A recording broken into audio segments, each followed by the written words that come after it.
Preface of Cleopatra by Georg Ebers, translated by Mary J. Safford.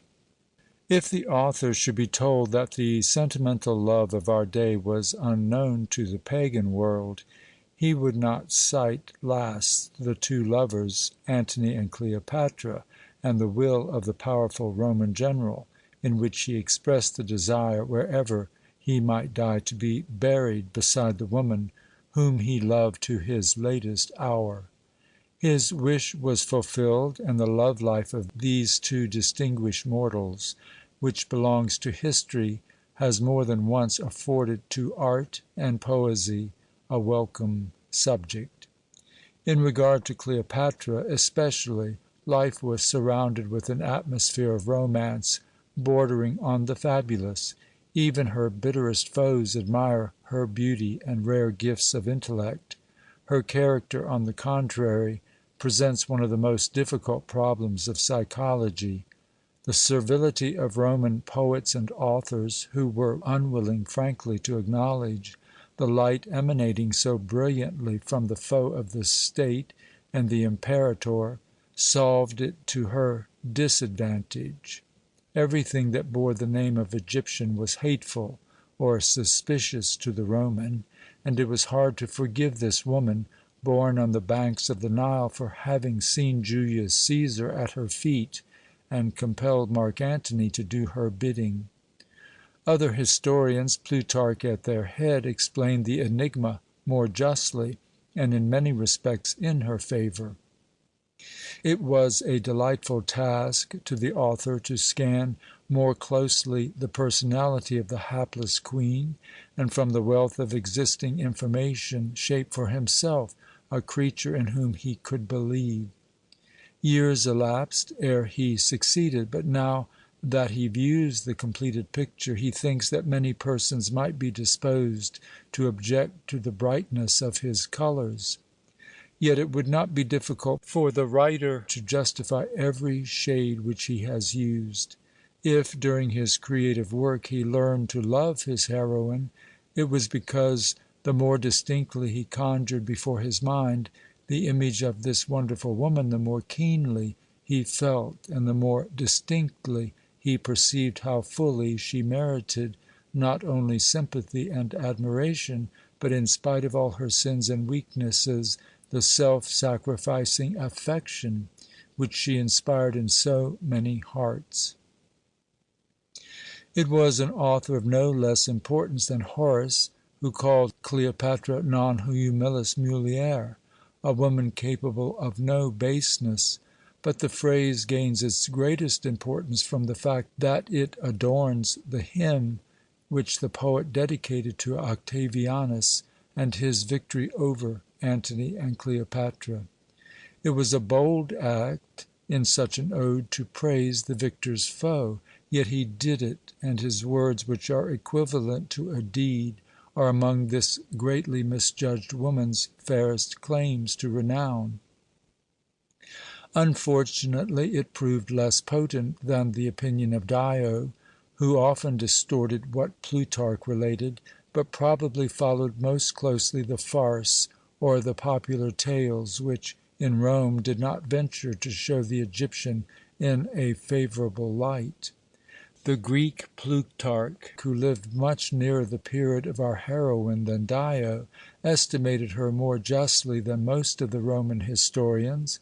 His grandfather had heard many tales of both Cleopatra and Antony from his countryman Philotas, who, during the brilliant days when they revelled in Alexandria, had lived there as a student. Of all the writers who describe the Queen, Plutarch is the most trustworthy, but even his narrative must be used with caution. We have closely followed the clear and comprehensive description given by Plutarch of the last days of our heroine. It bears the impress of truth, and to deviate widely from it would be arbitrary. Unluckily, Egyptian records contain nothing which could have much weight in estimating the character of Cleopatra, though we have likenesses representing the Queen alone or with her son Caesarion. Very recently, in 1892, the fragment of a colossal double statue was found in Alexandria, which can scarcely be intended for any persons except Cleopatra and Antony, hand in hand. The upper part of the female figure is in a state of tolerable preservation, and shows a young and attractive face. The male figure was doubtless sacrificed to Octavianus's command to destroy Antony's statues. We are indebted to Herr Dr. Walter in Alexandria for an excellent photograph of this remarkable piece of sculpture. Comparatively few other works of plastic art in which we here include coins that could render us familiar with our heroine's appearance have been preserved. Though the author must especially desire to render his creation a work of art, it is also requisite to strive for fidelity, as the heroine's portrait must reveal her true character. So the life represented here must correspond in every line with the civilization of the period described. For this purpose we placed Cleopatra in the centre of a larger group of people whom she influences, and who enable her personality to be displayed in the various relations of life.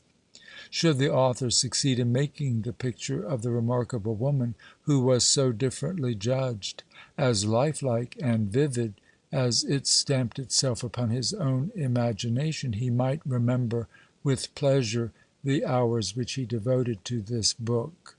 Georg Ebers, Tutzing on the Starnbergersee See, October 5, 1893.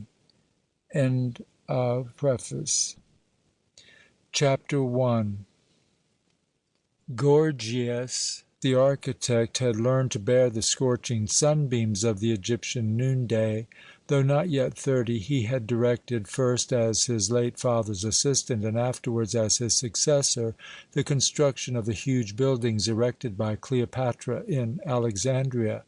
Now he was overwhelmed with commissions, yet he had come hither ere the hours of work were over, merely to oblige a youth who had barely passed the confines of boyhood.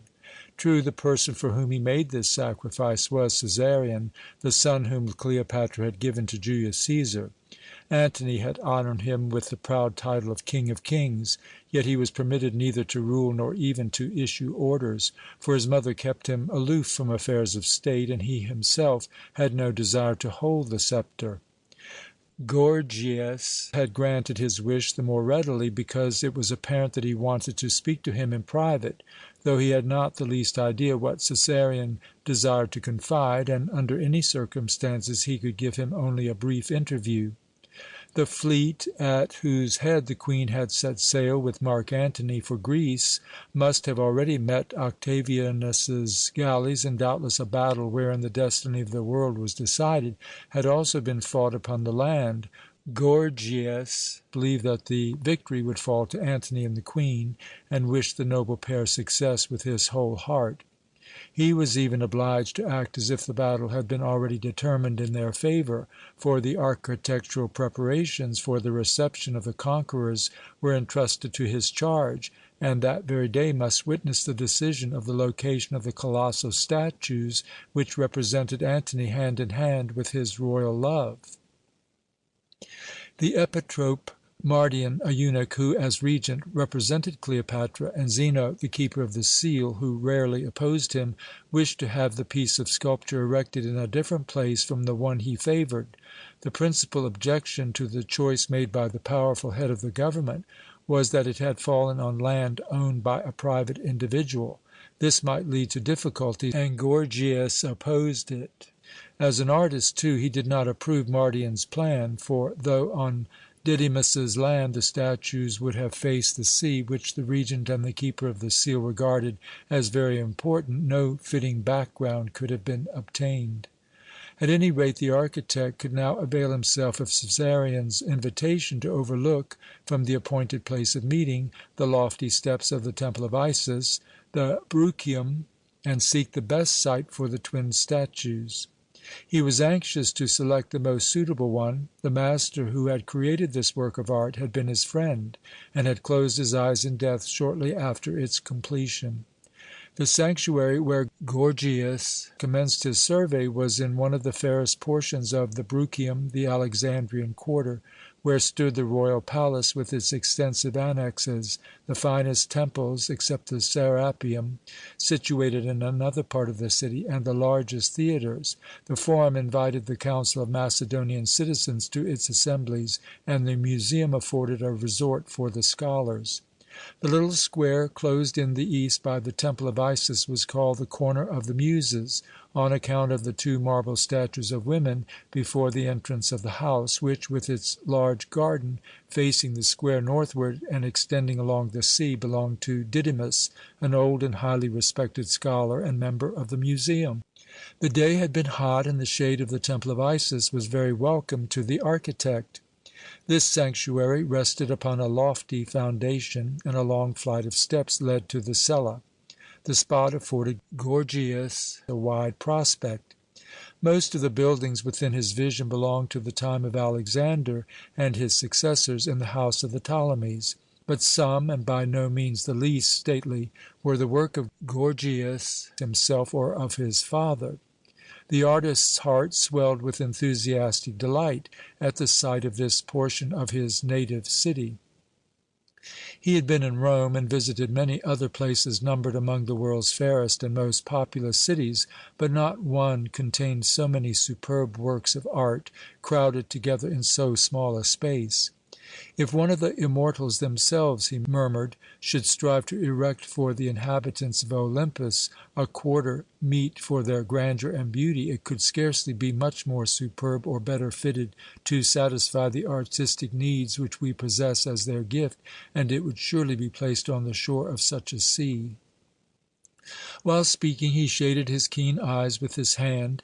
The architect, who usually devoted his whole attention to the single object that claimed his notice, now permitted himself the pleasure of enjoying the entire picture, in whose finishing touches he had himself borne a part. And as his practised eye perceived in every temple and colonnade the studied and finished harmony of form, and the admirable grouping of the various buildings and statues, he said to himself, with a sigh of satisfaction, that his own art was the noblest and building the highest of royal pleasures. No doubt this belief was shared by the princes who, 3 centuries before, had endeavoured to obtain an environment for their palaces which should correspond with their vast power and overflowing wealth, and at the same time give tangible expression to their reverence for the gods and their delight in art and beauty. No royal race in the universe could boast of a more magnificent abode. These thoughts passed through Gorgias's mind as the deep azure hue of sea and sky blended with the sunlight to bring into the strongest relief all that the skill and brains of man, aided by exhaustless resources, had here created. Waiting, usually a hard task for the busy architect, became a pleasure in this spot, for the rays streaming lavishly in all directions from the diadem of the sovereign sun flooded with dazzling radiance the thousands of white marble statues on the temples and colonnades, and were reflected from the surfaces of the polished granite of the obelisks and the equally smooth walls of the white, yellow, and green marble, the syenite and the brown speckled porphyry of sanctuaries and palaces. They seemed to be striving to melt the bright mosaic pictures which covered every foot of the ground, where no highway intersected and no tree shaded it, and flashed back again from the glimmering metal or the smooth glaze in the gay tiles on the roofs of the temples and houses. Here they glittered on the metal ornaments, yonder they seemed to be trying to rival the brilliancy of the gilded domes, to lend to the superb green of the tarnished bronze surfaces the sparkling lustre of the emerald, or to transform the blue and red lines of the white marble temples into lapis lazuli, and coral and their gilded decorations into topaz. The pictures in the mosaic pavement of the squares and on the inner walls of the colonnades were doubly effective against the light masses of marble surrounding them, which in their turn were indebted to the pictures for affording the eye an attractive variety instead of dazzling monotony. Here the light of the weltering sun enhanced the brilliancy of colour in the flags and streamers which fluttered beside the obelisks and Egyptian pylons, over the triumphal arches and the gates of the temples and palaces.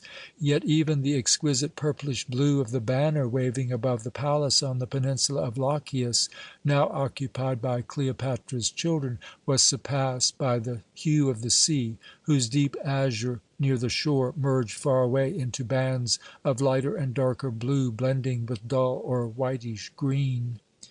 Gorgias was accustomed to grasp fully whatever he permitted to influence him, and though still loyal to his custom of associating with his art every remarkable work of the gods or man, he had not forgotten, in his enjoyment of the familiar scene, the purpose of his presence in this spot. No, the garden of Didymus was not the proper place for his friend's last work. While gazing at the lofty plane, sycamore and mimosa trees which surrounded the old scholar's home, the quiet square below him suddenly became astir with noisy life, for all classes of the populace were gathering in front of the sequestered house, as if some unusual spectacle attracted them. What could they want of the secluded philosopher? Gorgias gazed earnestly at them, but soon turned away again. A gay voice from below called his name. A singular procession had approached the temple, a small body of armed men, led by a short, stout fellow, whose big head, covered with bushy curls, was crowned with a laurel wreath. He was talking eagerly to a younger man, but had paused with the others in front of the sanctuary to greet the architect. The latter shouted a few pleasant words in reply. The laurel-crowned figure made a movement as if he intended to join him, but his companion checked him, and after a short parley the older man gave the younger one his hand, flung his heavy head back, and strutted onward like a peacock, followed by his whole train. The other looked after him, shrugging his shoulders, then called to Gorgias, asking what boon he desired from the goddess. "Your presence," replied the architect blithely. "Then Isis will show herself gracious to you," was the answer, and the next instant the two young men cordially grasped each other's hands. Both were equally tall and well formed. The features bore witness to their Greek origin. Nay, they might have been taken for brothers had not the architect's whole appearance seemed sturdier and plainer than that of his companion, whom he called Dion and friend. As the latter heaped merry sarcasms upon the figure wearing the laurel wreath who had just left him, Anaxenor, the famous zither player, on whom Antony had bestowed the revenues of 4 cities and permission to keep bodyguard, and Gorgias's deeper voice sometimes assented, sometimes opposed with sensible objections, the difference between these two men of the same age and race became clearly apparent. Both showed a degree of self-reliance unusual at their age, but the architect's was the assurance which a man gains by toil and his own merit, Dion's that which is bestowed by large possession and a high position in society. Those who were ignorant that the weight of Dion's carefully prepared speech had more than once turned the scale in the city councils would probably have been disposed to take him for one of the careless worldlings who had no lack of representatives among the gilded youth of Alexandria, while the architect's whole exterior, from his keen eye to the stouter leather of his sandals, revealed earnest purpose and unassuming ability. Their friendship had commenced when Gorgias built a new palace for Dion. During long business association, people become well acquainted, even though their conversations relate solely to direction and execution. But in this case, he who gave the orders had been only the inspirer and adviser, the architect the warm-hearted friend, eager to do his utmost to realize what hovered before the other's mind as the highest attainable excellence. So the two young men became first dear and finally almost indispensable to each other.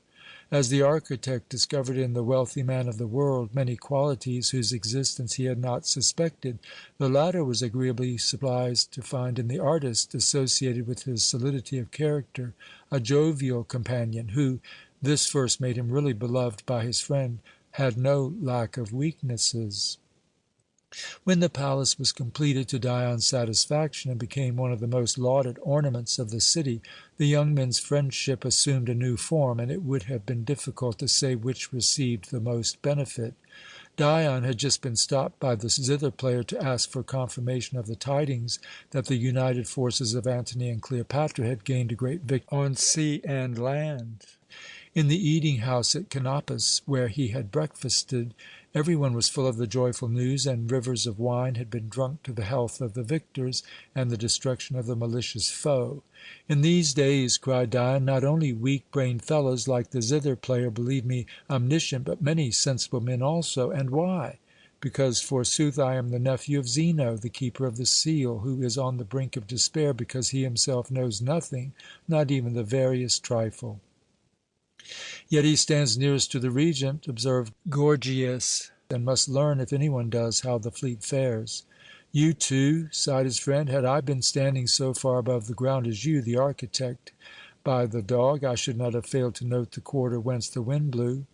It has been southerly a whole fortnight, and keeps back the galleys coming from the north. The Regent knows nothing, absolutely nothing, and my uncle, of course, no more. But if they do learn anything, they will be shrewd enough not to enrich me with it." "True, there are other rumours afloat," said the architect thoughtfully. "If I were in Mardion's place—" "Thank the Olympians that you are not," laughed his companion. "He has as many cares as a fish has scales, and one, the greatest. That pert young Antyllus was over ready with his tongue yesterday at Barine's. Poor fellow, he'll have to answer for it to his tutor at home." "You mean the remark about the Queen's accompanying the fleet?"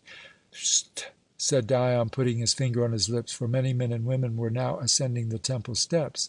Several carried flowers and cakes, and the features of most expressed joyful emotion. The news of the victory had reached their ears, and they wanted to offer sacrifices to the goddess whom Cleopatra, the new Isis, preferred to all others. The first courtyard of the sanctuary was astir with life. They could hear the ringing of the sistrum bells and the murmuring chant of the priests. The quiet forecourt of the little temple of the goddess, which here in the Greek quarter of palaces had as few visitors as the great temple of Isis in Rhacotis, was overcrowded, had now become the worst possible rendezvous for men who stood so near the rulers of the government. The remark made about the Queen the evening before by Antyllus, Antony's 19-year-old son, at the house of Barine, a beautiful young woman who attracted all the prominent men in Alexandria, was the more imprudent because it coincided with the opinion of all the wisest heads. The reckless youth enthusiastically reverenced his father, but Cleopatra, the object of Antony's love, and, in the Egyptians' eyes, his wife, was not Antyllus's mother. He was the son of Fulvia, his father's first wife, and, feeling himself a Roman, would have preferred 1,000 times to live on the banks of the Tiber. Besides, it was certain, Antony's stanchest friends made no attempt to conceal the fact, that the Queen's presence with the army exerted a disturbing influence, and could not fail to curb the daring courage of the brave general. Antyllus, with the reckless frankness inherited from his father, had expressed this view in the presence of all Barine's guests, and in a form which would be only too quickly spread throughout Alexandria, whose inhabitants relished such speeches. These remarks would be slow in reaching the plain people, who were attracted to the temple by the news of the victory, yet many doubtless knew Cæsarion, whom the architect was awaiting here. It would be wiser to meet the prince at the foot of the steps. Both men therefore went down to the square, though the crowd seeking the temple and thronging the space before Didymus's house made it more and more difficult to pace to and fro. They were anxious to learn whether the rumour that Didymus's garden was to be taken for the twin statues had already spread abroad, and their first questions revealed that this was the case. It was even stated that the old sage's house was to be torn down, and within a few hours. This was vehemently contradicted, but a tall, scrawny man seemed to have undertaken to defend the ruler's violence. The friends knew him well. It was the Syrian Philostratus, a clever extempore speaker and agitator of the people, who placed his clever tongue at the disposal of the highest bidder. "The rascal is probably now in my uncle's employ," said Dion. "The idea of putting the piece of sculpture there originated with him, and it is difficult to turn him from such plans. There is some secret object to be gained here. That is why they have brought Philostratus. I wonder if the conspiracy is connected in any way with Barine, whose husband, unfortunately for her, he was before he cast her off."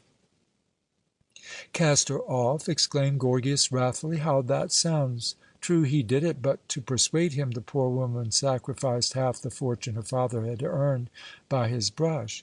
You know as well as I that life with that scoundrel would be unbearable." "Very true," replied Dion quietly, but as all Alexandria melted into admiration after her singing of the Yalemos at the Adonis festival, she no longer needed her contemptible consort. "How can you take pleasure, whenever it is possible, in casting such slurs upon a woman whom but yesterday you called blameless, charming, peerless?" "That the light she sheds may not dazzle your eyes. I know how sensitive they are." "Then spare instead of irritating them. Besides, your suggestion gives food for thought. Barine is the granddaughter of the man whose garden they want, and the advocate would probably be glad to injure both. But I'll spoil his game. It is my business to choose the site for the statues." "Yours?" replied Dion. "Unless some one who is more powerful opposes you." "I would try to win my uncle, but there are others superior to him. The Queen is gone, it is true, but Iras, whose commands do not die away in empty air, told me this morning that she had her own ideas about the erection of the statue." "Then you bring Philostratus here?" cried the architect. "I?" asked the other in amazement. "Ah, you!" asserted Gorgias. "Did not you say that Iras, with whom you played when a boy, is now becoming troublesome by watching your every step? And then you visit Barine constantly, and she so evidently prefers you that the fact might easily reach the ears of Iras." "As Argus has 100, jealousy has 1,000 eyes," interrupted Dion. "Yet I seek nothing from Barine save 2 pleasant hours when the day is drawing towards its close. No matter. Iras, I suppose, heard that I was favoured by this much admired woman. Iras herself has some little regard for me, so she bought Philostratus. She is willing to pay something for the sake of injuring the woman who stands between us, or the old man who has the good or evil fortune of being her rival's grandfather. No, no, that would be too base. And believe me, if Iras desired to ruin Barine, she need not make so long a circuit. Besides, she is not really a wicked woman, or is she? All I know is that where any advantage is to be gained for the Queen, she does not shrink even from doubtful means, and also that the hours speed swiftly for any one in her society. Yes, Iras, Iras, I like to utter the name. Yet I do not love her, and she loves only herself, and a thing few can say, another still more. What is the world? What am I to her, compared with the Queen, the idol of her heart? Since Cleopatra's departure, Iras seems like the forsaken Ariadne, or a young roe which has strayed from its mother. But stop, she may have a hand in the game. The Queen trusted her as if she were her sister, her daughter. No one knows what she and Charmian are to her. They are called waiting women, but are their sovereign's dearest friends. When, on the departure of the fleet, Cleopatra was compelled to leave Iras here, she was ill with a fever. She gave her the charge of her children, even those whose beards were beginning to grow. The king of kings, Caesarion, whose tutor punishes him for every act of disobedience, and the unruly lad Antyllus, who has forced his way the last few evenings into our friend's house. Antony, his own father, introduced him to her. Very true, and Antyllus took Caesarion there. This vexed Iras, like everything which may disturb the Queen. Barine is troublesome on account of Cleopatra, whom she wishes to spare every annoyance, and perhaps she dislikes her a little for my sake. Now she wants to inflict on the old man, Barine's grandfather, whom she loves, some injury which the spoiled, imprudent woman will scarcely accept quietly, and which will rouse her to commit some folly that can be used against her. Iras will hardly seek her life, but she may have in mind exile or something of that kind. She knows people as well as I know her, my neighbour and playmate, whom many a time I was obliged to lift down from some tree into which the child had climbed as nimbly as a kitten. I myself suggested this conjecture, yet I cannot credit her with such unworthy intrigues," cried Gorgias. "Credit her? repeated Dion, shrugging his shoulders. "I only transport myself in imagination to the court and to the soul of the woman who helps make rain and sunshine there. You have columns round it and beams hewed that they may afterwards support the roof to which in due time you wish to direct attention. She and all who have a voice in the management of court affairs look first at the roof and then seek anything to raise and support it, though it should be corpses, ruined lives, and broken hearts.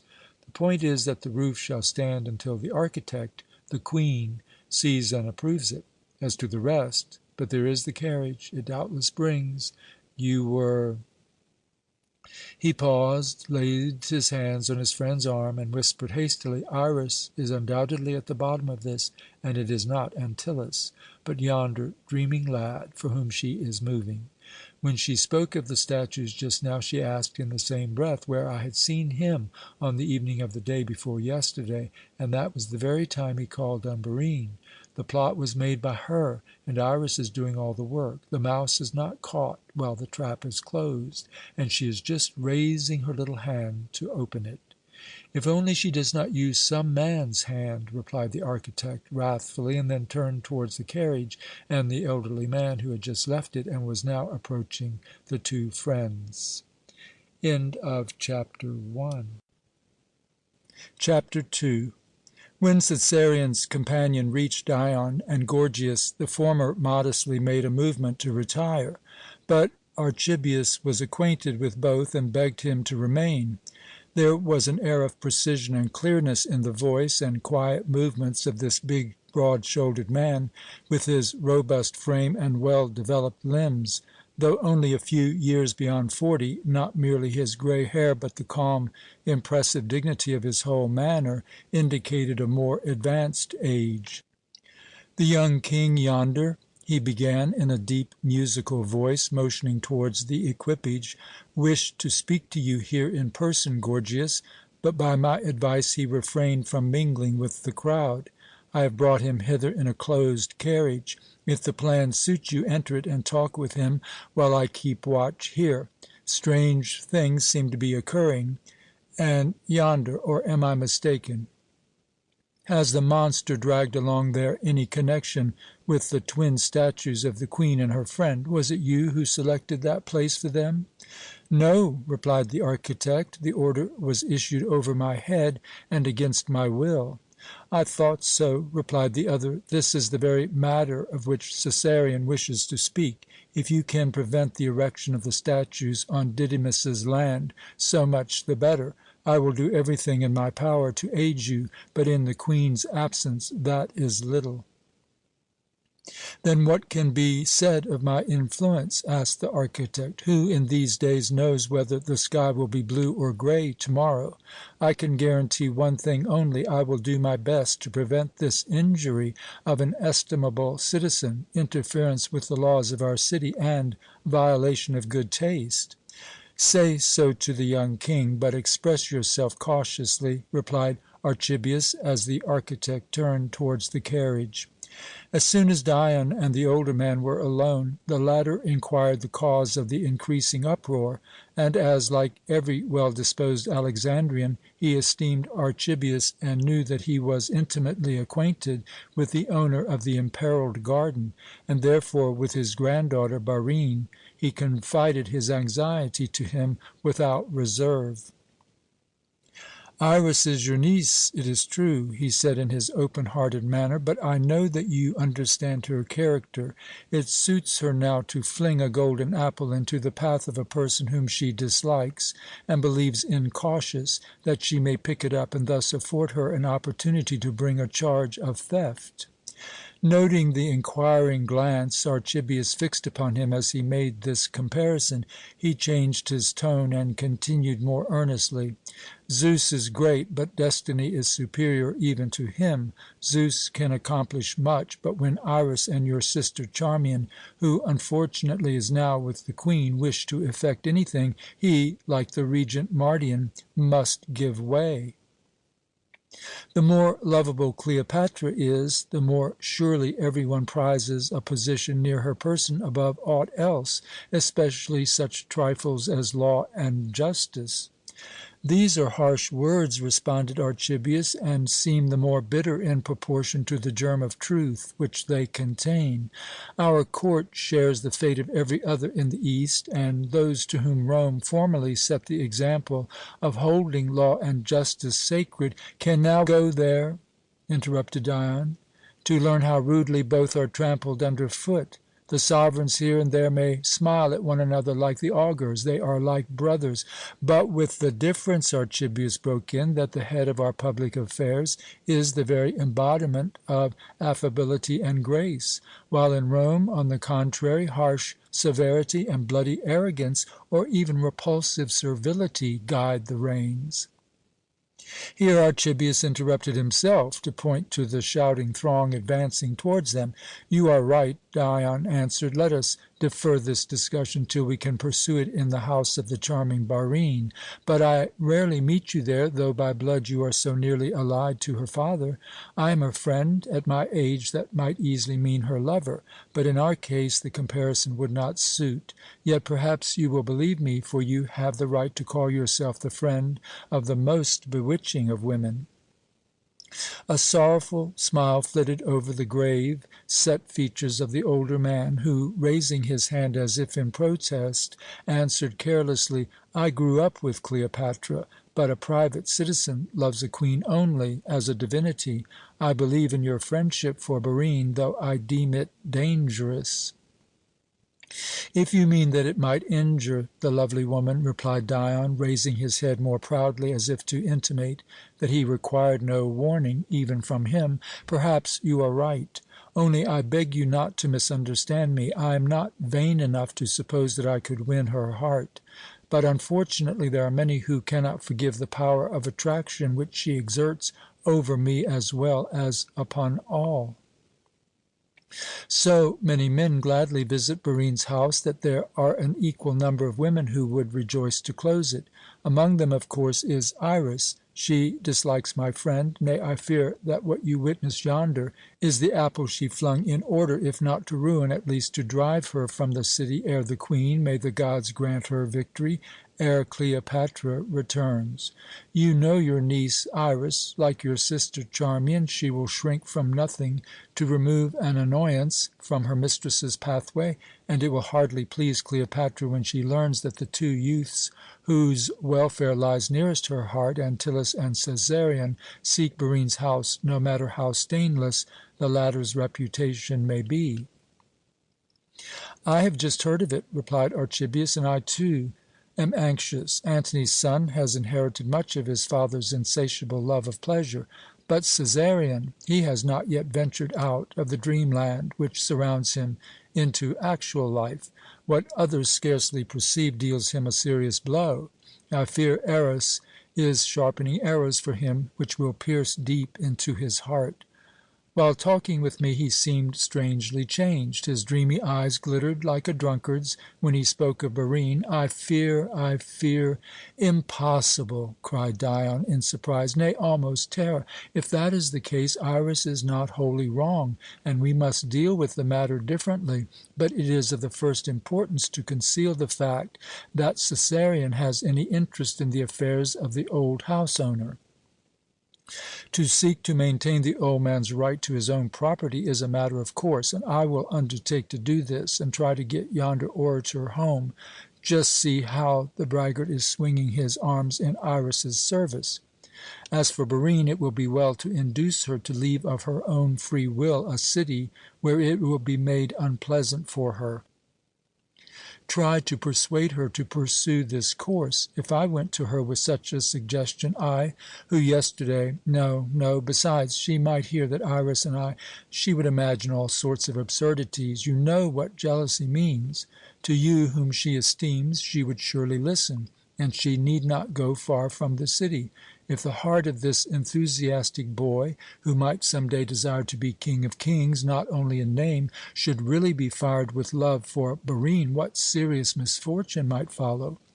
We must secure her from him. She could not go to my country house among the papyrus plantations at Cevennes. It would afford too much license for evil tongues. But your villa at Canopus is too near. But if I am not mistaken, you have—" "My estate in the lake region is remote enough, and will be at her disposal," interrupted the other. "The house is always kept ready for my reception. I will do my best to persuade her, for your advice is prudent. She must be withdrawn from the boy's eyes." "I shall learn the result of your mission to-morrow," cried Dion eagerly. "Nay, this evening. If she consents, I will tell Iras, as if by accident, that Barine has gone to Upper Egypt to drink new milk, or something of that kind. Iras is a shrewd woman, and will be glad if she can keep aloof from such trifles during the time which will decide the fate of Cleopatra and of the world." "My thoughts, too, are always with the army," said Archibius. "How trivial everything else seems compared with the result, which will be determined in the next few days. But life is made up of trifles. They are food, drink, maintenance. Should the Queen return triumphant and find Cæsarion in wrong paths, we must close them against him," exclaimed Dion. "That the boy may not follow Barine?" asked Archibius, shaking his head. "I think we need feel no anxiety on that score. He will doubtless eagerly desire to do so, but with him there is a wide gulf between the wish and its fulfilment. Antyllus is differently constituted. He would be quite capable of ordering a horse to be saddled, or the sails of a boat to be spread in order to pursue her beyond the cataract, if necessary. So we must maintain the utmost secrecy concerning the place to which Barine voluntarily exiles herself." "But she is not yet on her way," replied Dion, with a faint sigh. "She is bound to this city by many ties." "I know it," answered Archibius, confirming his companion's fear. The latter, pointing to the equipage, said in a rapid, earnest tone, "Gorgias is beckoning. But before we part, let me beseech you to do everything to persuade Barine to leave here. She is in serious danger. Conceal nothing from her, and say that her friends will not leave her too long in solitude." Archibius, with a significant glance, shook his finger at the young man in playful menace, and then went up to the carriage. Cæsarion's clear-cut but pallid face, whose every feature resembled that of his father, the great Cæsar, bent towards them from the opening above the door as he greeted both with a formal bend of the head and a patronizing glance. His eyes had sparkled with boyish glee when he first caught sight of the friend from whom he had been separated several weeks, but to the stranger he wished to assume the bearing which beseemed a king. He desired to make him feel his superior position, for he was ill-disposed towards him. He had seen him favoured by the woman whom he imagined he loved, and whose possession he had been promised by the secret science of the Egyptians, whose power to unveil the mysteries of the future he firmly believed. Antyllus, Antony's son, had taken him to Barine, and she had received him with the consideration due his rank. Spite of her bright graciousness, boyish timidity had hitherto prevented any word of love to the young beauty, whom he saw surrounded by so many distinguished men of mature years. Yet his beaming, expressive eyes must have revealed his feelings to her. Doubtless his glances had not been unobserved, for only a few hours before an Egyptian woman had stopped him at the temple of his father, Cæsar, to which, according to the fixed rules governing the routine of his life, he went daily at a certain hour to pray, to offer sacrifices, to anoint the stone of the altar, or to crown the statue of the departed emperor. Cæsarion had instantly recognized her as the female slave whom he had seen in Barine's atrium, and ordered his train to fall back. Fortunately, his tutor, Rhodon, had not fulfilled his duty of accompanying him, so the youth had ventured to follow the slave woman, and in the shadow of the mimosas, in the little grove beside the temple, he found Barine's litter. His heart throbbed violently as, full of anxious expectation, he obeyed her signal to draw nearer. Still, she had granted him nothing save the favour of gratifying one of her wishes, but his heart had swelled almost to bursting when, resting her beautiful white arm on the door of her litter, she had told him that unjust men were striving to rob her grandfather Didymus of his garden, and she expected him, who bore the title of the King of Kings, to do his best to prevent such a crime. It had been difficult for him to grasp her meaning while she was speaking. There was a roaring sound in his ears, as if, instead of being in the silent temple grove, he was standing on a stormy day upon the surf-beaten promontory of Lochias. He had not ventured to raise his eyes and look into her face, not until she closed with the question whether she might hope for his assistance did her gaze constrain him to glance up. Ah, what had he not fancied he read in her imploring blue eyes? How unspeakably beautiful she had appeared! He had stood before her as if bereft of his senses. His sole knowledge was that he had promised, with his hand on his heart, to do everything in his power to prevent what threatened to cause her pain. Then her little hand, with its sparkling rings, was again stretched towards him, and he had resolved to kiss it. But while he glanced around at his train, she had already waved him a farewell, and the litter was borne away. He stood motionless, like the figure of a man on one of his mother's ancient vases, staring in bewilderment after the flying figure of happiness, whom he might easily have caught by her floating locks. How he raged over the miserable indecision which had defrauded him of so much joy! Yet nothing was really lost. If he succeeded in fulfilling her wishes, she could not fail to be grateful. And then he pondered over the person to whom he should apply, Mardion, the Regent, or the Keeper of the Seal. No, they had planned the erection of the group of sculpture in the Philosopher's Garden. To Iras, his mother's confidant? Nay, last of all to her, the cunning woman would have perceived his purpose and betrayed it to the Regent. Ah, if Charmian, his mother's other attendant, had been present! But she was with the fleet, which perhaps was even now engaged in battle with the enemy.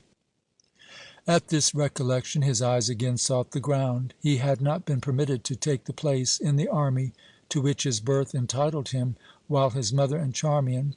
But he did not pursue this painful current of thought, for a serious reproach had forced itself upon him and sent the blood to his cheeks. He wished to be considered a man, and yet in these fateful days which could determine the destiny of his mother, his native city, Egypt, and that Rome which he, the only son of Cæsar, was taught to consider his heritage, he was visiting a beautiful woman, thinking of her and of her alone. His days and half the nights were passed in forming plans for securing her love, forgetful of what should have occupied his whole heart.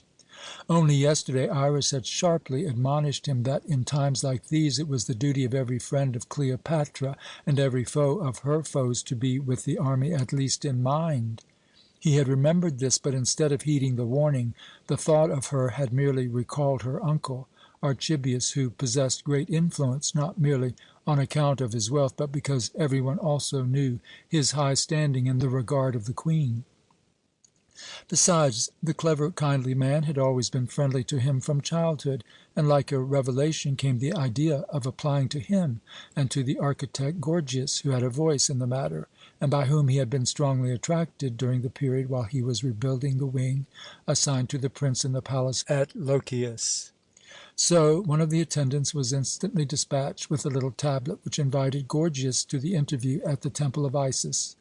Then in the afternoon Cæsarion went secretly in a boat to the little palace of Archibius, situated on the seashore at Canopus. And now, as the latter with his friends stood beside the carriage door, he explained to them that he was going with the architect to old Didymus to assure him of his assistance. This was unadvisable in every respect, but it required all the weight of the older man's reasons to induce the prince to yield. The consequences which might ensue, should the populace discover that he was taking sides against the Regent, would be incalculable. But submission and withdrawal were especially difficult to the young King of Kings. He longed to pose as a man in Dion's presence, and as this could not be, he strove to maintain the semblance of independence by yielding his resolve only on the plea of not desiring to injure the aged scholar and his granddaughter. Finally, he again entreated the architect to secure Didymus in the possession of his property.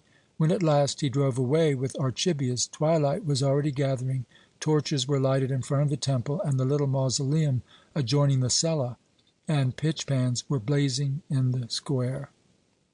End of chapter 2. Chapter 3, Part 1. "The lad is in an evil plight," said Gorgias, shaking his head thoughtfully as the equipage rolled over the stone pavement of the Street of the King. "And over yonder," added Dion, "the prospect is equally unpleasing. Philostratus is setting the people crazy, but the hired mischief-maker will soon wish he had been less ready to seize Iras's gold coins." "And to think," cried the architect, "that Barine was this scoundrel's wife! How could it—" "She was but a child when they married her," interrupted Dion. "Who consults a girl of 15 in the choice of a husband? And Philostratus, he was my classmate at Rhodus, at that time had the fairest prospects. His brother Alexas, Antony's favourite, could easily advance him. Barine's father was dead, her mother was accustomed to follow Didymus's counsel, and the clever fellow had managed to strew dust in the old man's eyes. Long and lank as he is not bad looking even now. When he appeared as an orator, he pleased his hearers. This turned his head, and a spendthrift's blood runs in his veins. To bring his fair young bride to a stately mansion, he undertook the bad cause of the thievish tax-collector Pyrrhus, and cleared him. He bought a dozen false witnesses. There were 16. Afterwards they became as numerous as the open mouths you see shouting yonder. It is time to silence them. Go to the old man's house and soothe him. Barine also, if she is there. If you find messengers from the Regent, raise objections to the unprecedented decree. You know the portions of the law which can be turned to Didymus's advantage. Since the reign of Euergetes II, registered landed property has been unassailable, and his was recorded. So much the better. Tell the officials also, confidentially, that you know of objections just discovered, which may perhaps change the Regent's views.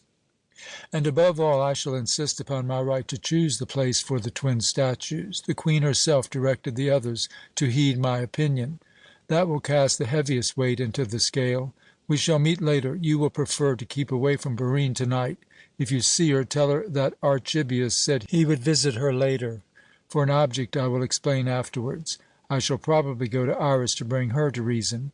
It would be better not to mention Cæsarion's wish." "Certainly. And you will give nothing to yonder brawler." "On the contrary, I feel very generous. If Pytho will aid me, the insatiate fellow will get more than may be agreeable to him." Then, grasping the architect's hand, Dion forced his way through the throng surrounding the high platform on wheels, upon which the closely covered piece of sculpture had been rolled up. The gate of the scholar's house stood open, for an officer in the Regent's service had really entered a short time before. But the Scythian guards sent by the exegetus, Demetrius, one of Barine's friends, were keeping back the throng of curious spectators. Their commander knew Gorgias, and he was soon standing in the impluvium of the scholar's house, an oblong, rootless space with a fountain in the centre, whose spray moistened the circular bed of flowers around it. The old slave had just lighted some 3-branched lamps, which burned on tall stands. The officers sent by the Regent to inform Didymus that his garden would be converted into a public square had just arrived. When Gorgias entered, these magistrates, their clerks, and the witnesses accompanying them, a group of 20 men, at whose head was Apollonius, a distinguished officer of the royal treasury, were in the house. The slave who admitted the architect informed him of it. In the atrium a young girl, doubtless a member of the household, stopped him. He was not mistaken in supposing that she was Helena, Didymus's younger granddaughter, of whom Barine had spoken. True, she resembled her sister neither in face nor figure, for while the young matron's hair was fair and waving, the young girl's thick black tresses were wound around her head in a smooth braid. Very unlike Barine's voice, too, were the deep, earnest tones, trembling with emotion, in which she confronted him with the brief question, concealing a faint reproach. "Another demand?" After first ascertaining that he was really speaking to Helena, his friend's sister, he hastily told her his name, adding that, on the contrary, he had come to protect her grandfather from a serious misfortune. When his glance first rested upon her in the dimly lighted room, the impression she made upon him was by no means favourable. The pure brow, which seemed to him too high for a woman's face, wore an indignant frown, and though her mouth was beautiful in form, its outlines were often marred by a passionate tremor that lent the exquisitely chiselled features a harsh, nay, bitter expression. But she had scarcely heard the motive of his presence ere, pressing her hand upon her bosom with a sigh of relief, she eagerly exclaimed, "Oh, do what you can to avert this terrible deed. No one knows how the old man loves this house and my grandmother. They will die if it is taken from them." Her large eyes rested upon him with a warm, imploring light, and the stern, almost repellent voice thrilled with love for her relatives. He must lend his aid here, and how gladly he would do so. He assured her of this, and Helena, who had heard him mentioned as a man of ability, saw in him a helper in need, and begged him with touching fervour to show her grandfather, when he came before the officers, that all was not lost. The astonished architect asked if Didymus did not know what was impending, and Helena hastily replied, "He is working in the summer house by the sea. Apollonius is a kind-hearted man, and will wait until I have prepared my grandfather. I must go to him. He has already sent Philotas, his pupil, who finds and unrolls his books, a dozen times to inquire the cause of the tumult outside. But I replied that the crowds were flocking to the harbour on account of the Queen. There is often a mob shouting madly, but nothing disturbs my grandfather when he is absorbed in his work, and his pupil, a young student from Amphissa, loves him and does what I bid him. My grandmother, too, knows nothing yet. She is deaf, and the female slaves dare not tell her.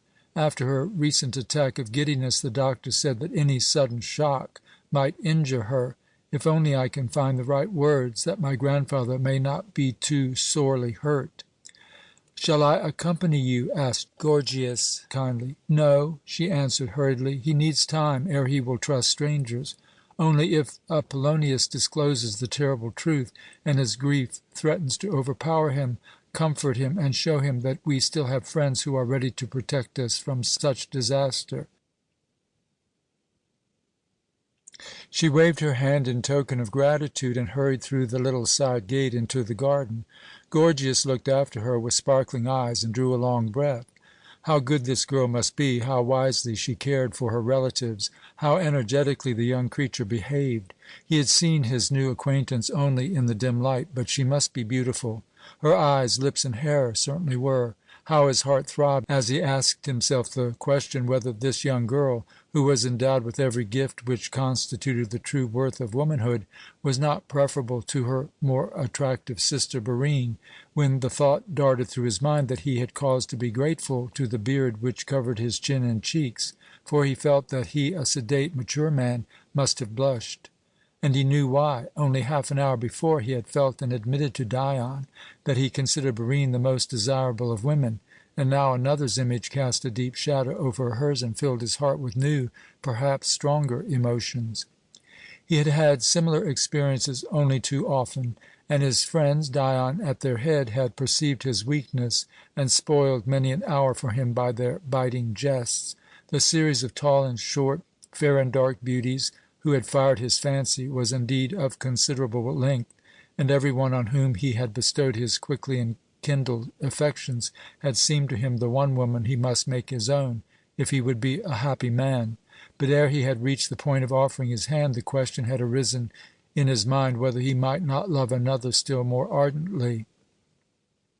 So he had begun to persuade himself that his heart yearned for no individual but the whole sex, at least the portion which was young and could feel love, and therefore he would scarcely be wise to bind himself to any one.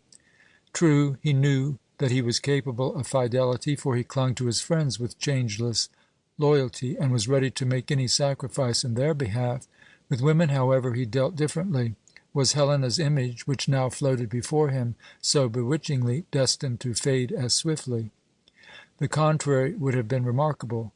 Yet he firmly believed that this time Eros meant honestly by him. The laughing loves who twined their rose garlands around him and Helena's predecessors had nothing to do with this grave maiden. These reflections darted through his brain with the speed of lightning, and still stirred his heart when he was ushered into the impluvium, where the magistrates were impatiently awaiting the owner of the house. With the lucidity peculiar to him, he explained his reasons for hoping that their errand would be vain, and Apollonius replied that no one would rejoice more than he himself if the regent should authorize him on the morrow to countermand his mission.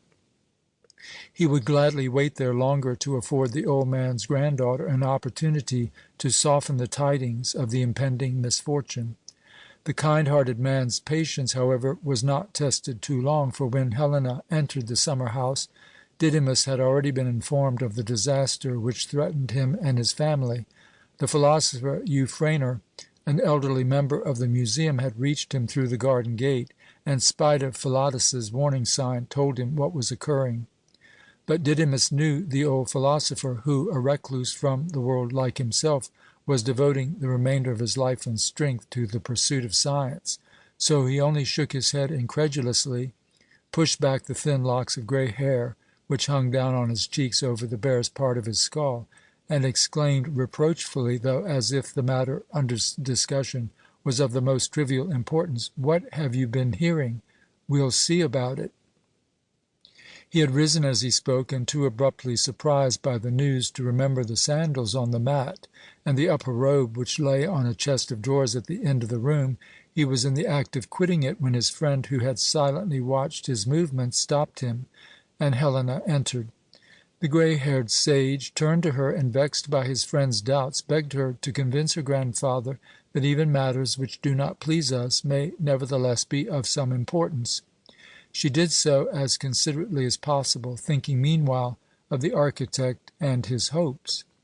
Didymus, with his eyes bent on the ground, shook his grey head again and again. Then, suddenly raising it, he rushed to the door, and, without heeding the upper garment which Helena still held in her hand, tore it open, shouting, "But things must and shall be changed!" Euphranor and his granddaughter followed. Though his head was bowed, he crossed the little garden with a swift, firm tread, and, without noticing the questions and warnings of his companions, walked at once to the impluvium.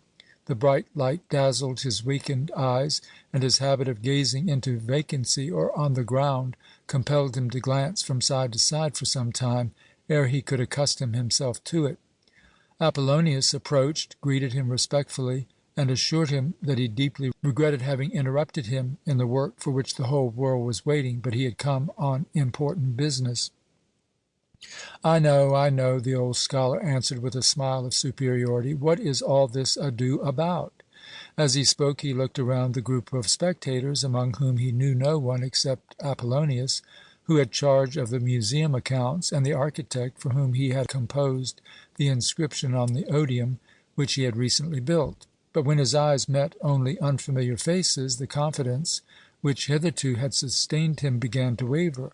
Though still convinced that a demand such as the philosopher suggested could not possibly be made upon him, he continued, "It is stated that there is a plan for turning my garden into a public square. And for what purpose? To erect a piece of sculpture? But there can be nothing serious in the rumour, for my property is recorded in the land register, and the law—" "Pardon me," Apollonius broke in, "if I interrupt you. We know the ordinance to which you refer, but this case is an exceptional one. The Regent desires to take nothing from you. On the contrary, he offers, in the name of the Queen, any compensation you yourself may fix for the piece of land, which is to be honoured by the statues of the highest personages in the country, Cleopatra and Antony, hand in hand. The piece of sculpture has already been brought here, a work by the admirable artist Lysander, who passed too early to the nether world, certainly will not disfigure your house. The little summer house by the sea must be removed to-morrow. It is true, you know that our gracious Queen may return any day, victorious, if the immortals are just. This piece of sculpture, which is created in her honour to afford her pleasure, must greet her on her arrival. So the Regent sent me to-day to communicate his wish, which, as he represents the Queen—" "Yet," interrupted the architect, who had again warmly assured the old man's granddaughter of his aid, "yet your friends will endeavour to persuade the Regent to find another place for the statues." "They are at liberty to do so," said the officer. "What will happen later the future will show. My office merely requires me to induce the worthy owner of this house and garden to submit to-day to the Queen's command, which the Regent and my own heart bid me clothe in the form of a request." During this conversation the old man had at first listened silently to the magistrate's words, gazing intently into his face. So it was true. The demand to yield up his garden, and even the little house, for 50 years the scene of his study and creative work, for the sake of a statue, would be made. Since this had become a certainty, he had stood with his eyes fixed upon the ground. Grief had paralyzed his tongue, and Helena, who felt this for the aged head, seemed as if it were bending under a heavy burden, had drawn close to his side. The shouts and howls of the throng outside echoed through the open roof of the impluvium, but the old man did not seem to hear them, and did not even notice his granddaughter. Yet no sooner did he feel her touch than he hurriedly shrank away, flung back his drooping head, and gazed around the circle of intruders. The dull, questioning eyes of the old commentator and writer of many books now blazed with the hot fire of youthful passion, and like a wrestler who seeks the right grip, he measured Apollonius and his companions with wrathful glances. The fragile recluse seemed transformed into a warrior ready for battle. His lips and the nostrils of his delicate nose quivered, and when Apollonius began to say that it would be wise to remove the contents of the summer house that day, as it would be torn down early the next morning, Didymus raised his arms, exclaiming, "That will not be done. Not a single roll shall be removed. They will find me at work as usual early to-morrow morning, and if it is still your wish to rob me of my property, you must use violence to attain your purpose." "Calm yourself," replied Apollonius. "Every one beneath the moon must submit to a higher power. The gods bow to destiny, we mortals to the sovereign. You are a sage. I, merely mindful of the behests of duty, administer my office. But I know life, and if I may offer my counsel, you will accept what cannot be averted. And I will wager 10 to 1 that you will have the best of it, that the Queen will place in your hands means sufficient to build a palace on the site of the little house of which I was robbed." Didymus interrupted bitterly. Then rage burst forth afresh. "What do I care for your money? I want my rights, my good, guaranteed rights. I insist upon them. And whoever assails the ground which my grandfather and father bequeathed to me—" He hesitated, for the throng outside had burst into a loud shout of joy, and when it died away and the old man began once more defiantly to claim his rights, he was interrupted by a woman's clear tones addressing him with the Greek greeting, "Rejoice!" a voice so gay and musical that it seemed to dispel the depression which rested like a grey fog on the whole company. While Didymus was listening to the excited populace, and the newcomer was gazing at the old man, whose rigid obstinacy could scarcely be conquered by kindness, the younger men were looking at the beautiful woman who joined them. Her haste had flushed her cheeks, and from beneath the turquoise blue kerchief that covered her fair locks a bewitching face smiled at her sister, the architect, and her grandfather. Apollonius and many of his companions felt as if happiness in person had entered this imperilled house, and many an eye brightened when the infuriated old man exclaimed in an altered tone, "You here, Barine?" And she, without heeding the presence of the others, kissed his cheek with tender affection. Helena, Gorgias, and the old philosopher Euphranor had approached her, and when the latter asked with loving reproach, "Why, Barine? How did you get through the howling mob?" she answered gaily, "That a learned member of the museum may receive me with the query whether I am here, though from childhood a kind or what do you think, grandfather? A malign fate has preserved me from being overlooked, and someone else reprovingly asks how I passed through the shouting mob, as if it were a crime to wade into the water to hold out a helping hand to those we love best when it is up to their chins. But, oh, dear, this howling is too hideous." While speaking, she pressed her little hands on the part of the kerchief which concealed her ears, and said no more until the noise subsided, although she declared that she was in a hurry and had only come to learn how matters were. Meanwhile it seemed as if she was so full of quick, pulsing life that it was impossible to leave even a moment unused, if it were merely to bestow or answer a friendly glance. The architect and her sister were obliged to return hurried answers to hasty questions, and as soon as she ascertained what had brought the strangers there, she thanked Apollonius and said that old friends would do their best to spare her grandfather such a sorrow. In reply to repeated inquiries from the two old men in regard to her arrival there, she answered, "Nobody will believe it, because in this hurry I could not keep my mouth shut, but I acted like a mute fish and reached the water." Then, drawing her grandfather aside, she whispered to him that when she left her boat at the harbour, Archibius had seen her from his carriage and instantly stopped it to inform her of his intended visit that evening. He was coming to discuss an important matter, therefore she must receive the worthy man, whom she sincerely liked, so she could not stay. Then, turning to the others, still with her kerchief on her head, ready for departure, she asked what the people meant by their outcries. The architect replied that Philostratus had endeavoured to make the crowd believe that the only appropriate site for the statues of which she had heard was her grandfather's garden, and he thought he knew in whose behalf the fellow was acting. "Certainly not in the Regent's," said Apollonius in a tone of sincere conviction, but Barine, over whose sunny brow a shadow had flitted when Gorgias uttered the orator's name, assented with a slight bend of the head, and then whispered hurriedly yet earnestly that she would answer for the old man's allowing himself to be persuaded if he had only time to collect his thoughts. The next morning, when the market was crowded, the officer might commence his negotiations afresh, if the Regent insisted on his plan.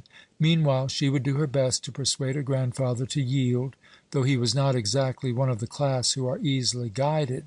Apollonius might remind the Regent that it would be advisable at this time to avoid a public scandal, to remember Didymus's age and the validity of his claim.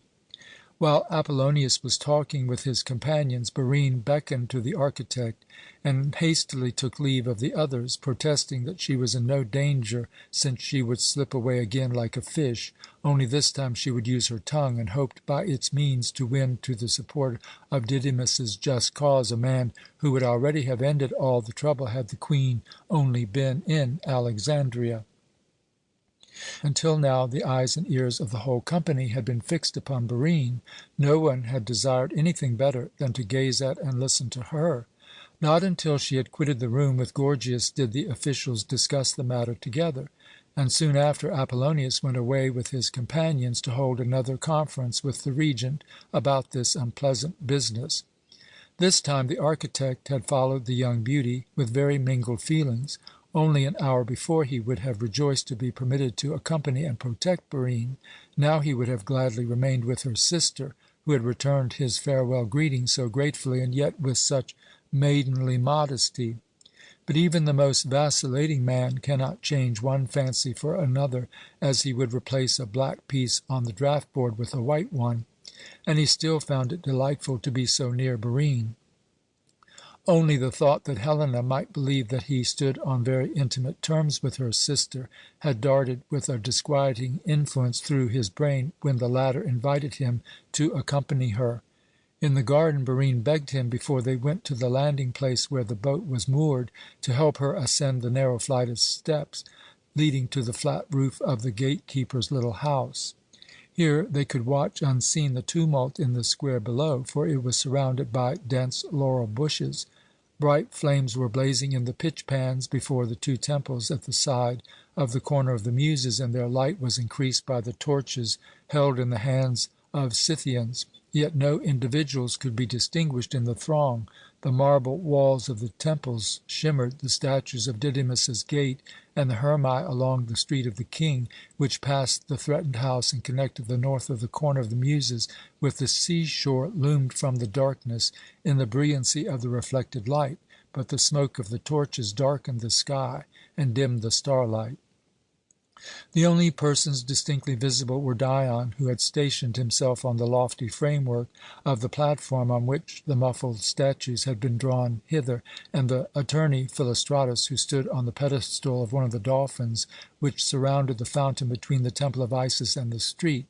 The space, a dozen paces wide, which divided them, permitted the antagonists to understand each other, and the attention of the whole throng was fixed upon the wranglers.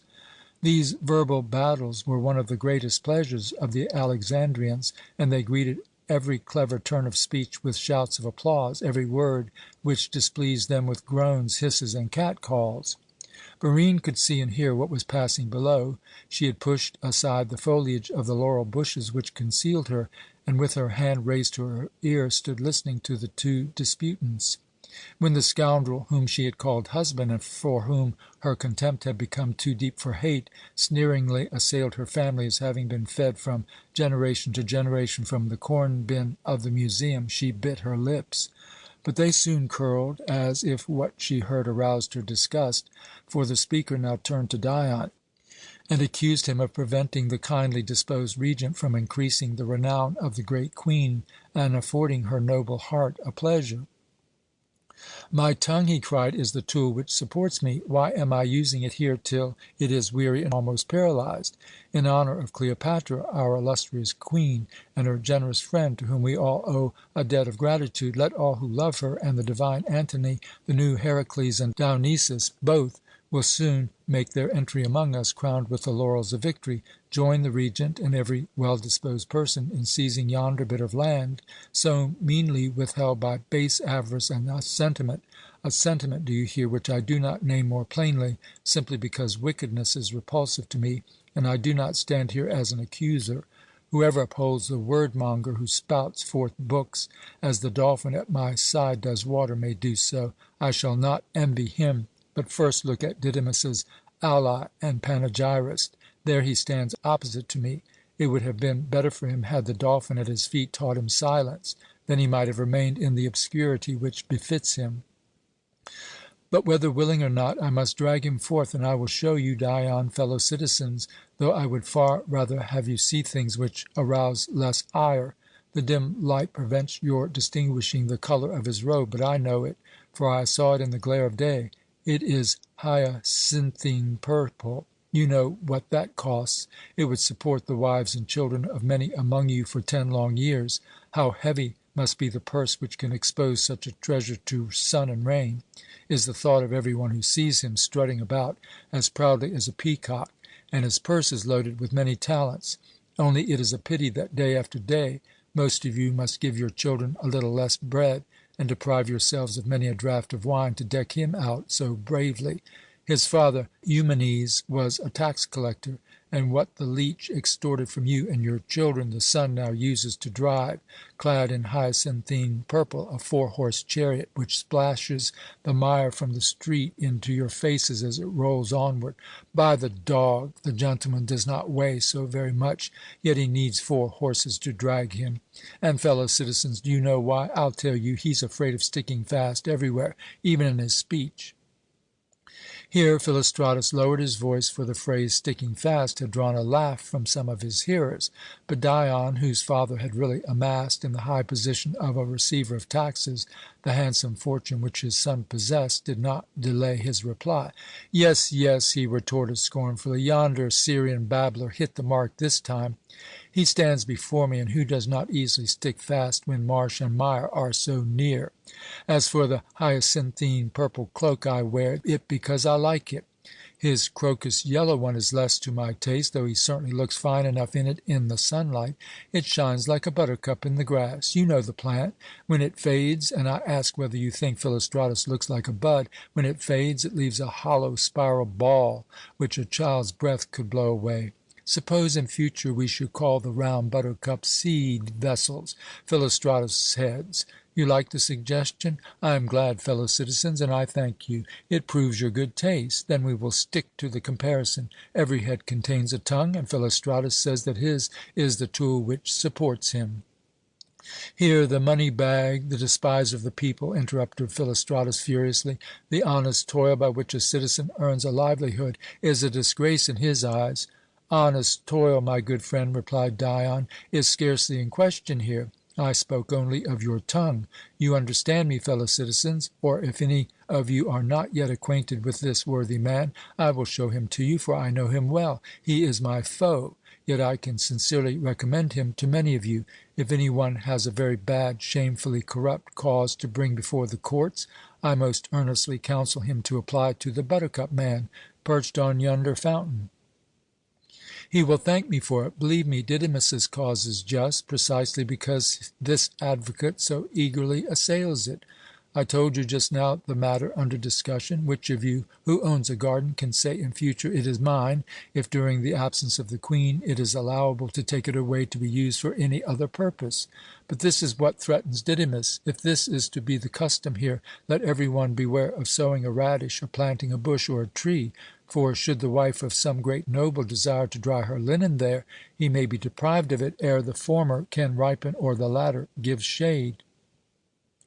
Loud applause followed this sentence, but Philostratus shouted in a voice that echoed far and wide, "Hear me, fellow citizens! Do not allow yourselves to be deceived. No one is to be robbed here. The project is to purchase at a high price the spot which the city needs for her adornment, and to honour and please the Queen. Are the Regent and the citizens to lose this opportunity of expressing the gratitude of years and the rejoicing over the greatest of victories, of which we shall soon hear, because an evil-disposed person, the word must be uttered, a foe to his country, opposes it?"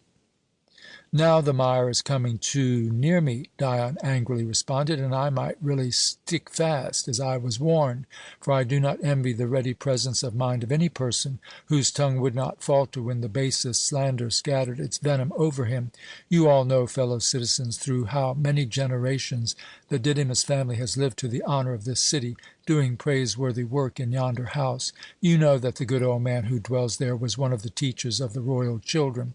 "And yet," cried Philostratus, "only the day before yesterday he walked arm in arm in the Paneum garden with Arius, the tutor of Octavianus, our own and our Queen's most hated foe.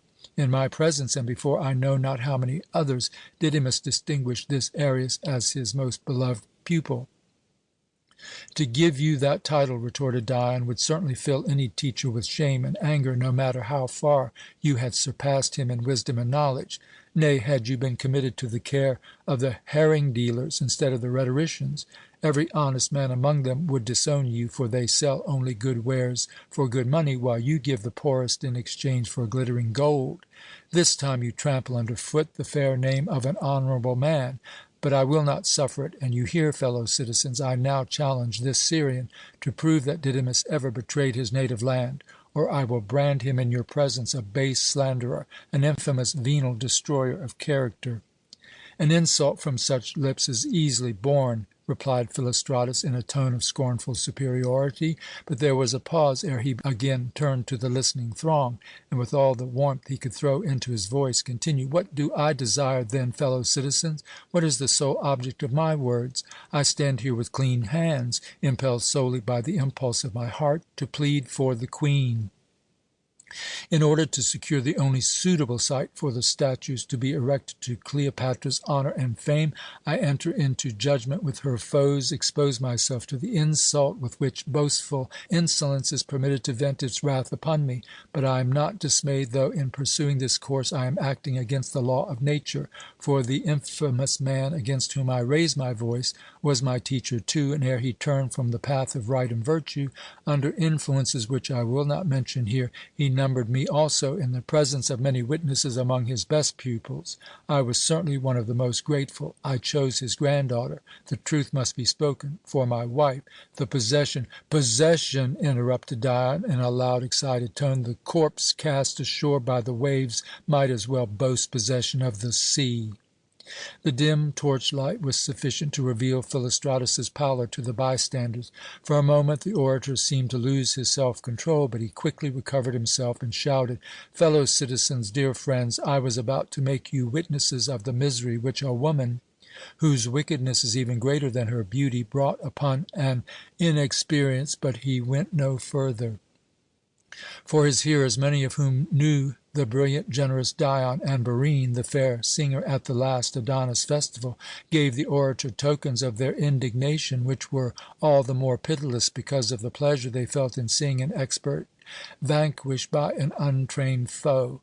The wordy war would not have ended so quickly, however, had not restlessness and alarm taken possession of the crowd. The shout, "Back! Disperse!"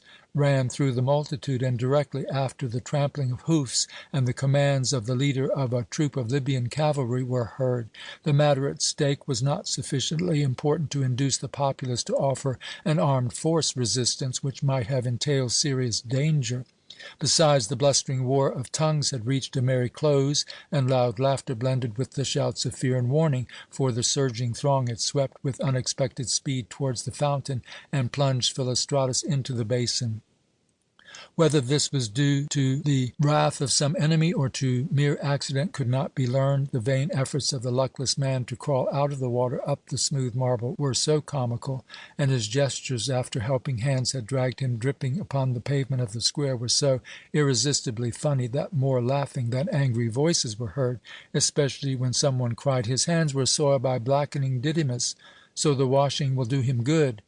Some wise physicians flung him into the water, retorted another. He needed the cold application after the blows Dion dealt him. The regent, who had sent the troop of horsemen to drive the crowd away from Didymus's house, might well be pleased that the violent measure encountered so little resistance.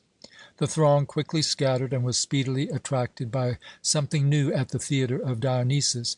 The zither player Anaxenor had just announced from its steps that Cleopatra and Antony had won the most brilliant victory, and had sung to the accompaniment of his lute a hymn which had deeply stirred all hearts. He had composed it long before, and seized the first opportunity the report had reached his ears while breakfasting in Canopus to try its effect. As soon as the square began to empty, Barine left her post of observation. It was long since her heart had throbbed so violently. Not one of the many suitors for her favour had been so dear to her as Dion, but she now felt that she loved him. End of Chapter 3, Part 1. Chapter 3, Part 2. What he had just done for her and her grandfather was worthy of the deepest gratitude. It proved that he did not come to her house, like most of her guests, merely to while away the evening hours. It had been no small matter for the young aristocrat, in the presence of the whole multitude, to enter into a debate with the infamous Philostratus, and how well he had succeeded in silencing the dreaded orator. Besides, Dion had even taken her part against his own powerful uncle, and perhaps by his deed drawn upon himself the hostility of his enemy's brother, Alexis, Antony's powerful favourite. Barine might assure herself that he, who was the peer of any Macedonian noble in the city, would have done this for no one else. She felt as if the act had ransomed her. When, after an unhappy marriage and many desolate days, she had regained her former bright cheerfulness and saw her house become the centre of the intellectual life of the city, she had striven until now to extend the same welcome to all her guests. She had perceived that she ought not to give any one the power over her which is possessed by the man who knows that he is beloved, and even to Dion she had granted little more than to the others. But now she saw plainly that she would resign the pleasure of being a universally admired woman, whose modest home attracted the most distinguished men in the city, for the far greater happiness which would be hers as Dion's beloved wife. With him, cherished by his love, she believed that she could find far greater joy in solitude than in the gay course of her present life. She knew now what she must do if Dion sought her, and the architect for the first time found her a silent companion. He had willingly accompanied her back to her grandfather's house, where he had again met her sister Helena, while she had quitted it disappointed because her brave defender had not returned there. After the interruption of the debate, Dion had been in a very cheerful mood. The pleasant sensation having championed a good cause and the delightful consciousness of success were not new to him, but he had rarely felt so uplifted as now. He most ardently longed for his next meeting with Barine, and imagined how he would describe what had happened and claim her gratitude for his friendly service. The scene had risen clearly before his mind, but scarcely had the radiant vision of the future faded when the unusually bright expression of his manly face was clouded by a grave and troubled one. The darkness of the night, illumined only by the flare of the pitch-pans, had surrounded him, yet it had seemed as if he were standing with Barine in the full light of noon in the blossoming garden of his own palace, and after asking a reward for his sturdy championship, she had clung to him with deep emotion, and he had passionately kissed her tearful face. The face had quickly vanished, yet it had been as distinct as the most vivid picture in a dream. Was Barine more to him than he supposed? Had he not been drawn to her during the past few months by the mere charm of her pliant intellect and her bright beauty? Had a new, strong passion awakened within him?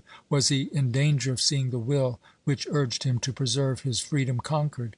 had he cause to fear that some day, constrained by a mysterious, invincible power, in defiance of the opposition of calm reason, he might perhaps bind himself for life to this Barine, the woman who had once been the wife of a Philostratus, and who bestowed her smiles on all who found admittance to her house, seeking a feast for the eye, a banquet for the ear, a pleasant entertainment. Though her honour was as stainless as the breast of a swan, and he had no reason to doubt it, she would still be classed with Aspasia and other women whose guests sought more than songs and agreeable conversations. The gifts with which the gods had so lavishly endowed her had already been shared with too many to permit him, the last scion of a noble Macedonian house, to think of leading her as mistress to the palace whose erection he had so carefully and successfully planned with Gorgias. Surely it lacked nothing save the gracious rule of a mistress. But if she should consent to become his without the blessing of Hymen? No. He could not thus dishonour the granddaughter of Didymus, the man who had been his father's revered teacher, a woman whom he had always rejoiced that, spite of the gay freedom with which she received so many admirers, he could still esteem. He would not do so, though his friends would have greeted such scruples with a smile of superiority. Who revered the sacredness of marriage in a city whose queen was openly living for the second time with the husband of another? Dion himself had formed many a brief connection, but for that very reason he could not place a woman like Barine on the same footing with those whose love he had perhaps owed solely to his wealth. He had never lacked courage and resolution, but he felt that this time he would have to resist a power with which he had never coped. That accursed face! Again and again it rose before his mental vision, smiling and beckoning so sweetly that the day must come when the yearning to realize the dream would conquer all opposition.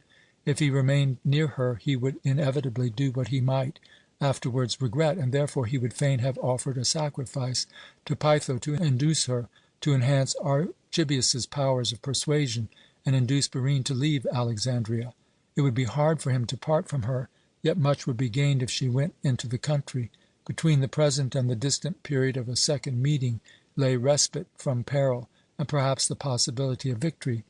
Dion did not recognize himself. He seemed as unstable as a swaying reed, because he had conquered his wish to re-enter old Didymus's house and encourage him, and passed on to his own home. But he would probably have found Barine still with her grandfather, and he would not meet her, though every fibre of his being longed for her face, her voice, and a word of gratitude from her beloved lips. Instead of joy, he was filled with the sense of dissatisfaction, which overpowers a man standing at a crossing in the roads, who sees before him three goals, yet can be fully content with neither.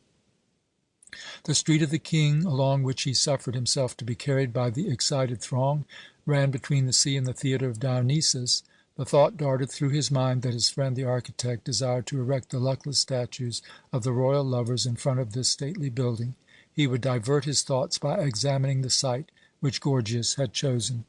The zither player finished his hymn just as Dion approached the theatre, and the crowd began to disperse. Every one was full of the joyful tidings of victory, and one shouted to another what Anaxenor, the favourite of the great Antony, who must surely know, had just recited in thrilling verse. Many a joyous Io and loud Evo to Cleopatra, the new Isis, and Antony, the new Dionysus, resounded through the air, while bearded and smooth, delicate Greek and thick Egyptian lips joined in the shout to the Sebasteum. This was the royal palace, which faced the government building containing the regent's residence. The populace desired to have the delightful news confirmed, and to express by a public demonstration the grateful joy which filled every heart. Dion, too, was eager to obtain certainty, and though usually averse to mingling with the populace during such noisy outbursts of feeling, he was preparing to follow the crowd thronging towards the Sebasteum, when the shouts of runners clearing a passage for a closed litter fell upon his ear. It was occupied by Iras, the queen's trusted attendant. If any one could give accurate information, it was she. Yet it would hardly be possible to gain an opportunity of conversing with her in this throng. But Iras must have had a different opinion. She had seen Dion, and now called him to her side. There were hoarse tones in her voice, usually so clear and musical, which betrayed the emotion raging in her breast as she assailed the young Macedonian noble with a flood of questions. Without giving him the usual greeting, she hastily desired to know what was exciting the people who had brought the tidings of victory, and whither the multitude was flocking. Dion had found it difficult not to be forced from the litter while answering. Iras perceived this, and as they were just passing the meander, the labyrinth, which was closed after sunset, she ordered her bearers to carry the litter to the entrance, made herself known to the watchman, ordered the outer court to be opened, the litter to be placed there, and the bearers and runners to wait outside for her summons, which would soon be given. This unusual haste and excitement filled Dion with just solicitude. She refused his invitation to alight and walk up and down, declaring that life offered so many labyrinths that one need not seek them. He, too, seemed to be following paths which were scarcely straight ones. "Why," she concluded, thrusting her head far out of the opening in the litter, "are you rendering it so difficult for the Regent and your own uncle to execute their plans, making common cause with the populace like a paid agitator?" "Like Philostratus, you mean, on whom I bestowed a few blows in addition to the golden guerdon received from your hand?" "I like him, for aught I care. Probably it was you, too, who had him flung into the water after you had vented your wrath on him. You managed your cause well. What we do for love's sake is usually successful. No matter, if only his brother Alexas does not rouse Antony against you. For my part, I merely desire to know why and for whom all this was done." "For whom, save the good old man who was my father's preceptor, and his just claim?" replied Dion frankly. "Moreover, for no site more unsuitable could be found than his garden in behalf of good taste." Iras laughed a shrill, short laugh, and her narrow, regularly formed face, which might have been called beautiful, had not the bridge of the straight, delicate nose been too long and the chin too small, darkened slightly as she exclaimed, "That is frank, at least." "You ought to be accustomed to that from me," replied Dion calmly. "In this case, however, the expert Gorgias fully shares my opinion." "I heard that, too. You are both the most constant visitors of what is the woman's name? The bewitching Barine?" "Barine?" repeated Dion, as if the mention of the name surprised him. "You take care, my friend, that our conversation does honour to its scene, the labyrinth. I speak of works of the sculptor's art, and you pretend that I am referring to what is most certainly a very successful living work from the creative hands of the gods. I was very far from thinking of the granddaughter of the old scholar for whom I interceded." "Ay," she scornfully retorted, "young gentlemen in your position and with your habits of life always think of their fathers' estimable teachers rather than of the women who, ever since Pandora opened her box, have brought all sorts of misfortunes into the world. But," she added, pushing back her dark locks from her high forehead, "I don't understand myself how, with the mountain of care that now burdens my soul, I can waste even a single word upon such trifles. I care as little for the aged scholar as I do for his legion of commentaries and books, though they are not wholly unfamiliar to me. For any concern of mine he might have as many grandchildren as there are evil tongues in Alexandria, were it not that just at this time it is of the utmost importance to remove everything which might cast a shadow on the Queen's pathway. I have just come from the palace of the royal children at Lochias, and what I learned there. But that I will not. I cannot believe it. It fairly stifles me." "Have you received bad news from the fleet?" questioned Dion with sincere anxiety, but she only bent her head in assent, laying her fan of ostrich plumes on her lips to enjoin silence, at the same time shivering so violently that he perceived it even in the dusk. It was evident that speech was difficult, as she added in a muffled tone, "It must be kept secret. Rhodian sailors thank the gods. It is still very doubtful. It must not be true. And yet the prattle of that zither player, which has filled the multitude with joyous anticipation, is abominable. The great ones of the earth are often most sorely injured by those who owe them the most gratitude." "I know you can be silent, Dion. You could as a boy, if anything was to be hidden from our parents. Would you still be ready to plunge into the water for me, as in those days?" "Scarcely, yet you may be trusted, and even in this labyrinth I will do so. My heart is heavy, but not one word to any person. I need no confidant, and could maintain silence even towards you. But I am anxious that you should understand me, you who have just taken such a stand. Before I entered my litter at Lochias, the boy returned, and I talked with him. Young Cæsarion loves Barine," replied Dion with grave earnestness. "Then this horrible folly is known?" asked Iras excitedly. "A passion far deeper than I should ever have expected this dreamer to feel has taken possession of him, and if the Queen should now return, perhaps less successful than we desire, if she looks to those from whom she still expects pleasure, satisfaction, lofty deeds, and learns what has befallen the boy, for what does not that sun-bright intellect learn and perceive? He is dear to her, dearer than any of you imagine. How it will increase her anxiety, perhaps her suffering. With what good reason she will be angered against those whom duty and love should have commanded to guard the boy. And therefore," added Dion, "the stone of offence must be removed. Your first step to secure this object was the attack on Didymus." He had judged correctly, and perceived that in her assault upon the old scholar she had at first intended to play into the hands of the rulers, work against the old philosopher and his relatives, among whose number was Barine, for the Egyptian law permitted the relatives of those who were convicted of any crime against the sovereign or the government to be banished with the criminal. This attack upon an innocent person was disgraceful, yet every word Iras uttered made Dion feel, every feature of her face betrayed, that it was not merely base jealousy, but a nobler emotion that caused her to assail the guiltless sage, love for her mistress, the desire which dominated her whole being to guard Cleopatra from grief and trouble in these trying times.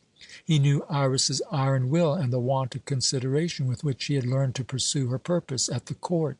His first object was to protect Barine from the danger which threatened her, but he also wished to relieve the anxiety of Iras, the daughter of Krates, his father's neighbour, with whom he had played in boyhood, and for whom he had never ceased to feel a tender interest.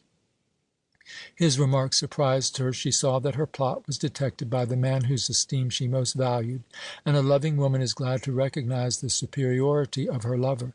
Besides, from her earliest childhood, and she was only 2 years younger than Dion, she had belonged to circles where no quality was more highly prized than mental pliancy and keenness. Her dark eyes, which at first had glittered distrustfully and questioningly, and afterwards glowed with a gloomy light, now gained a new expression. Her gaze sought her friends with a tender, pleading look as, admitting his charge, she began, "Yes, Dion, the philosopher's granddaughter must not stay here.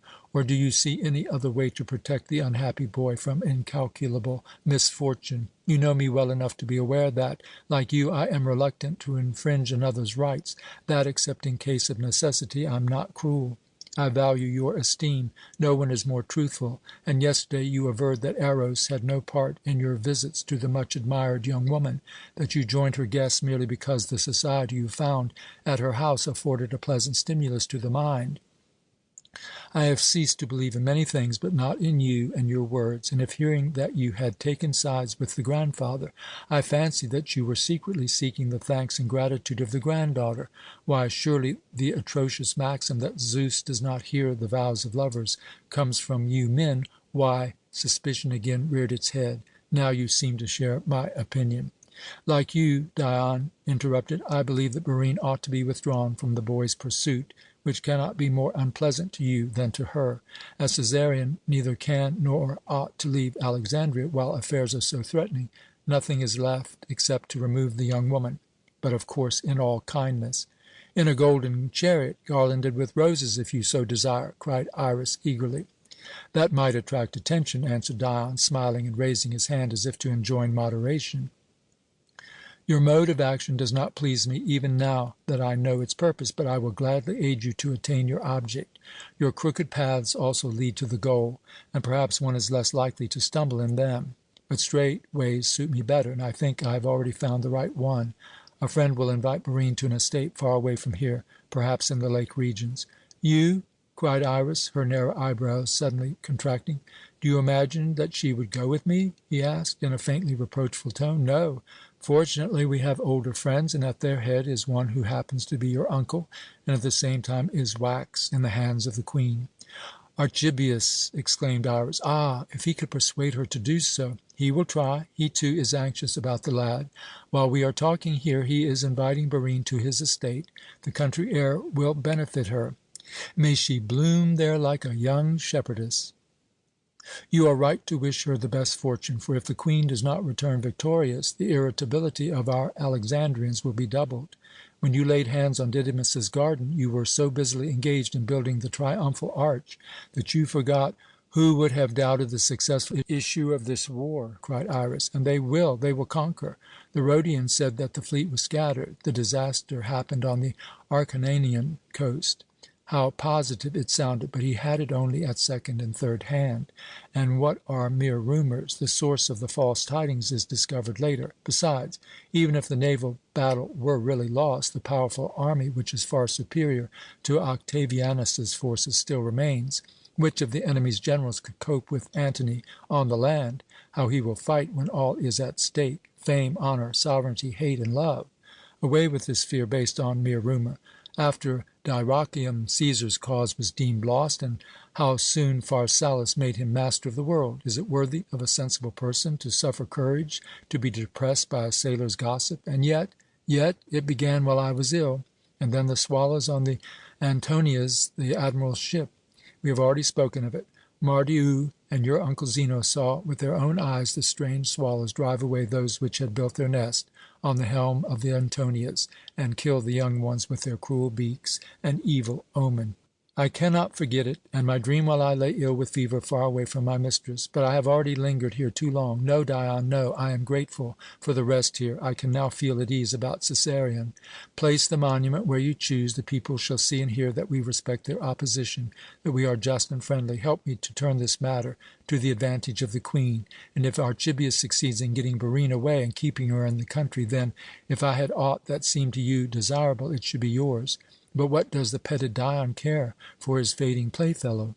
Fading? He repeated in a tone of indignant reproach. Say rather the fully developed flower has learned from her royal friend the secret of eternal youth.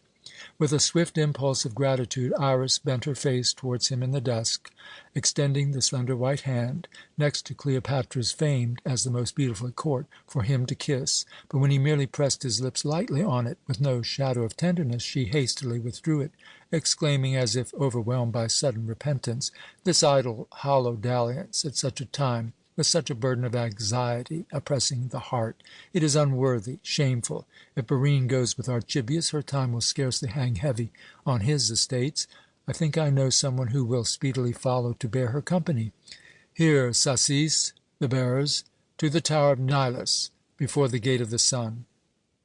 Dion gazed after her litter a short time, then passed his hand through his waving brown hair, walked swiftly to the shore, and without pausing long to choose, sprang into one of the boats which were rented for pleasure voyages. Ordering the sailors who were preparing to accompany him to remain on shore, he stretched the sail with a practised hand and ran out towards the mouth of the harbour. He needed some strong excitement, and wished to go himself in search of news. Chapter 3, Part 2.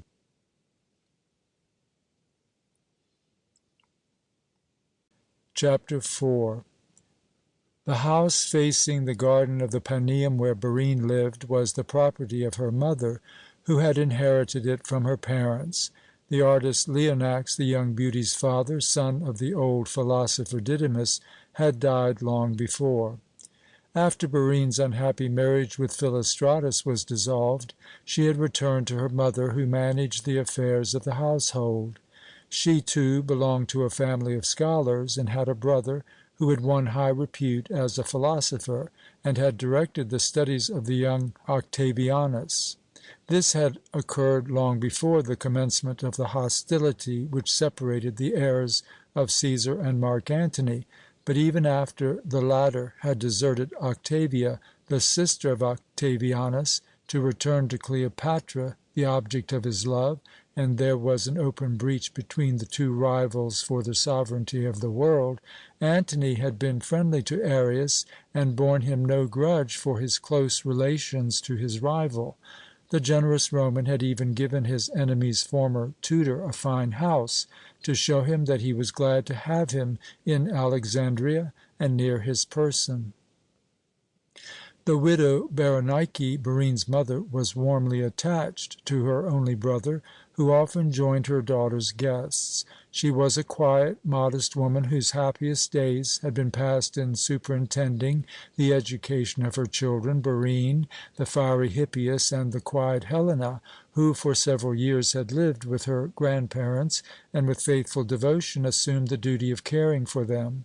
She had been more easily guided than the two older children, for the boy's aspiring spirit had often drawn him beyond his mother's control, and the beautiful, vivacious girl had early possessed charms so unusual that she could not remain unnoticed. Hippias had studied oratory, first in Alexandria and later in Athens and Rhodes.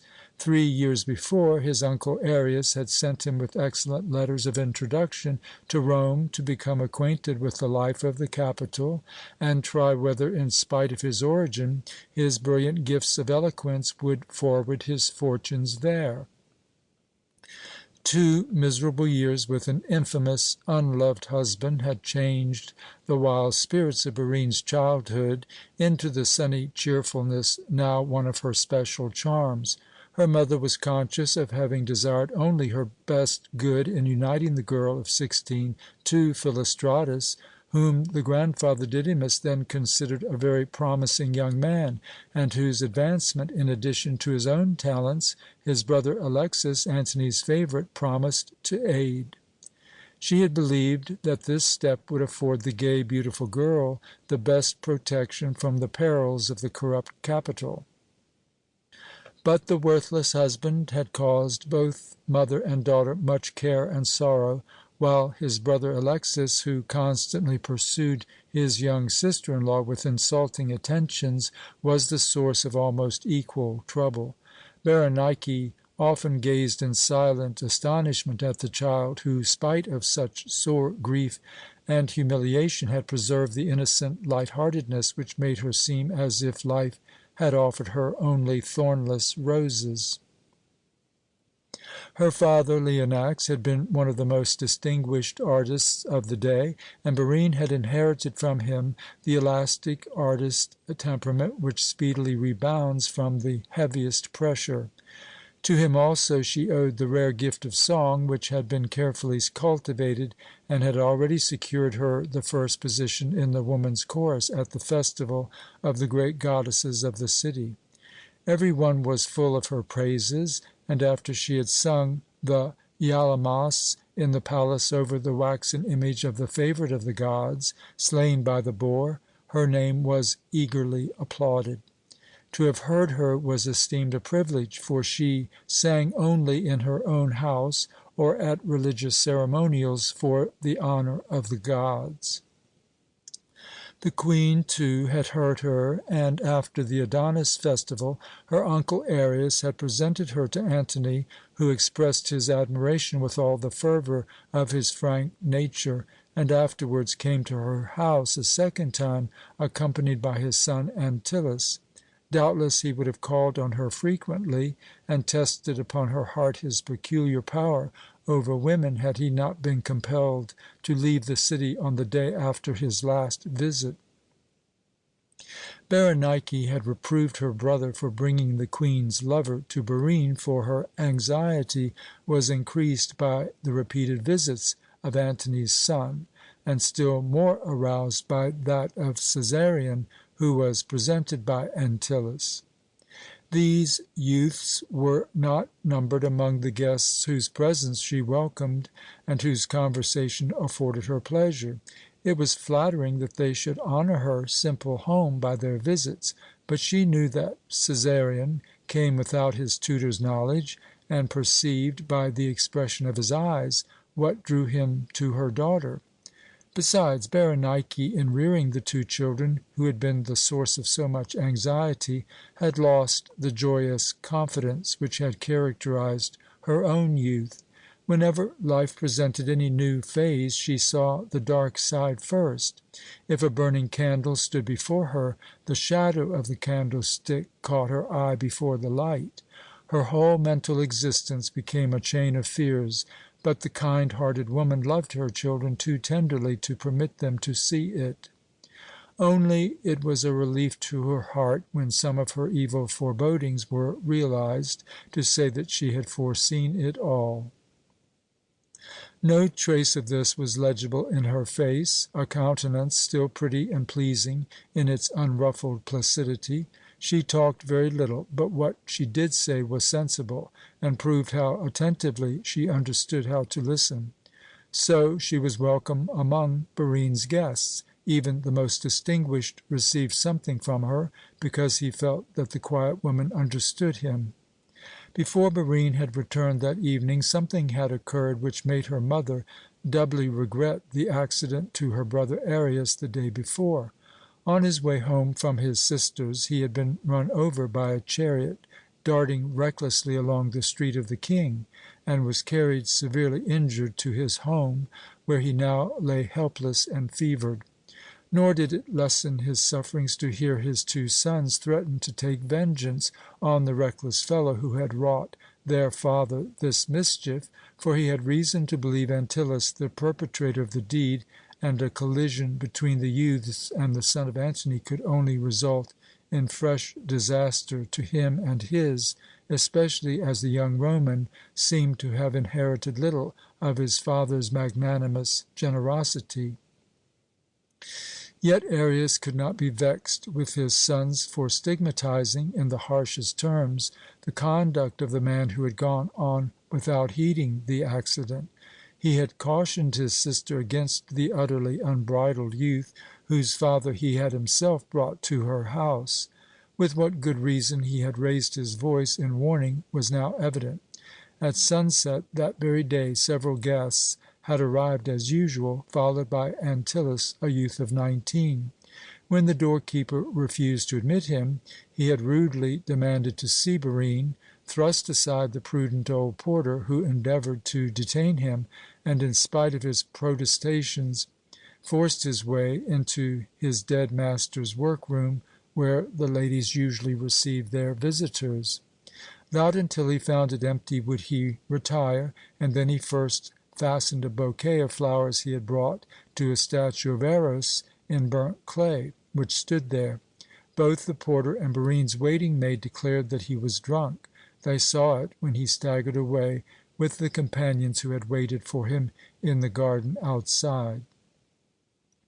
This unseemly and insulting conduct filled Berenike with the deepest indignation.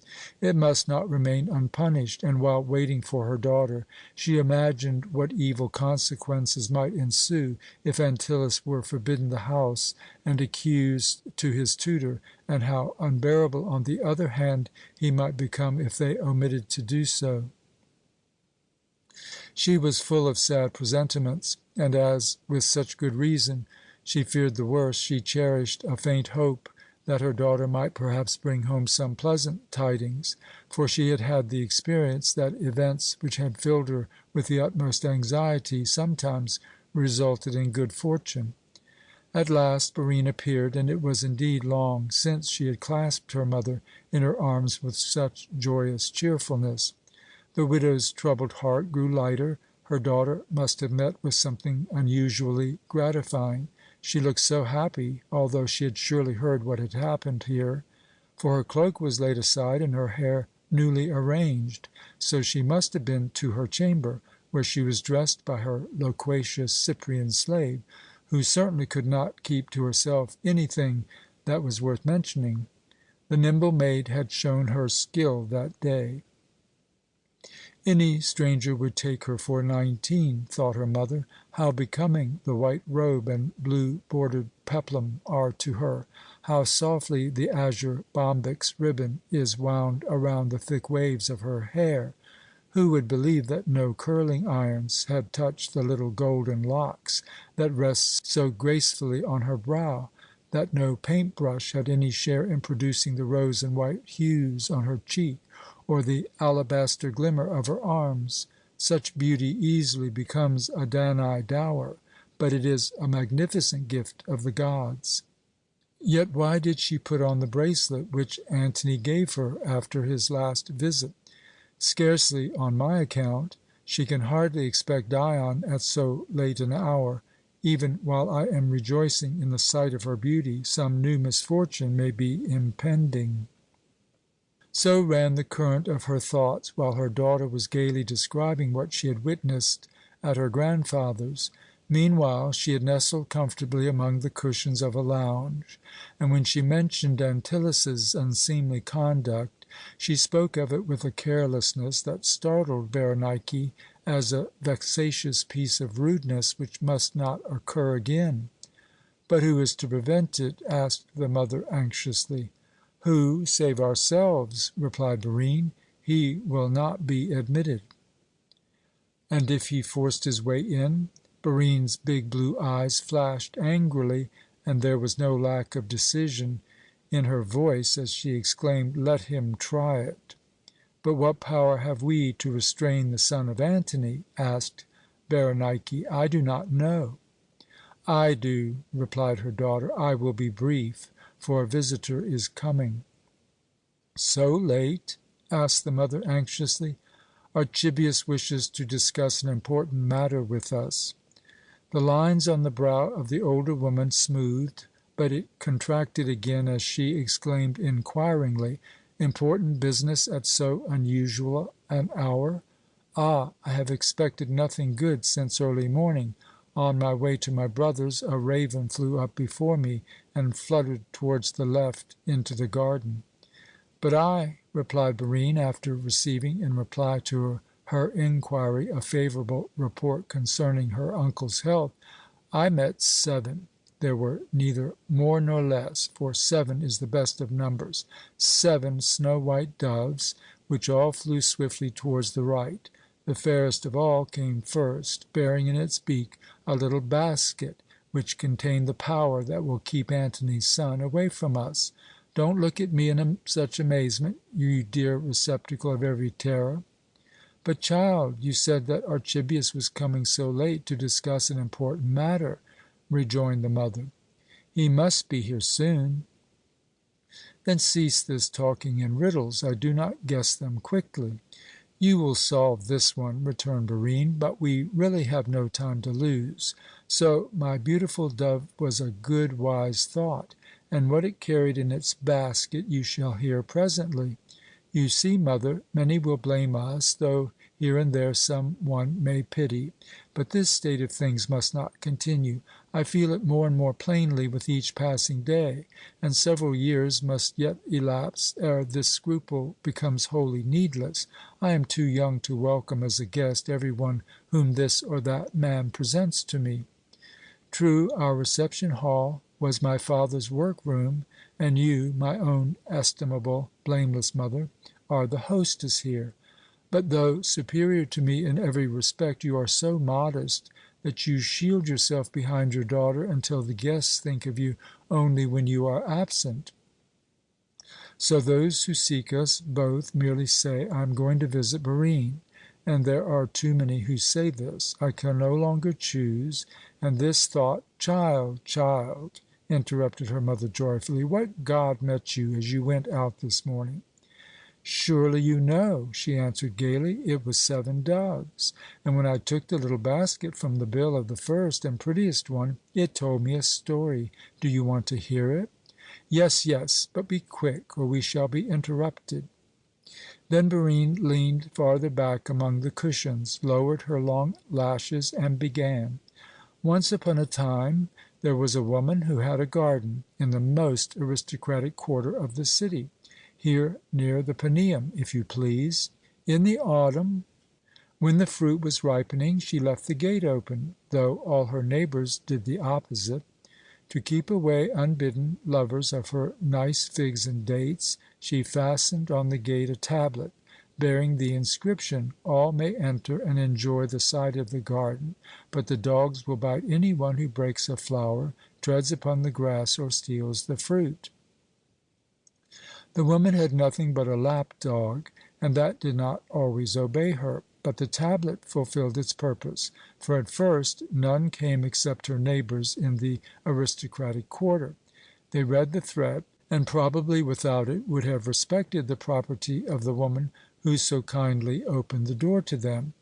Thus matters went on for a time, until first a beggar came, and then a Phoenician sailor, and a thievish Egyptian from the Rhakotis, neither of whom could read.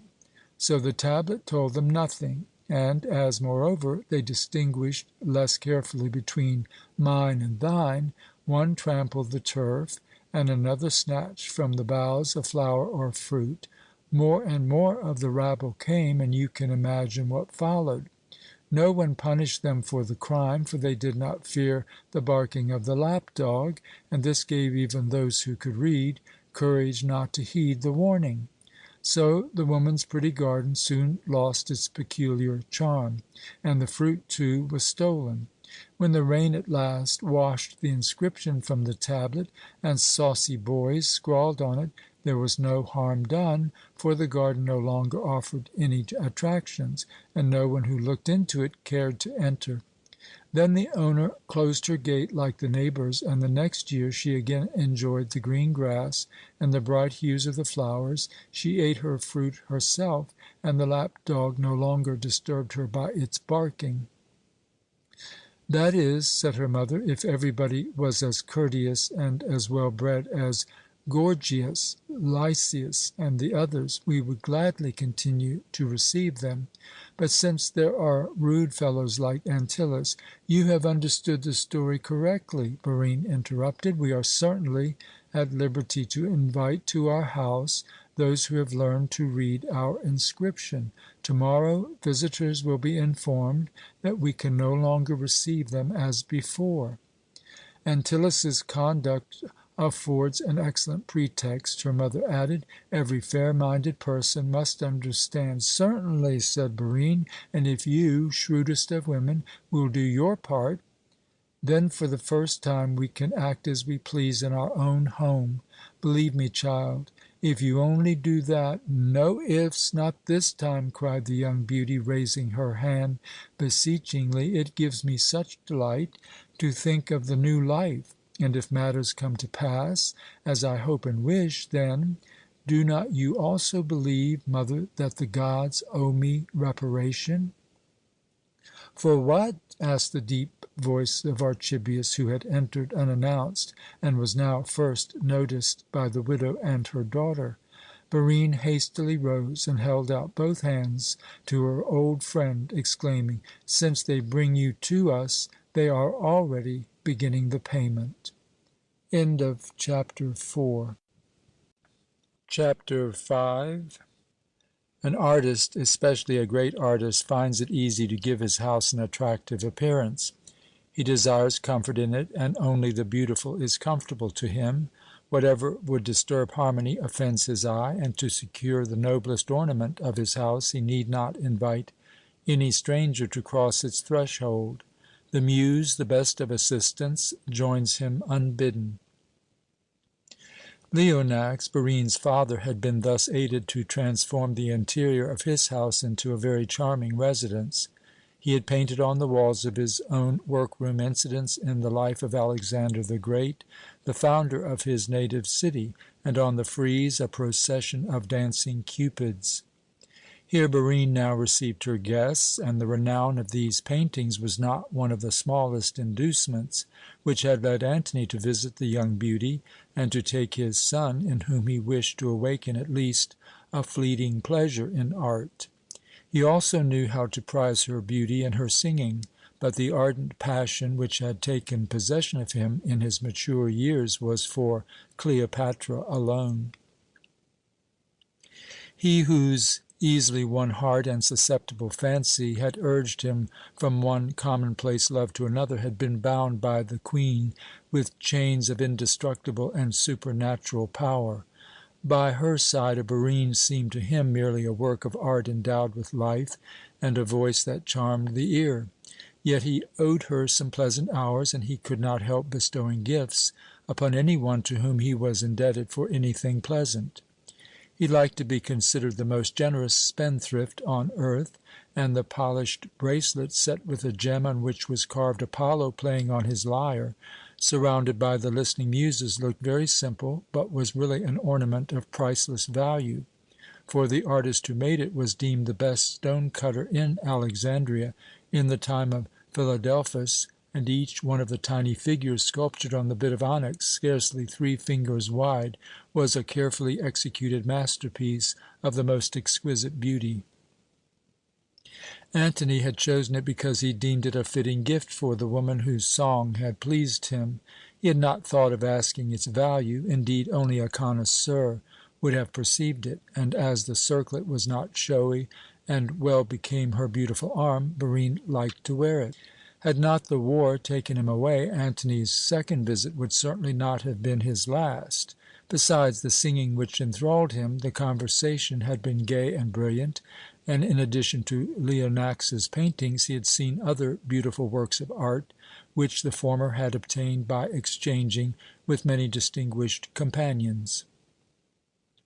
Nor was there any lack of plastic creations in the spacious apartment, to which the flashing of the water poured by a powerful man from the goat-skin bottle on his shoulder into a shell lent a special charm. The master who had carved this stooping Nubian had also created the much-discussed statues of the royal lovers. The clay Eros, who with bent knee was aiming at a victim visible to himself alone, was also his work. Antony, when paying his second visit, had laughingly laid the garland he wore before the greatest of human conquerors, while a short time ago his son Antyllus had rudely thrust his bouquet of flowers into the opening of the curved right arm, which was drawing the string. In doing so, the statue had been injured. Now the flowers lay unheeded upon the little altar at the end of the large room, lighted only by a single lamp, for the ladies had left it with their guest. They were in Barine's favourite apartment, a small room where there were several pictures by her dead father. Antyllus's bouquet and the damage to the clay statue of Eros had played a prominent part in the conversation between the three, and rendered Archibius's task easier. Berenike had greeted the guest with a complaint of the young Roman's recklessness and unseemly conduct, to which Barine added the declaration that they had now sacrificed enough to Zeus Xenios, the god of hospitality. She meant to devote her future life to the modest household gods and to Apollo, to whom she owed the gift of song. Archibius had listened silently in great surprise until she had finished her explanation, and declared that henceforth she intended to live alone with her mother, instead of having her father's workshop filled with guests. The young beauty's vivid imagination transported her to this new and quieter life. But spite of the clear and glowing hues in which she described her anticipations, her grey-haired listener could not have believed in them fully.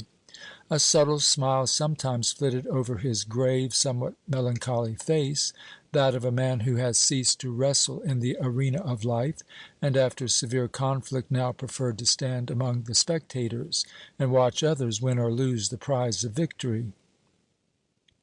Doubtless the wounds which he had received still ached, yet his sorrowful experiences did not prevent his being an attentive observer.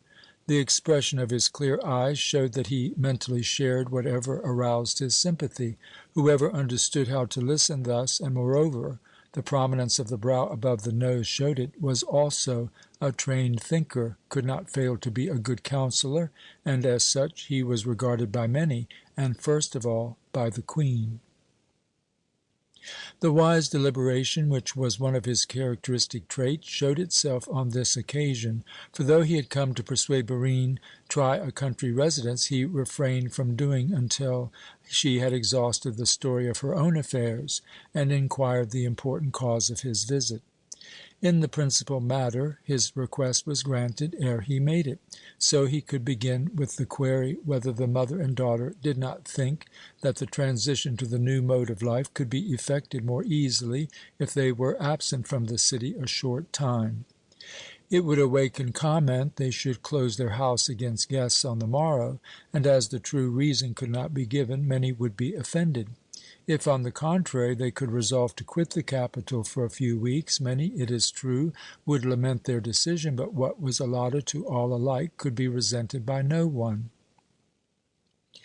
Berenike eagerly assented, but Barine grew thoughtful. Then Archibius begged her to speak frankly, and after she had asked where they could, he proposed his country estate. His keen grey eyes had perceived that something bound her so firmly to the city that in the case of a true woman like Barine it must be an affair of the heart. He had evidently judged correctly, for at his prediction that there would be no lack of visits from her dearest friends, she raised her head, her blue eyes sparkled brightly, and when Archibius paused, she to her mother, exclaiming gaily, "We will go!" Again the vivid imagination daughter conjured the future before her in distinct outlines. She alone knew whom she meant when she spoke of the visitors she expected at Irenia, Archibius's estate. The name meant the place of peace, and it pleased her. Archibius listened smilingly, but when she began to assign him also a part in driving the little Sardinian horses and pursuing the birds, he interrupted her with the statement that whether he could speedily allow himself a pleasure which he should so keenly enjoy, that of breathing the country air with such charming guests, would depend upon the fate of another. Thank the gods, he had been able to come here with a lighter heart, because just before his departure he had heard of a splendid victory gained by the Queen. The ladies would perhaps permit him to remain a little longer, as he was expecting confirmation of the news.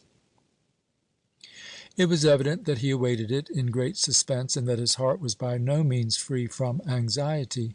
Berenike shared it, and her pleasant face, which had hitherto reflected her delight at her daughter's sensible resolution, was now clouded with care as Archibius began: "The object of my presence here? You are making it very easy for me to attain it. If I deemed it honest, I could now conceal the fact that I had sought you to induce you to leave the city. I see no peril from the boyish insolence of the son of Antony. The point in question, child, is merely to put yourself out of the reach of Cæsarion." "If you could place me in the moon, it would please me best, as far as he is concerned," replied Barine eagerly. "That is just what induced me to change our mode of life, since my door cannot be closed against the boy, who, though still under a tutor, uses his rank as a key to open it. And just think of being compelled to address that dreamer with eyes pleading for help by the title of king!" "Yet what mighty impulse might not be slumbering in the breast of a son of Julius Cæsar and Cleopatra?" said Archibius. "And passion, I know, my child, that it is no fault of yours, has now awakened within him. Whatever the result may be, it must fill his mother's heart with anxiety. That is why it is needful to hasten your departure and to keep your destination a secret. He will attempt no violence, but he is the child of his parents, and some unexpected act may be anticipated from him." "You startle me!" cried Barine. "You transform the cooing dove, which entered my house, into a dangerous griffin." "As such you may regard him," said the other, warningly. "You will be a welcome guest, Barine, but I invited you, whom I have loved from your earliest childhood, the daughter of my dearest friend, not merely to do you a service at Irenia, but to save from grief or even annoyance the person to whom, who is not aware of it, I owe everything." The words conveyed to both ladies the knowledge that, though they were dear to Archibius, he would sacrifice them, and with them perhaps all the rest of the world, for the peace and happiness of the Queen. Barine had expected nothing else. She knew that Cleopatra had made the philosopher's son a wealthy man and the owner of extensive estates, but she also felt that the source of his loyal devotion to the Queen, over whom he watched like a tender father, was due to other causes. Cleopatra prized him also. Had he been ambitious, he could have stood at the helm of the ship of state. As epitrop long ago, but the whole city knew it, he had more than once refused to accept a permanent office, because he believed that he could serve his mistress better as an unassuming, unnoticed counsellor.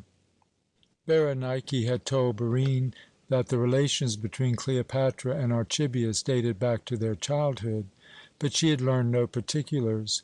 Various rumours were afloat, which in the course of time had been richly adorned and interwoven with anecdotes, and Barine naturally lent the most ready credence to those which asserted that the princess, in her earliest youth, had cherished a childish love for the philosopher's son. Now her friend's conduct led her to believe it. When Archibius paused, the young beauty assured him that she understood him, and as the alabaster hanging lamp and a 3-branched light cast a brilliant glow upon the portrait which her father had painted of the 19-year-old Queen, and afterwards copied for his own household, she pointed to it, and, pursuing the current of her own thoughts, asked the question, was she not marvellously beautiful at that time? "As your father's work represents her," was the reply. "Leonax painted the portrait of Octavia on the opposite side the same year, and perhaps the artist deemed the Roman the fairer woman." He pointed as he spoke to a likeness of Octavianus's sister, whom Barine's father had painted as the young wife of Marcellus, her first husband. "Oh, no," said Berenike. "I still remember perfectly how Leonax returned in those days. What woman might not have been jealous of his enthusiasm for the Roman Hera? At that time I had not seen the portrait, and when I asked whether he thought Octavia more beautiful than the Queen, for whom Eros had inflamed his heart, as in the case of most of the beautiful women he painted, he exclaimed, 'You know his impetuous manner. Octavia stands foremost in the ranks of those who are called beautiful or less beautiful. The other, Cleopatra, stands alone, and can be compared with no one.'"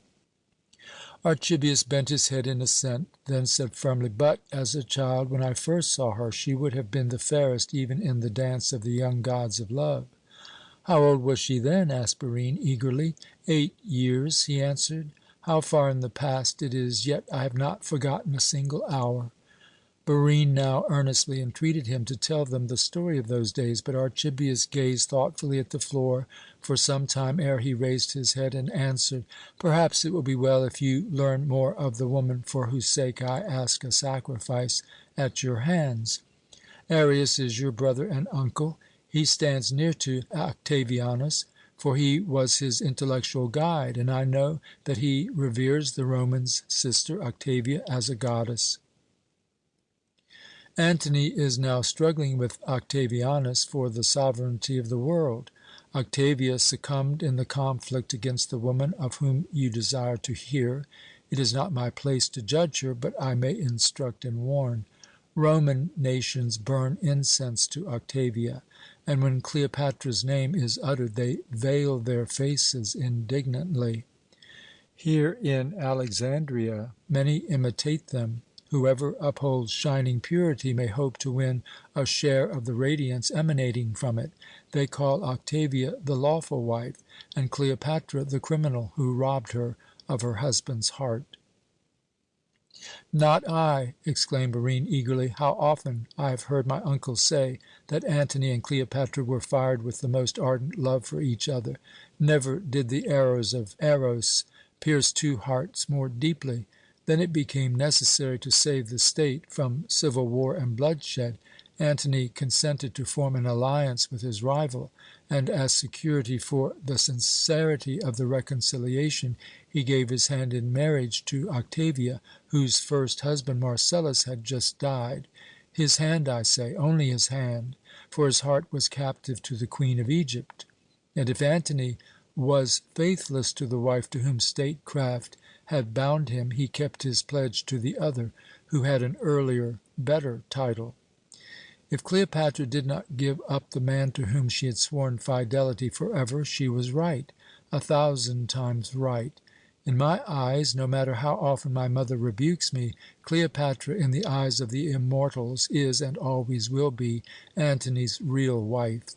The other, though on her marriage day no custom, no word, no stroke of the stylus, no gesture was omitted, is the intruder in a bond of love which rejoices the gods, however it may anger mortals.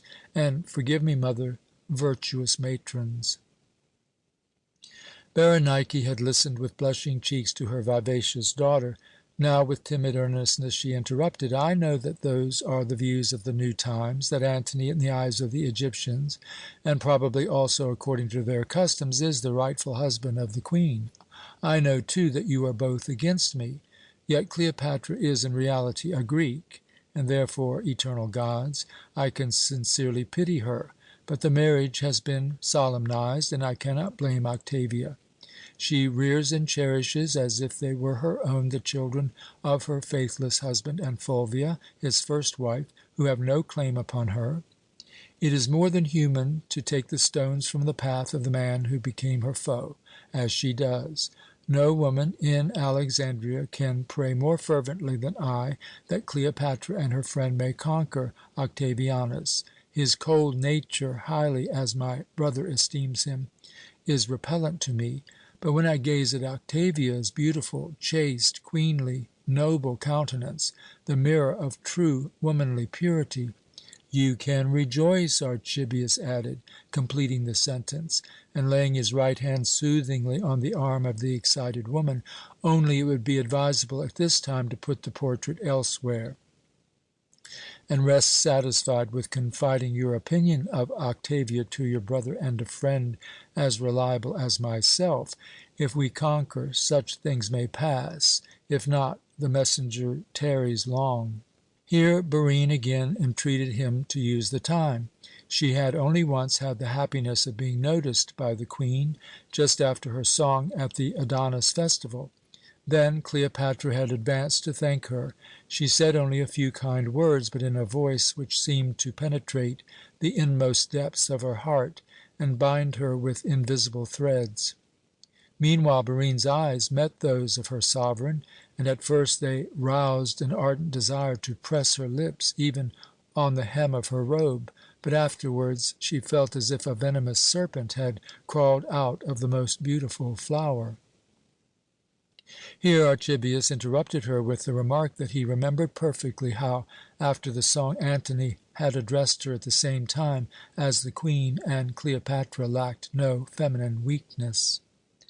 "Jealousy?" asked Barine in astonishment. "I was not presumptuous enough to admit it. I secretly feared that Alexas, the brother of Philostratus, had prejudiced her. He is as ill-disposed towards me as the man who was my husband, but everything connected with those two is so base and shameful that I will not allow it to cloud this pleasant hour. Yet the fear that Alexas might have slandered me to the Queen is not groundless. He is as shrewd as his brother, and through Antony, into whose favour he ingratiated himself, is always in communication with Cleopatra. He went to the war with him." "I learned that too late, and am utterly powerless against Antony," replied Archibius. "But was it not natural that I should fear he had prejudiced the Queen?" asked Barine. "At any rate, I imagined that I detected a hostile expression in her eyes, and it repelled me, though at first I had been so strongly attracted towards her." "And had not that other stepped between you, you could not have turned from her again," said Archibius. "The first time I saw her, I was but a mere boy, and she, as I have already said, a child 8 years old." Barine nodded gratefully to Archibius, brought the distaff to her mother, poured water into the wine in the mixing vessel, and after at first leaning comfortably back among the cushions, she soon bent forward in a listening attitude with her elbow propped on her knee, and her chin supported by her hand. Berenike drew the flax from the distaff, at first slowly, then faster and faster. "You know my country house in the Canopus," the guest began. "It was originally a small summer palace belonging to the royal family, and underwent little change after we moved into it. Even the garden is unaltered. It was full of shady old trees. Olympus, the leech, had chosen this place, that my father might complete within its walls the work of education entrusted to him. You shall hear the story. At that time Alexandria was in a state of turmoil, for Rome had not recognized the king and ruled over us like fate, though it had not acknowledged the will by which the miserable Alexander bequeathed Egypt to him like a field or a slave. The king of Egypt, who called himself the new Dionysus, was a weak man, whose birth did not give him the full right to the sovereignty.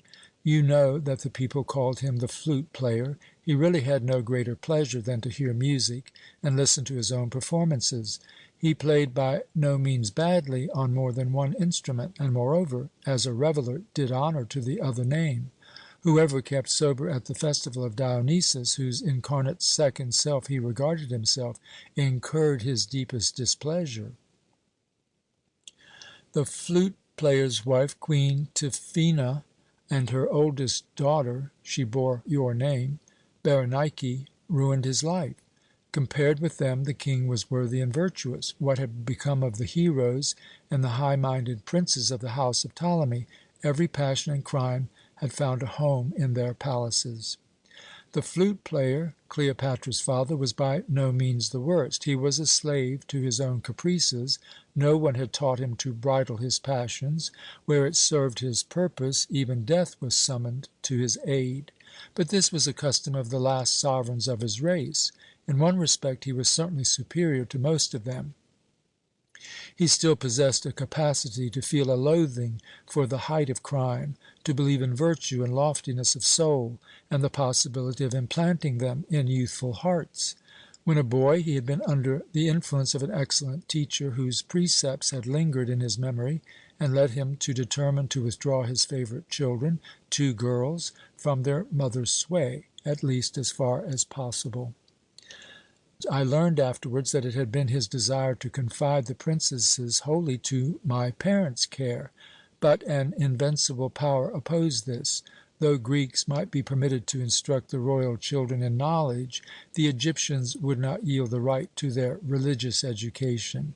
The leech Olympus, you know the good old man, had insisted that the delicate Cleopatra must spend the coldest winter months in Upper Egypt, where the sky was never clouded, and the summer near the sea in a shady garden. The little palace at Canopus was devoted to this purpose. When we moved there it was entirely unoccupied, but the princesses were soon to be brought to us. During the winter Olympus preferred the island of Philae on the Nubian frontier, because the famous temple of Isis was there, and its priests willingly undertook to watch over the children. The queen would not listen to any of these plans. Leaving Alexandria and spending the winter on a lonely island in the tropics was an utterly incomprehensible idea. So she let the king have his way, and no doubt was glad to be relieved from the care of the children. For even after her royal husband's exile from the city, she never visited her daughters. True, death allowed her only a short time to do so. Her oldest daughter, Berenike, who became her successor, followed her example, and troubled herself very little about her sisters. I heard afterwards that she was very glad to know that they were in charge of persons who filled their minds with other thoughts than the desire to rule. Her brothers were reared at Lochias by our countryman Theodotus, under the eyes of their guardian Pothinus. Our family life was, of course, wholly transformed by the reception of the royal children. In the first place, we moved from our house in the Museum Square into the little palace at Canopus, and the big shady garden delighted us. I remember, as though it were but yesterday, the morning (I was then a boy of 15) when my father told us that 2 of the king's daughters would soon become members of the household. There were 3 of us children: Charmian, who went to the war with the queen because Iris, our niece, was ill; I myself; and Straton, who died long ago. We were urged to treat the princesses with the utmost courtesy and consideration, and we perceived that their reception really demanded respect, for the palace, which we had found empty and desolate, was refurnished from roof to foundation. The day before they were expected, horses, chariots, and litters came, while boats and a splendid state galley, fully manned, arrived by sea. Then a train of male and female slaves appeared, among them 2 fat eunuchs. I can still see the angry look with which my father surveyed all these people. He drove at once to the city, and on his return his clear eyes were as untroubled as ever. A court official accompanied him, and only that portion of the useless amount of luggage and number of persons that my father desired remained. The princesses were to come the next morning. It was at the end of February. Flowers were blooming in the grass and on the bushes, while the foliage of the trees glittered with the fresh green which the rising sap gives to the young leaves. I was sitting on a strong bough of a sycamore tree, which grew opposite to the house, watching for them. Their arrival was delayed, and as I gazed meanwhile over the garden, I thought it must surely please them, for not a palace in the city had one so beautiful. At last the litters appeared. They had neither runners nor attendants, as my father had requested, and when the princesses alighted both at the same moment, I knew not which way to turn my eyes first, for the creature that fluttered like a dragon-fly rather than stepped from the first litter was not a girl like other mortals. She seemed like a wish, a hope. When the dainty, beautiful creature turned her head hither and thither, and at last gazed questioningly, as if beseeching help, into the faces of my father and mother, who stood at the gate to receive her, it seemed to me that such must have been the aspect of Psyche when she stood pleading for mercy at the throne of Zeus. But it was worth while to look at the other also. Was that Cleopatra? She might have been the elder, for she was as tall as her sister, but how utterly unlike! From the waving hair to every movement of the hands and body, the former, it was Cleopatra, had seemed to me as if she were flying. Everything about the second figure, on the contrary, was solid, nay, even seemed to offer positive resistance. She sprang from the litter and alighted on the ground with both feet at once, clung firmly to the door, and haughtily flung back her head, crowned with a wealth of dark locks.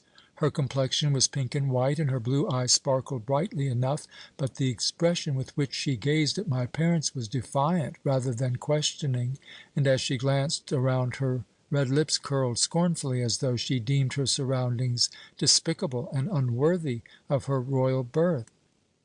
This irritated me against the 7-year-old child, yet I said to myself that though it was very beautiful here, thanks to my father's care, perhaps it appeared plain and simple when compared with the marble, gold, and purple of the royal palace whence she came. Her features, too, were regular and beautiful, and she would have attracted attention by her loveliness among a multitude. When I soon heard her issue imperious commands and defiantly insist upon the fulfilment of every wish, I thought in my boyish ignorance that Arsinoë must be the elder, for she was better suited to wield a sceptre than her sister. I said so to my brother and Charmian, but we all soon saw which really possessed queenly majesty, for Arsinoë, if her will were crossed, wept, screamed, and raged like a lunatic, or if that proved useless, begged and teased, while if Cleopatra wanted anything, she obtained it in a different way. Even at that time she knew what weapons would give her victory, and while using them she still remained the child of a king. No artisan's daughter could have been further removed from airs of majestic pathos than this embodiment of the most charming childlike grace. But if anything for which her passionate nature ardently longed was positively refused, she understood how to attain it by the melody of her voice, the spell of her eyes, and in extreme cases by a silent tear. When to such tears were added uplifted hands and a few sweet words, such as, "It would make me happy," or "Don't you see how it hurts me?" resistance was impossible. And in after years also, her silent tears and the marvellous music of her voice won her a victory in the decisive questions of life. We children were soon playmates and friends, for my parents did not wish the princesses to begin their studies until after they felt at home with us. This pleased Arsinoë, although she could already read and write. But Cleopatra more than once asked to hear something from my father's store of wisdom, of which she had been told. The king and her former teacher had cherished the highest expectations from the brilliant intellect of this remarkable child, and Olympus once laid his hand on my curls and bade me take care that the princess did not outstrip the philosopher's son. I had always occupied one of the foremost places, and laughingly escaped, assuring him that there was no danger. But I soon learned that this warning was not groundless. You will think that the old fool's heart has played him a trick, and in the magic garden of childish memories the gifted young girl was transformed into a goddess. That she certainly was not, for the immortals are free from the faults and weaknesses of humanity. And what robbed Cleopatra of the renown of resembling the gods? Asked Barine eagerly. A subtle smile, not wholly free from reproach, accompanied Archibius's reply. Had I spoken of her virtues, you would hardly have thought of asking further details. But why should I try to conceal what she has displayed to the world openly enough throughout her whole life? Falsehood and hypocrisy were as unfamiliar to her as fishing is to the sons of the desert. The fundamental principles which have dominated this rare creature's life and character to the present day are two ceaseless desires: first, to surpass everyone, even in the most difficult achievements; and secondly, to love and to be loved in return. From them emanated what raised her above all other women.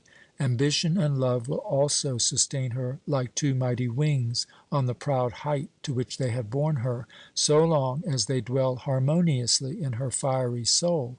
Hitherto a rare favour of destiny has permitted this, and may the Olympians grant that thus it may ever be.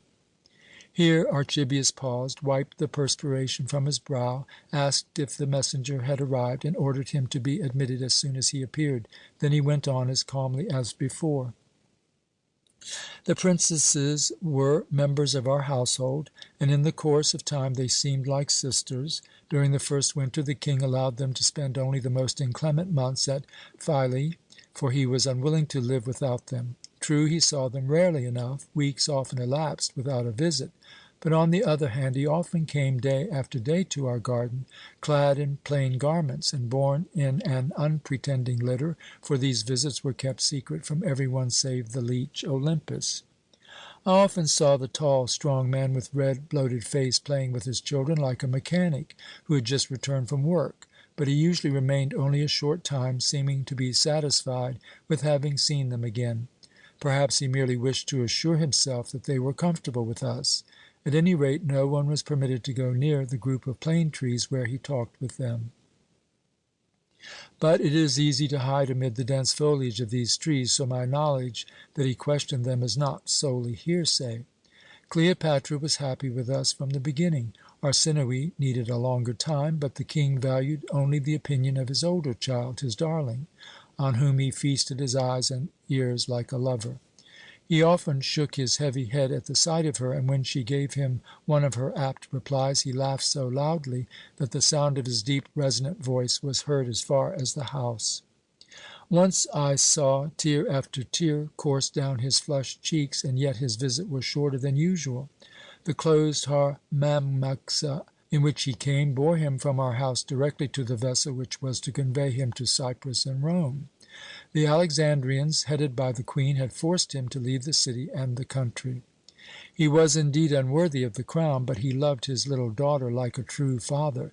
Still, it was terrible, monstrous for him to invoke curses upon the mother and sister of the children in their presence, and in the same breath command them to hate and execrate them, but to love and never forget him.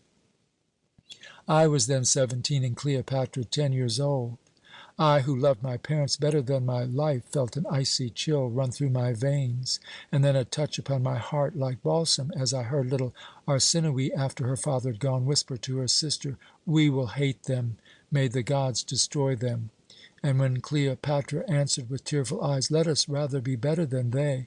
Very good indeed, Arsinoe, that the immortals may love us and bring our father back." "Because then he will make you queen," replied Arsinoe sneeringly, still trembling with angry excitement.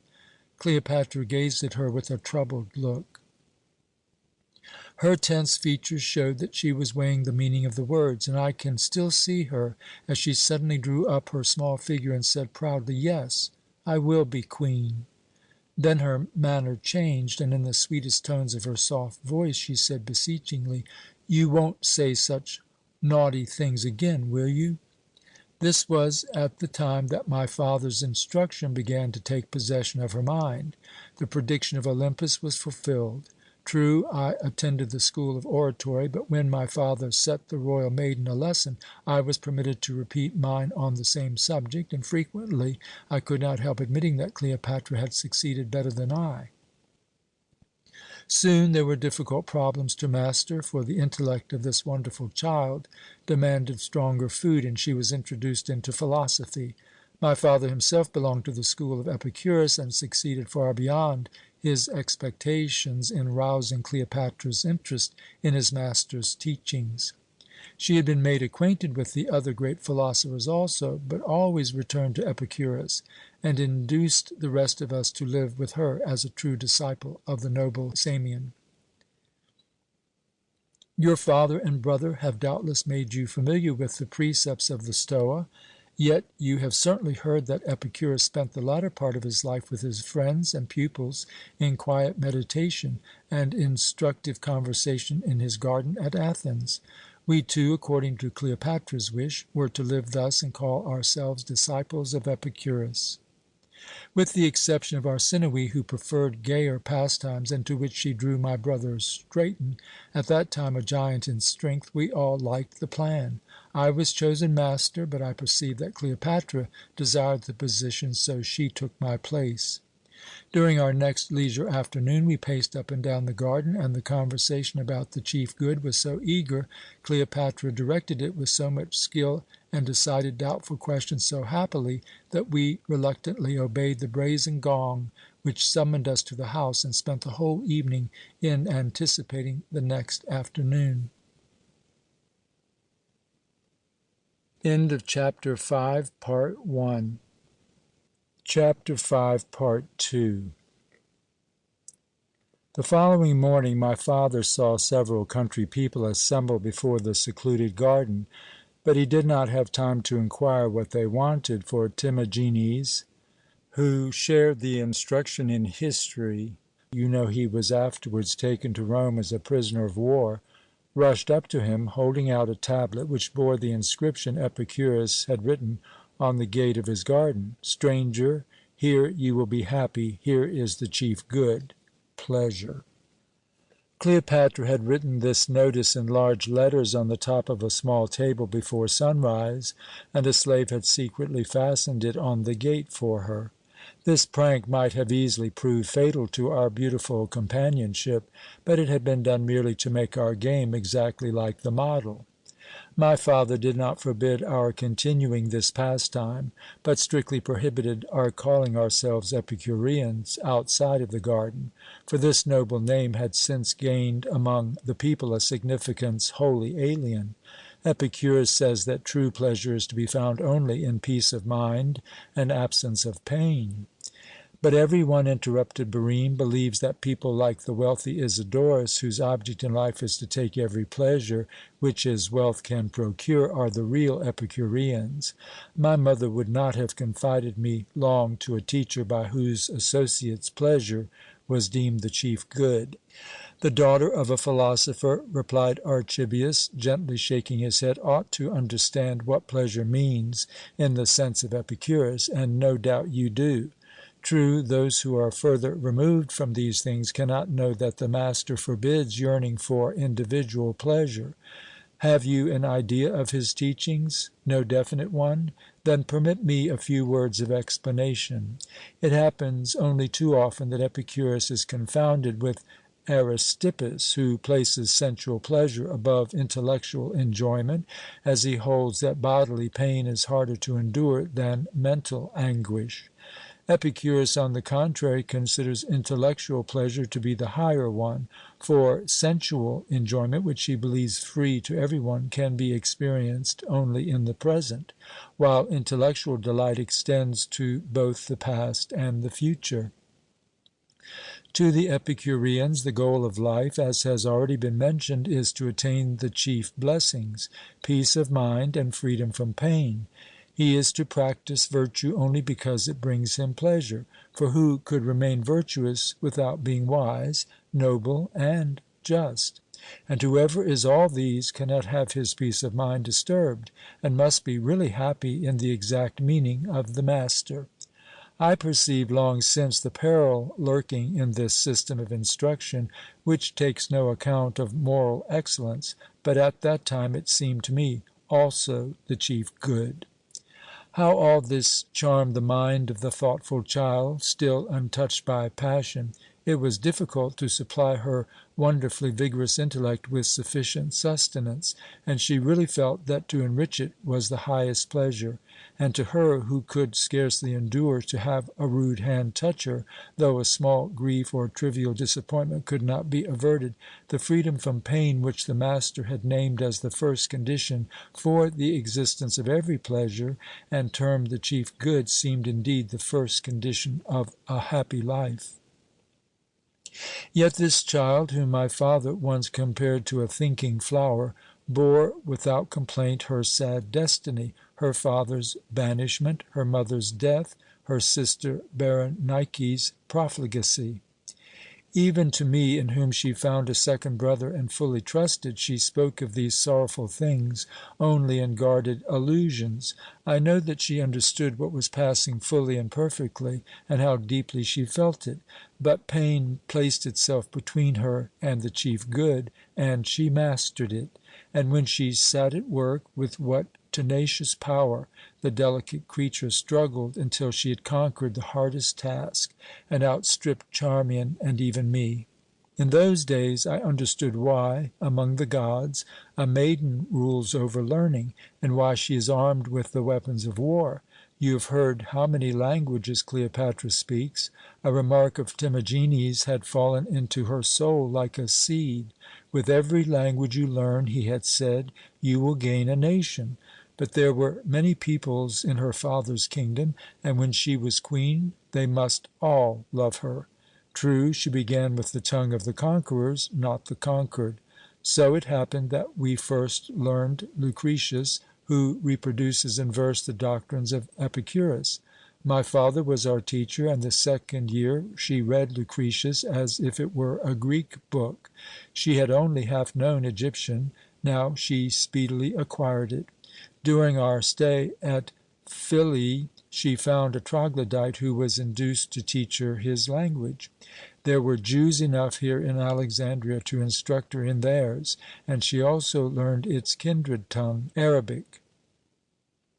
When, many years later, she visited Antony at Tarsus, the warriors imagined that some piece of Egyptian magic was at work, for she addressed each commander in his own tongue, and talked with him as if she were a native of the same country. It was the same with everything. She outstripped us in every branch of study. To her burning ambition it would have been unbearable to lag behind.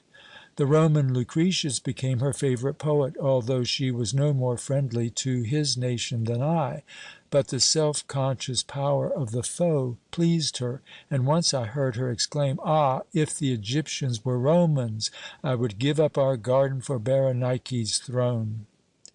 Lucretius constantly led her back to Epicurus, and awakened a severe conflict in her unresting mind. You probably know that he teaches that life in itself is not so great a blessing that it must be deemed a misfortune not to live. It is only spoiled by having death appear to us as the greatest of misfortunes. Only the soul which ceases to regard death as a misfortune finds peace. Whoever knows that thought and feeling end with life will not fear death, for no matter how many dear and precious things the dead have left here below, their yearning for them has ceased with life.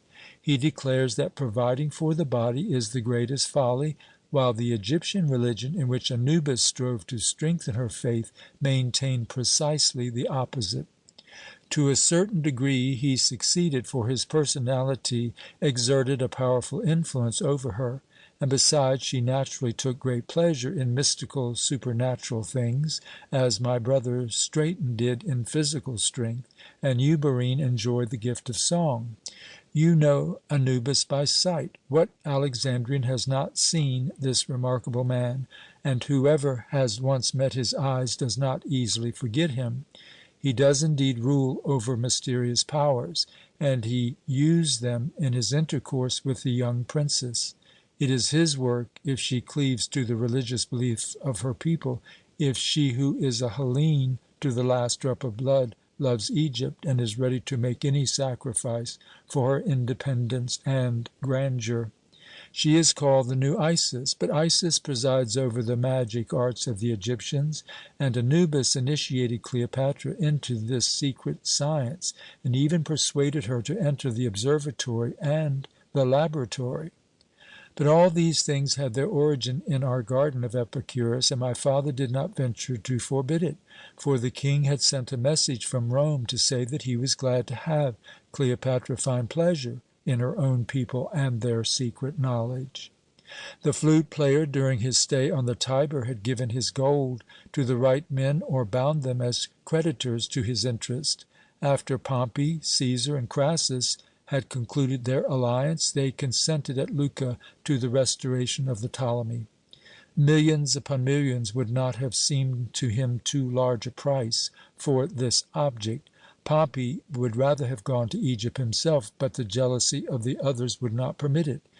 Gabinius, the governor of Syria, received the commission. But the occupants of the Egyptian throne were not disposed to resign it without a struggle.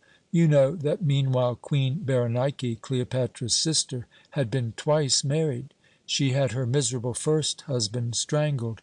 A more manly spouse had been chosen by the Alexandrians for her second consort. He bravely defended his rights and lost his life on the field of battle.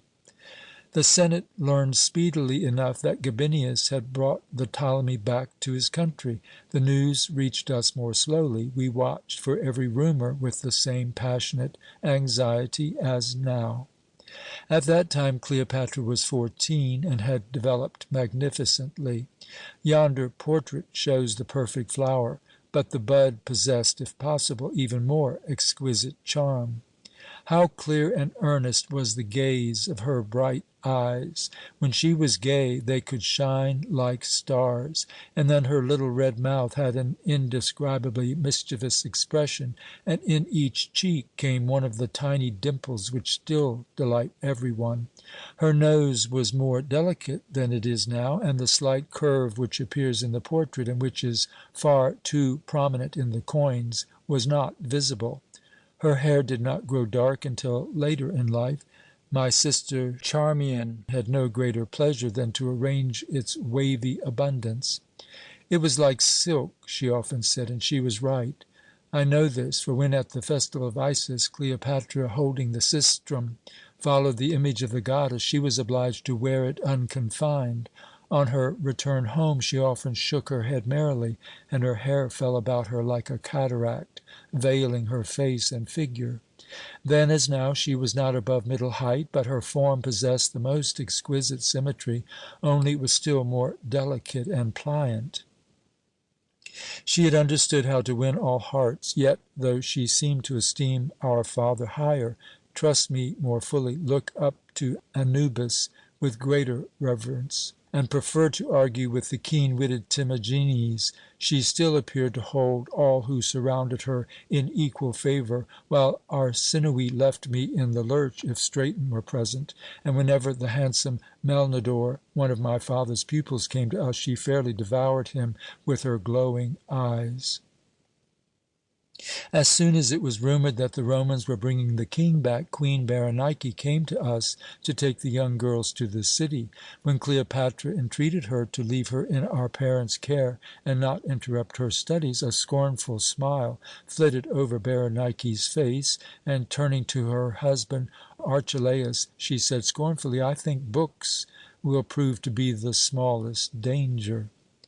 Pothinus, the guardian of the two princesses' brothers, had formerly permitted them at times to visit their sisters.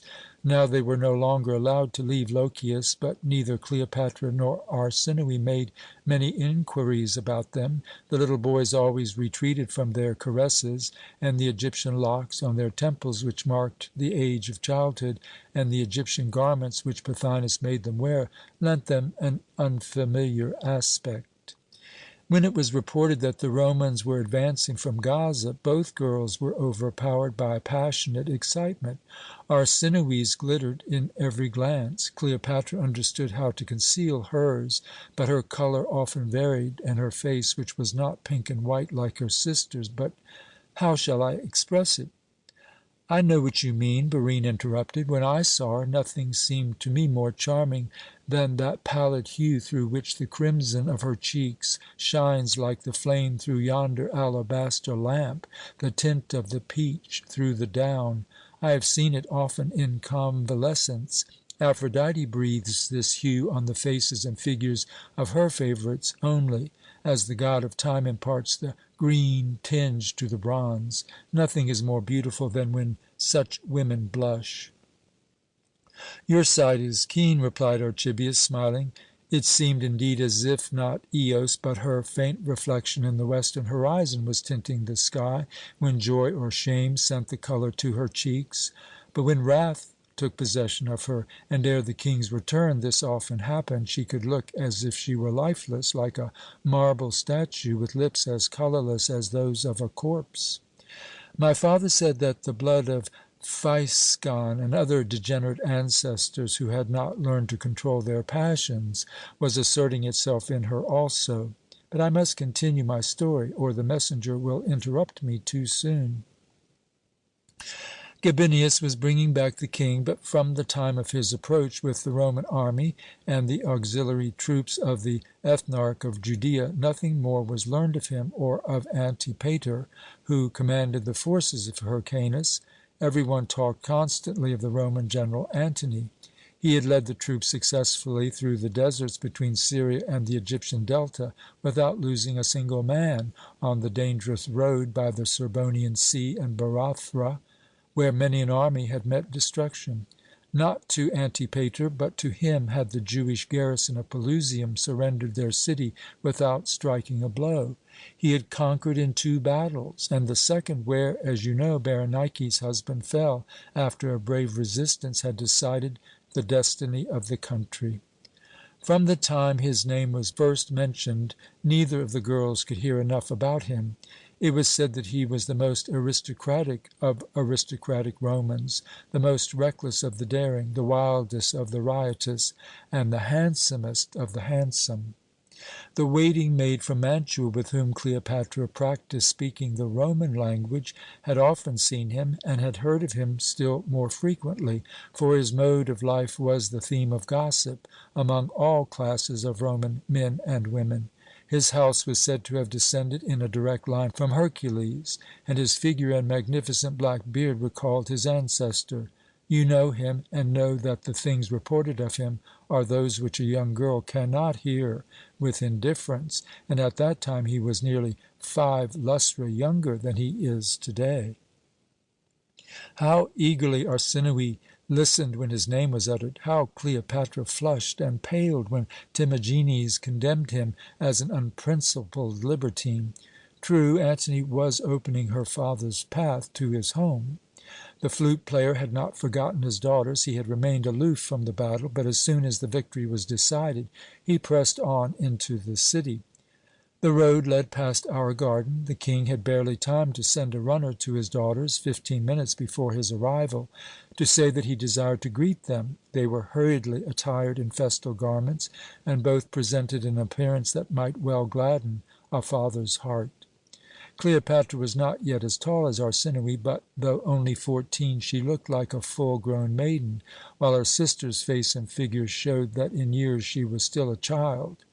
But she was no longer one in heart. Bouquets for the returning sovereign had been arranged as well as haste permitted. Each one of the girls held one in her hand when the train approached. My parents accompanied them to the garden gate. I could see what was passing, but could hear distinctly only the voices of the men. The king alighted from the travelling chariot, which was drawn by 8 white Median steeds. The chamberlain who attended him was obliged to support him. His face, reddened by his potations, fairly beamed as he greeted his daughters. His joyful surprise at the sight of both, but especially of Cleopatra, was evident. True, he kissed and embraced Arsinoe, but after that he had eyes and ears solely for Cleopatra. Yet his younger daughter was very beautiful. Away from her sister she would have commanded the utmost admiration, but Cleopatra was like the sun. beside which every other heavenly body pales. Yet no, she should not be compared to the sun. It was part of the fascination she exerted that every one felt compelled to gaze at her, to discover the source of the charm which emanated from her whole person. Antony, too, was enthralled by the spell as soon as he heard the first words from her lips. He had dashed up to the king's chariot, and seeing the two daughters by their father's side, he greeted them with a hasty salute. When, in reply to the question whether he might hope for her gratitude for bringing her father back to her so quickly, she said that as a daughter she sincerely rejoiced, but as an Egyptian the task would be harder. He gazed more keenly at her. I did not know her answer until later, but ere the last sound of her voice had died away, I saw the Roman spring from his charger and fling the bridle to Ammonius, the chamberlain who had assisted the king from the chariot, as if he were his groom. The woman hunter had met with rare game in his pursuit of the fairest, and while he continued his conversation with Cleopatra, her father sometimes joined in, and his deep laughter was often heard. No one would have recognized the earnest disciple of Epicurus. We had often heard apt replies and original thoughts from Cleopatra's lips, but she had rarely answered Timagenes's jests with another. Now she found, one could see it by watching the speakers, a witty answer to many of Antony's remarks. It seemed as if for the first time she had met some one for whom she deemed it worth while to bring into the field every gift of her deep and quick intelligence. Yet she did not lose for a moment her womanly dignity. Her eyes did not sparkle one whit more brightly than during an animated conversation with me or our father. It was very different with Arsinoe. When Antony flung himself from his horse, she had moved nearer to her sister, but as the Roman continued to overlook her, her face crimsoned. She bit her scarlet lips. Her whole attitude betrayed the agitation that mastered her, and I, who knew her, saw by the expression of her eyes and her quivering nostrils that she was on the point of bursting into tears. Though Cleopatra stood so much nearer to my heart, I felt sorry for her, and longed to touch the arm of the haughty Roman, who indeed looked like the god of war, and whisper to him to take some little notice of the poor child, who was also a daughter of the king. But a still harder blow was destined to fall upon Arsinoe, for when the king, who had been holding both bouquets, warned Antony that it was time to depart, he took one, and I heard him say in his deep, loud tones, "Whoever calls such flowers his daughters does not need so many others." Then he gave Cleopatra the blossoms, and laying his hand upon his heart, expressed the hope of seeing her in Alexandria, and swung himself upon the charger, which the chamberlain, pale with fury, was still holding by the bridle. The flute player was delighted with his oldest daughter, and told my father he would have the young princess conveyed to the city on the day after the morrow. The next day he had things to do of which he desired her to have no knowledge. Our father, in token of his gratitude, should retain for himself and his heirs the summer palace and the garden. He would see that the change of owner was entered in the land register. This was really done that very day. It was indeed his first act, save one, the execution of his daughter Berenike. This ruler, who would have seemed to any one who beheld his meeting with his children a warm-hearted man and a tender father, at that time would have put half Alexandria to the sword, had not Antony interposed. He forbade the bloodshed, and honoured Berenike's dead husband by a stately funeral. As the steed bore him away, he turned back towards Cleopatra. He could not have saluted Arsinoe, for she had rushed into the garden, and her swollen face betrayed that she had shed burning tears. From that hour she bitterly hated Cleopatra. On the day appointed, the king brought the princesses to the city with regal splendor.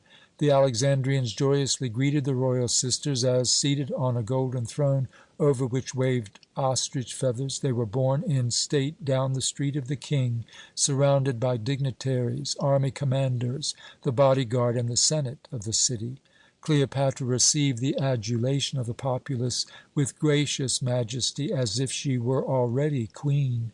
Whoever had seen her as, with floods of tears, she bade us all farewell, assuring us of her gratitude and faithful remembrance, the sisterly affection she showed me.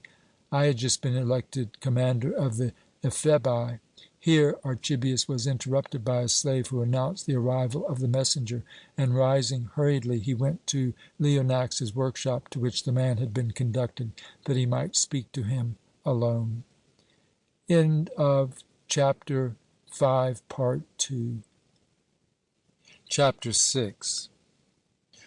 The men sent by Archibius to obtain news had brought back no definite information, but a short time before a royal runner had handed him a tablet from Iris, requesting him to visit her the next day. Disquieting, but fortunately as yet unverified tidings had arrived.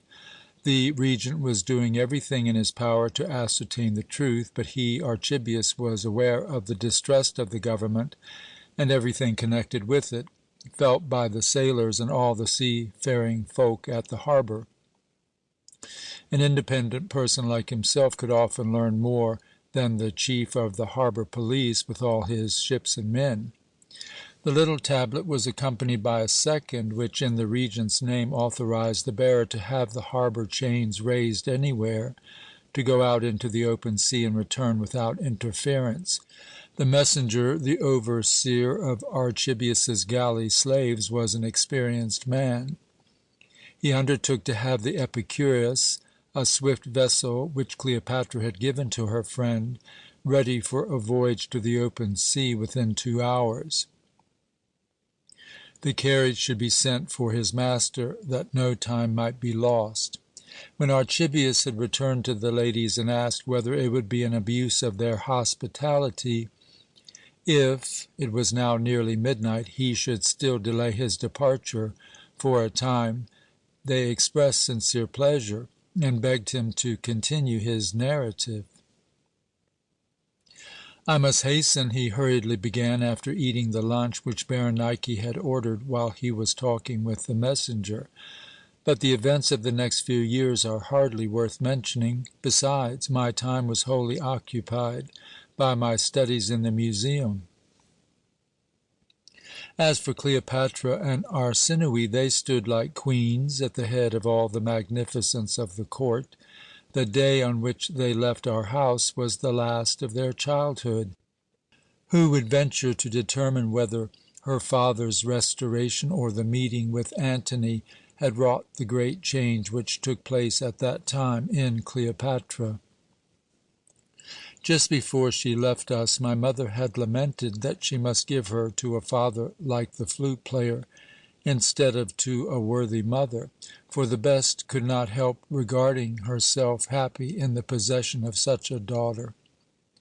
Afterwards, her character and conduct were better suited to delight men than to please a mother. The yearning for peace of mind seemed over.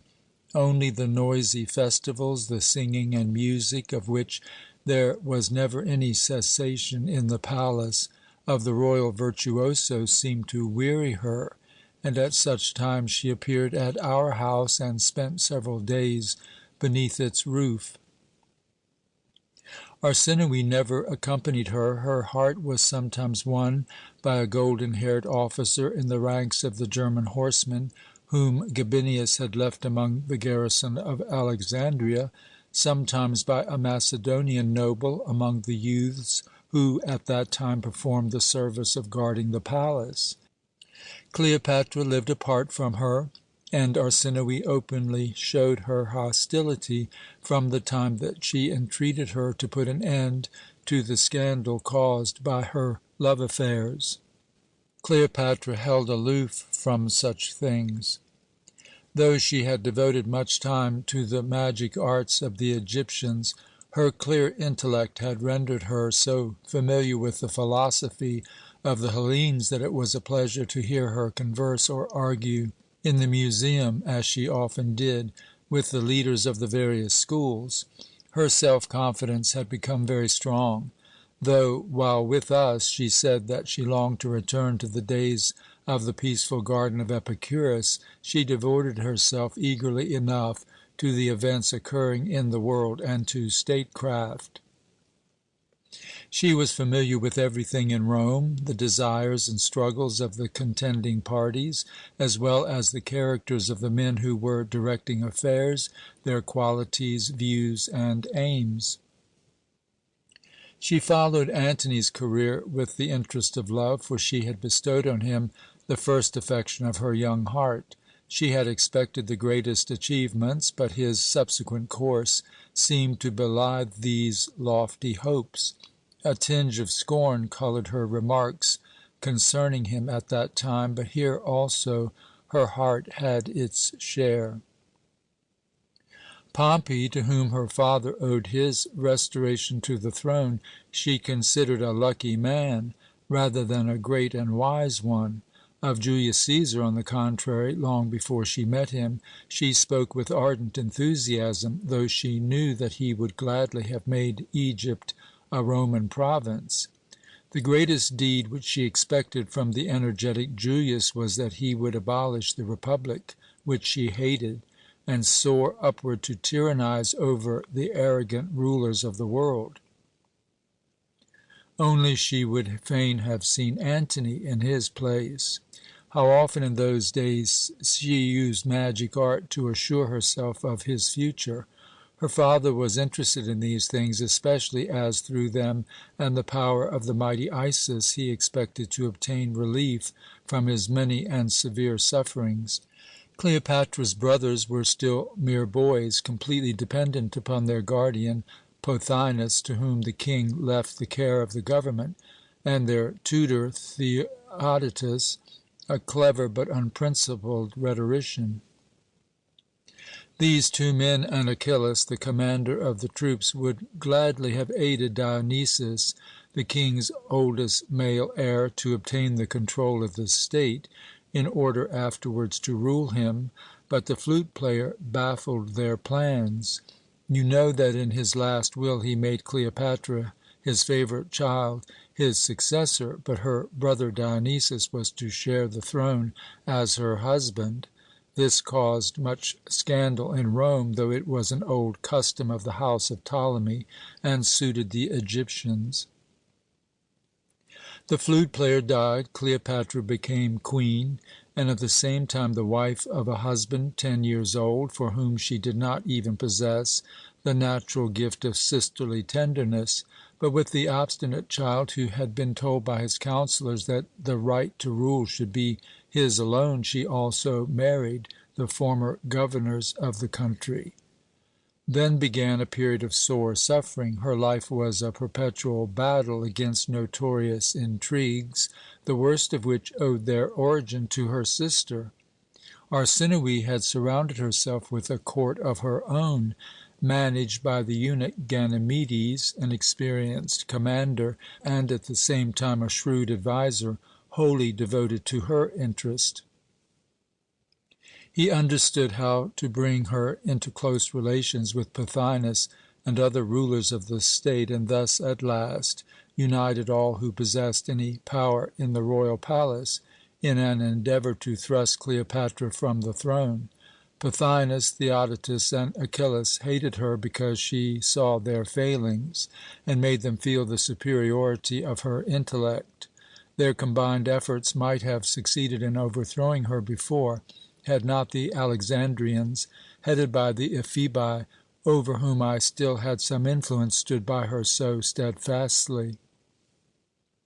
Whoever could still be classed as a youth glowed with enthusiasm for her, and most of the Macedonian nobles in the bodyguard would have gone to death for her sake, though she had forced them to gaze hopelessly up to her as if she were some unapproachable goddess.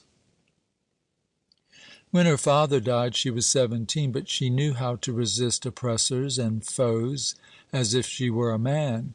My sister Charmian, whom she had appointed to a place in her service, loyally aided her.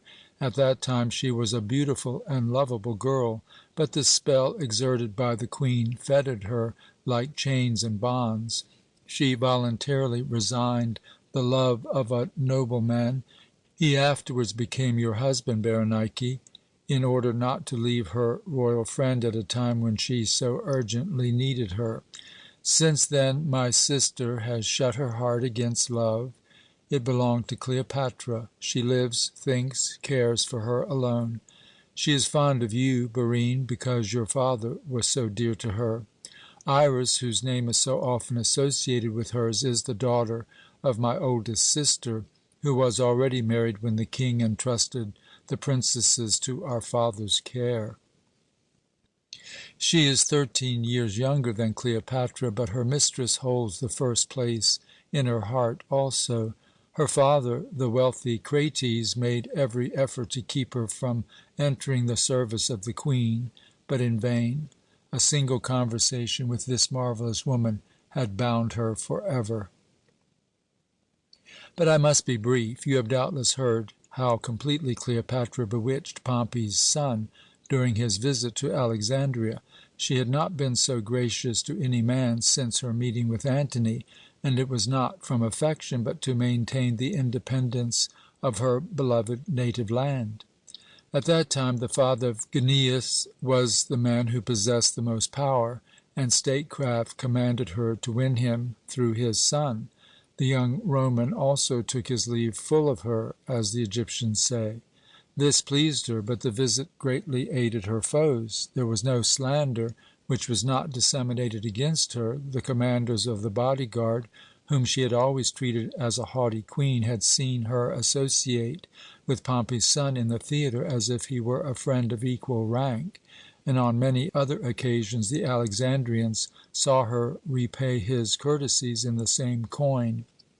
But in those days hatred of Rome surged high. The regents, leagued with Arsinoe, spread the rumour that Cleopatra would deliver Egypt up to Pompey, if the Senate would secure to her the sole sovereignty of the new province and leave her free to rid herself of her royal brother and husband. She was compelled to fly, and went first to the Syrian frontier to gain friends for her cause among the Asiatic princes. My brother Straton, you remember the noble youth who won the prize for wrestling at Olympia, Berenike, and I were commissioned to carry the treasure to her. We doubtless exposed ourselves to great peril, but we did so gladly, and left Alexandria with a few camels, an ox cart, and some trusted slaves. We were to go to Gaza, where Cleopatra was already beginning to collect an army, and had disguised ourselves as Nabatean merchants. The languages which I had learned in order not to be distanced by Cleopatra were now of great service. Those were stirring times. The names of Caesar and Pompey were in every mouth.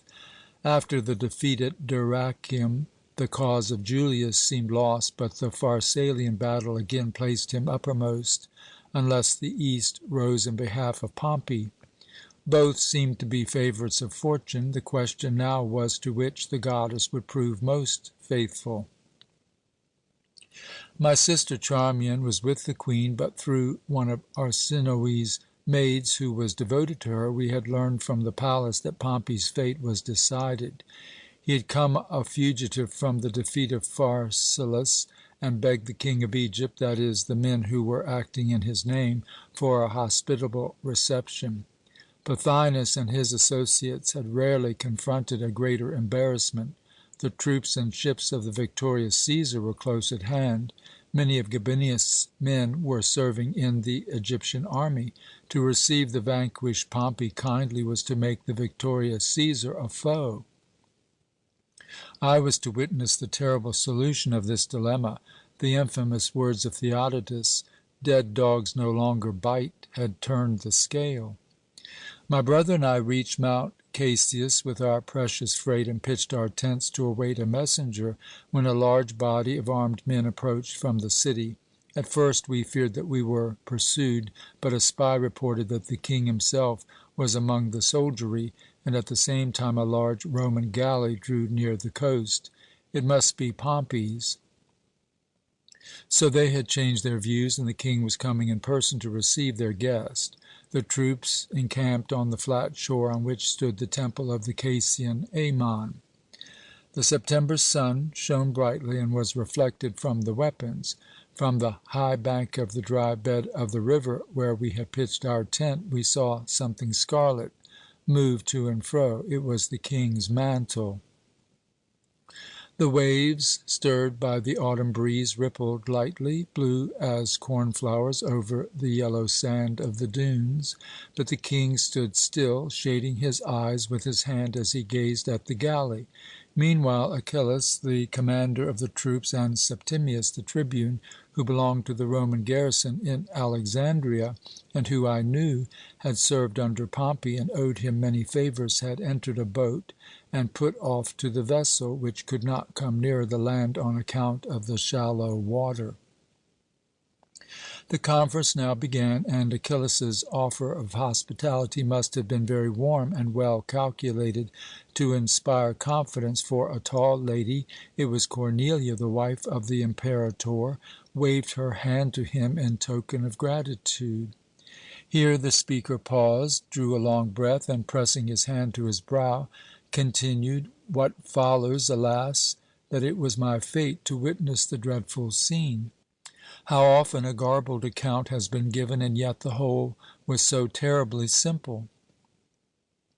Fortune makes her favourites confiding. Pompey was also. Though more than 50 years old, he lacked 2 years of 60. He sprang into the boat quickly enough, with merely a little assistance from a freedman. A sailor, he was a negro, shoved the skiff off from the side of the huge ship as violently as if the pole he used for the purpose was a spear, and the galley his foe. The boat, urged by his companion's oars, had already moved forward, and he stumbled, the brown cap falling from his woolly head in the act. It seems as if I could still see him, ere I clearly realized that this was an evil omen. The boat stopped. The water was shallow. I saw Achillas point to the shore. It could be reached by a single bound. Pompey looked towards the king. The freedman put his hand under his arm to help him rise. Septimius also stood up. I thought he intended to assist him, but no. What did this mean? Something flashed by the Imperator's silver grey hair, as if a spark had fallen from the sky. Would Pompey defend himself, or why did he raise his hand? It was to draw around him the toga, with which he silently covered his face. The tribune's arm was again raised high into the air, and then what confusion! Here, there, yonder, hands suddenly appeared aloft, bright flashes darted through the clear air. Achillas, the general, dealt blows with his dagger as if he were skilled in murder. The Imperator's stalwart figure sank forward. The freedman supported him. Then shouts arose. Here a cry of fury, yonder a wail of grief, and, rising above all, a woman's shriek of anguish. It came from the lips of Cornelia, the murdered man's wife. Shouts of applause from the king's camp followed. Then the blast of a trumpet. The Egyptians drew back from the shore. The scarlet cloak again appeared. Septimius, bearing in his hand a bleeding head, went towards it and held the ghastly trophy aloft. The royal boy gazed into the dull eyes of the victim, who had guided the destinies of many a battlefield of Rome, of 2 quarters of the globe. The sight was probably too terrible for the child upon the throne, for he averted his head. The ship moved away from the land. The Egyptians formed into ranks and marched off. Achillas cleansed his blood-stained hands in the sea water. The freedman beside him washed his master's headless trunk. The general shrugged his shoulders as the faithful fellow heaped reproaches on him. Here Archibius paused, drawing a long breath. Then he continued more calmly. Achillas did not lead the troops back to Alexandria, but eastward towards Pelusium, as I learned later. My brother and I stood on the rocky edge of the ravine. It was long ere either spoke. A cloud of dust concealed the king and his bodyguard. The sails of the galley disappeared. Twilight closed in and straightened, pointed westward towards Alexandria. Then the sunset. Red, red. It seemed as if a torrent of blood was pouring over the city. Night followed. A scanty fire was glimmering on the strand. Where had the wood been gathered in this desert? How had it been kindled? A wrecked, mouldering boat had lain close beside the scene of the murder. The freedman and his companions had broken it up and fed the flames with withered boughs, the torn garments of the murdered man, and dry seaweed. A blaze soon rose, and a body was carefully placed upon the wretched funeral pyre. It was the corpse of the great Pompey. One of the Imperator's veterans aided the faithful servant. Here Archibius sank back again among the cushions, adding in explanation, "Cordus, the man's name was Servius Cordus. He fared well later. The Queen provided for him. The others? Fate overtook them all soon enough. Theodotus was condemned by Brutus to a torturing death. Amid his loud shrieks of agony, one of Pompey's veterans shouted, 'Dead dogs no longer bite, but they howl when dying.'" It was worthy of Caesar that he averted his face in horror from the head of his enemy, which Theodotus sent to him. Pothinus, too, vainly awaited the reward of his infamous deed. Julius Caesar had cast anchor before Alexandria shortly after the king's return. Not until after his arrival in Egypt did he learn how Pompey had been received there. You know that he remained 9 months. How often I have heard it said that Cleopatra understood how to chain him here. This is both true and false. He was obliged to stay half a year. The following 3 months he did indeed give to the woman whom he loved. Ay, the heart of the man of 54 had again opened to a great passion.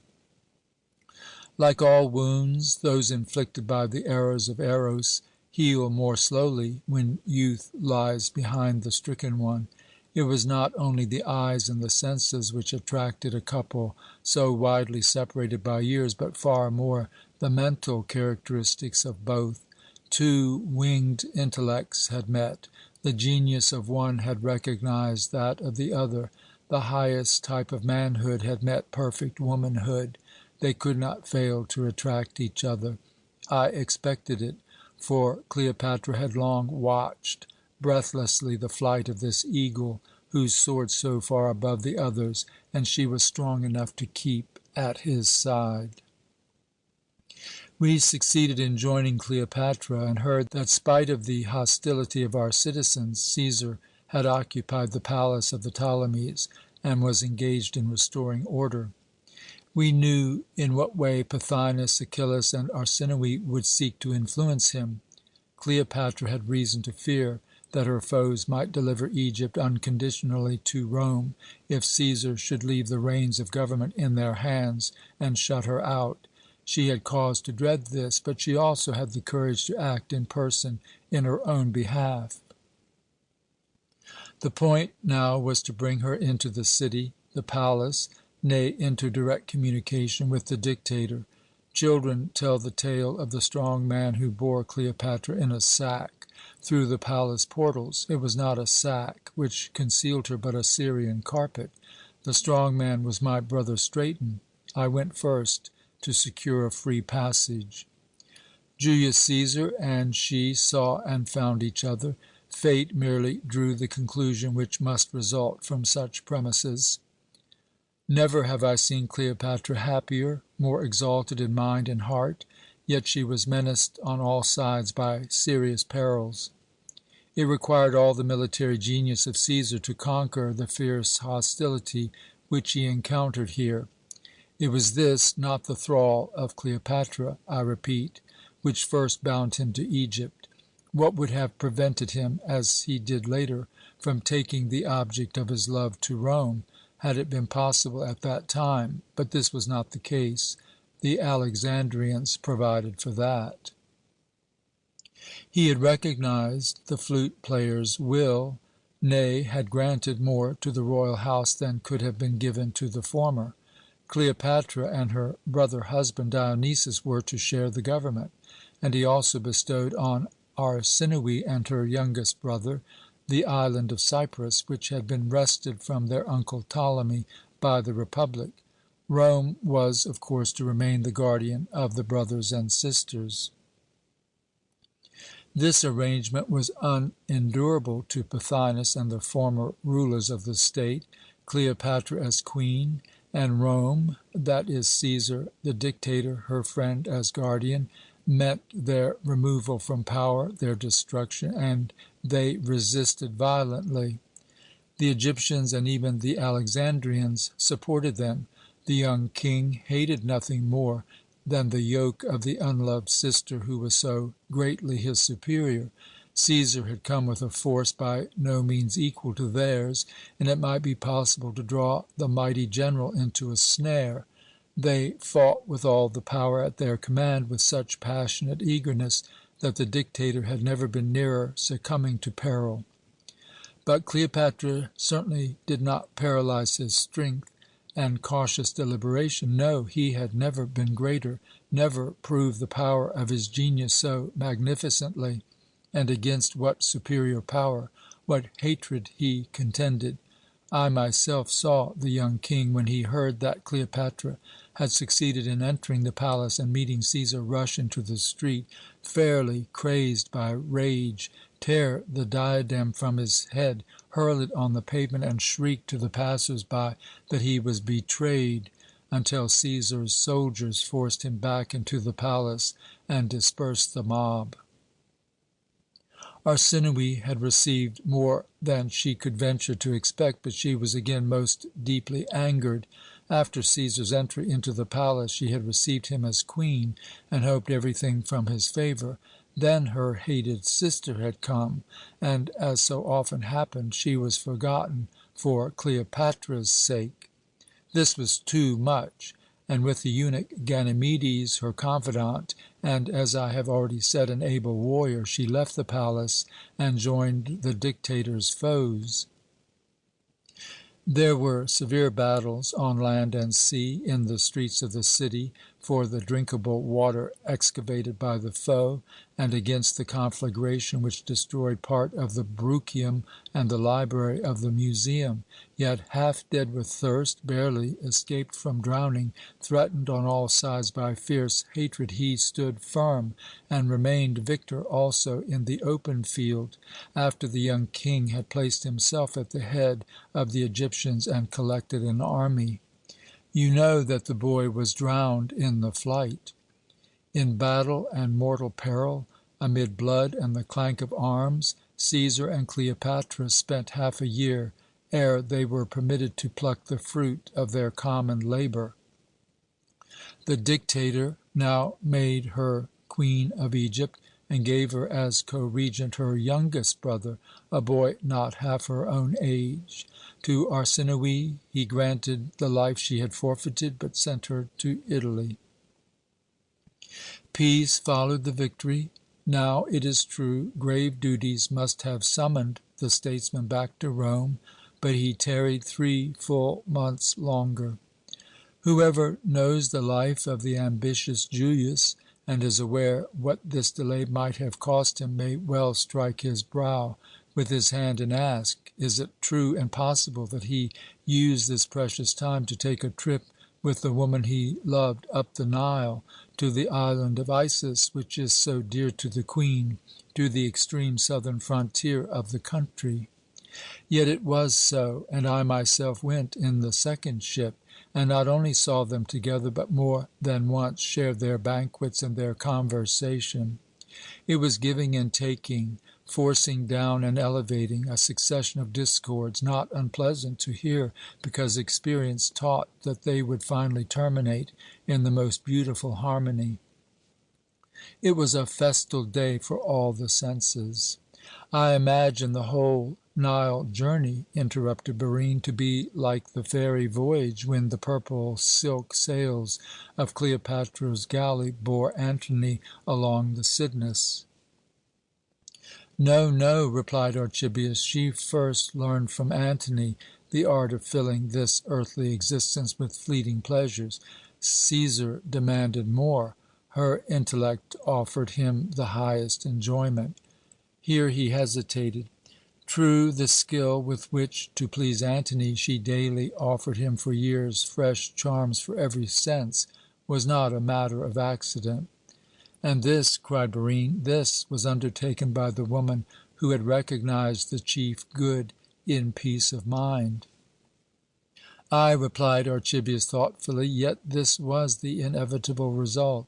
Pleasure had been the young girl's object in life. Ere passion awoke in her soul, peace of mind was the chief good she knew. When the hour arrived that this proved unattainable, the firmly rooted yearning for happiness still remained the purpose of her existence. My father would have been wiser to take her to the Stoa and impress it upon her that, if life must have a goal, it should be only to live in accordance with the sensibly arranged course of the world, and in harmony with one's own nature. He should have taught her to derive happiness from virtue. He should have stamped goodness upon the soul of the future queen as the fundamental law of her being. He omitted to do this because in his secluded life he had succeeded in finding the happiness which the Master promises to his disciples. From Athens to Cyrene, from Epicurus to Aristippus is but a short step, and Cleopatra took it when she forgot that the Master was far from recognizing the chief good in the enjoyment of individual pleasure. The happiness of Epicurus was not inferior to that of Zeus, if he had only barley bread and water to appease his hunger and thirst. Yet she still considered herself a follower of Epicurus, and later, when Antony had gone to the Parthian war, and she was a long time alone, she once more began to strive for freedom from pain and peace of mind. But the state, her children, the marriage of Antony, who had long been her lover, to Octavia, the yearning of her own heart, Anubis, magic, and the Egyptian teachings of the life after death, above all, the burning ambition, the unresting desire to be loved where she herself loved, to be first among the foremost.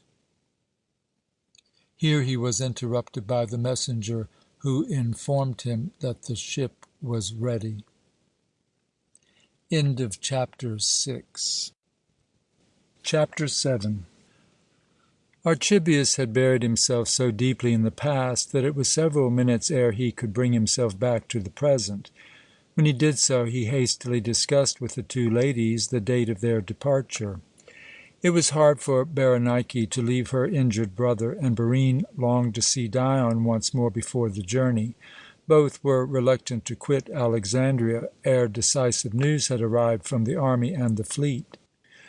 So they requested a few days' delay, but Archibius cut them short, requiring them, with a resolution which transformed the amiable friend into a stern master, to be ready for the journey the next day at sunset.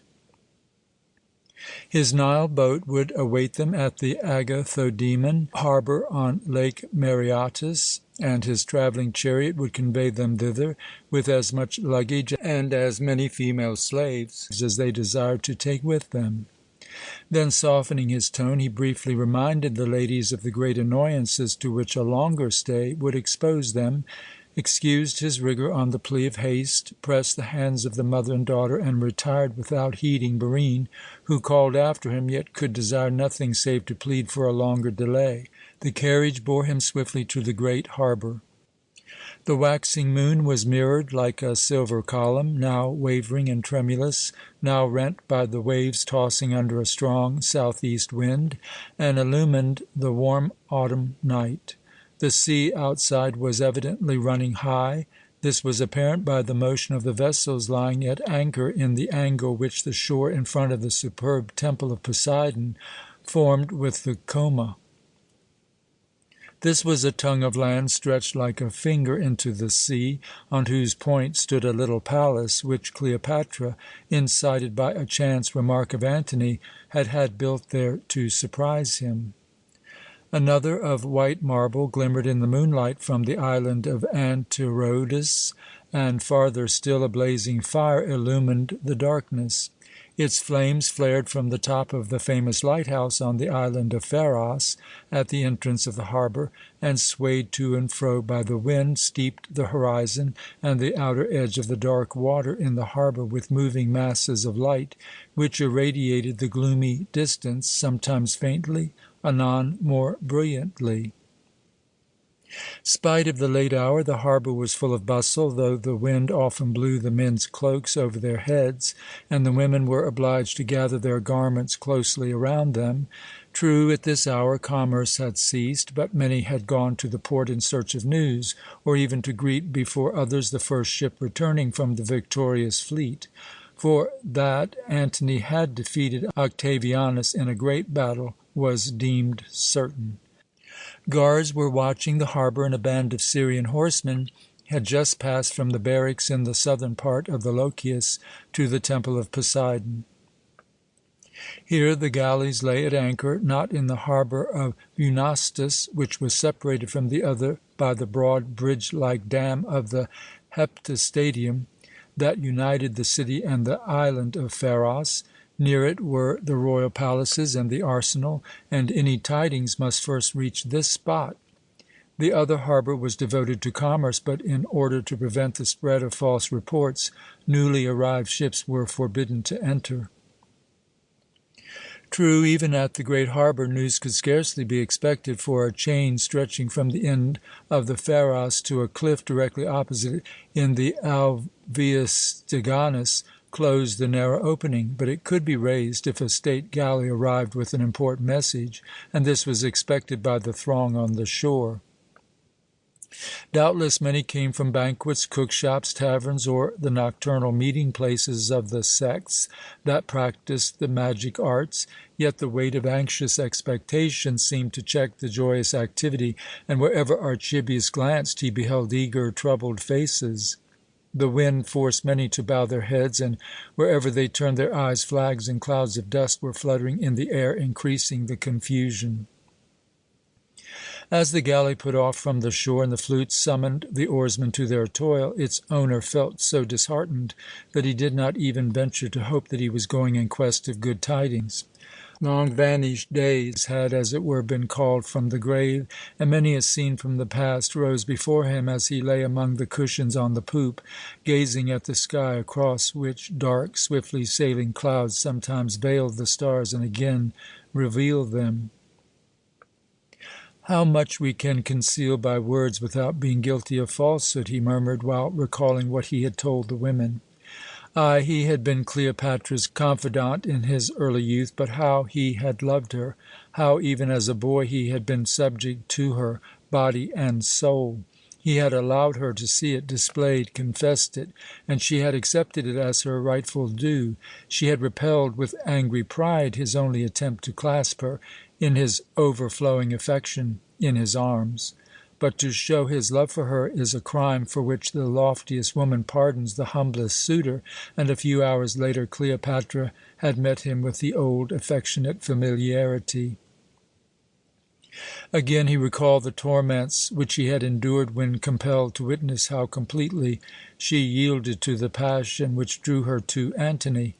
At that time the Roman had merely swept through her life like a swiftly passing meteor, but many things betrayed that she did not forget him.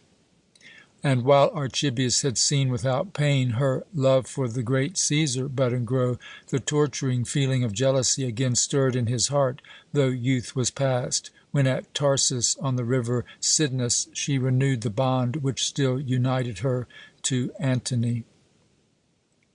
Now his hair had grown grey, and though nothing had clouded his friendship for the Queen, though he had always been ready to serve her, this foolish feeling had not been banished, and again mastered his whole being. He by no means undervalued Antony's attractions, but he saw his foibles no less clearly. All in all, whenever he thought of this pair, he felt like the lover of art who entrusts the finest gem in his collection to a rich man who knows not how to prize its real value and puts it in the wrong place. Yet he wished the Roman the most brilliant victory, for his defeat would have been Cleopatra's also, and would she endure the consequences of such a disaster?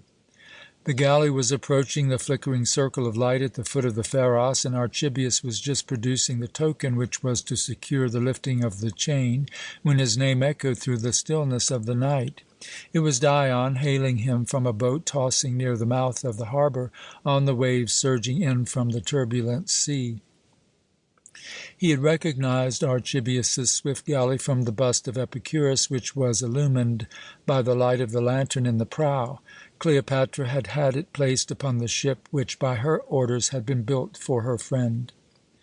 Dion now desired to join him, and was soon standing on the deck at his side. He had landed on the island of Pharos, and entered a sailor's tavern to learn what was passing, but no one could give him any definite information, for the wind was blowing from the land and allowed large vessels to approach the Egyptian coast only by the aid of oars. Shortly before, the breeze had veered from south to southeast, and an experienced Rhodian would never again lift cup of wine to his lips if it did not blow from the north tomorrow or the day after.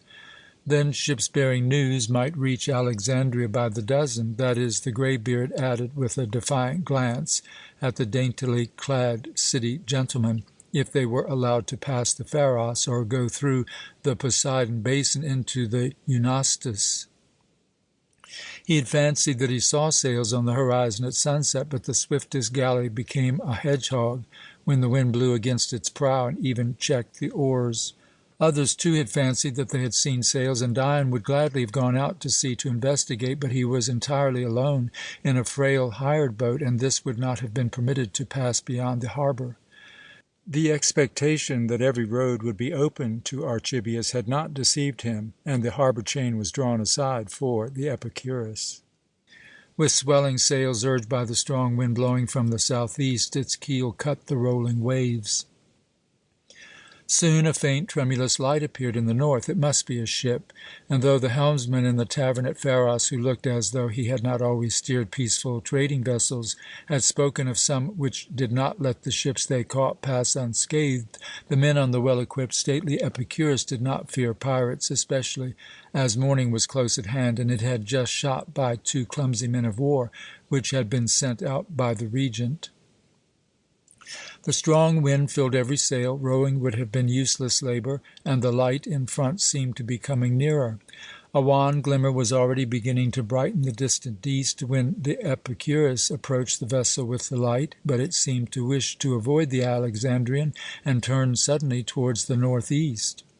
Archibius and Dion now discussed whether it would be worth while to pursue the fugitive. It was a small ship which, as the dark masses of clouds became bordered with golden edges, grew more distinct and appeared to be a Cilician pirate of the smallest size. As to its crew, the tried sailors on the Epicurus, a much larger vessel which lacked no means of defence, showed no signs of alarm, the helmsman especially, who had served in the fleet of Sextus Pompey and had sprung upon the deck of many a pirate ship. Archibius deemed it foolish to commence a conflict unnecessarily, but Dion was in the mood to brave every peril. If life and death were at stake, so much the better. He had informed his friend of Iras's fears. The fleet must be in a critical situation, and if the little Cilician had had nothing to conceal, she would not have shunned the Epicurus. It was worth while to learn what had induced her to turn back just before reaching the harbour. The warlike helmsman also desired to give chase, and Archibius yielded, for the uncertainty was becoming more and more unbearable. Dion's soul was deeply burdened, too. He could not banish Barine's image, and since Archibius had told him that he had found her resolved to shut her house against guests, and how willingly she had accepted his invitation to the country again and again, he pondered over the question what should prevent his marrying the quiet daughter of a distinguished artist whom he loved. Archibius had remarked that Barine would be glad to greet her most intimate friends, among whom he was included, in her quiet country. Dion did not doubt this, but he was equally sure that the greeting would bind him to her and rob him of his liberty, perhaps forever. But would the Alexandrian possess the lofty gift of freedom if the Romans ruled his city as they governed Carthage or Corinth? If Cleopatra were defeated and Egypt became a Roman province, a share in the business of the council, which was still addressed as Macedonian men, and which was dear to Dion, could offer nothing but humiliation, and no longer afford satisfaction.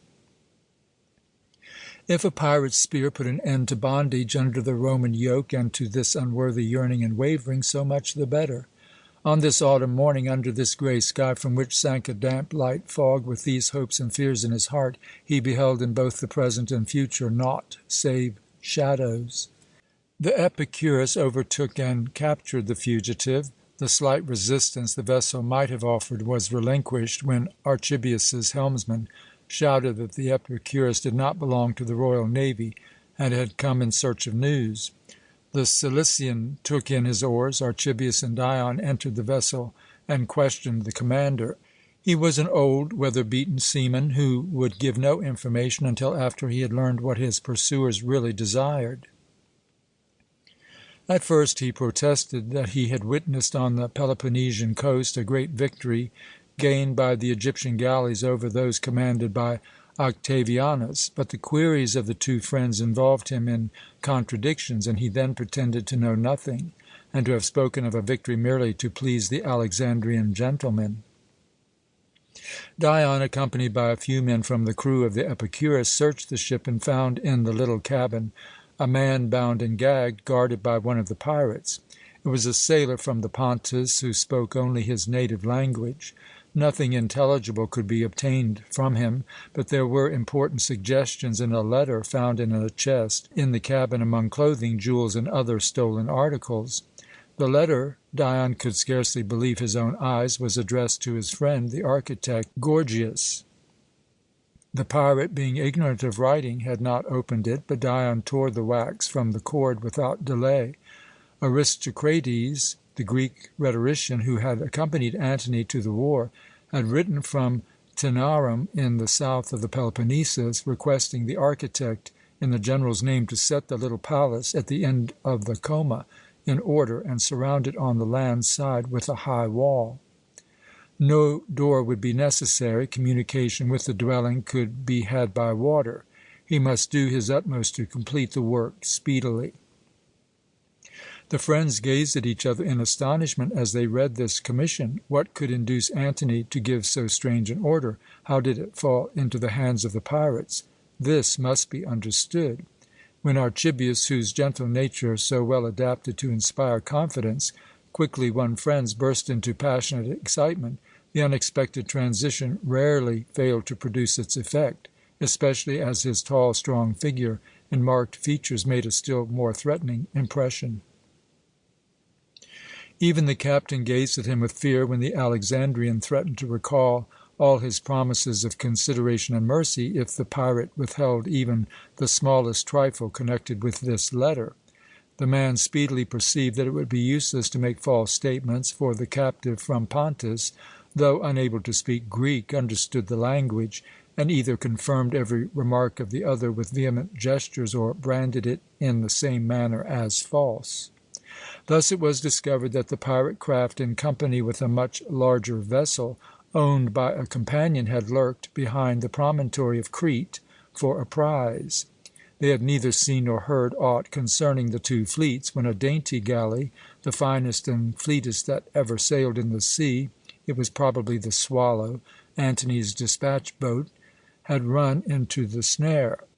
To capture her was an easy task. The pirates had divided their booty, but the lion's share of goods and men had fallen to the larger ship.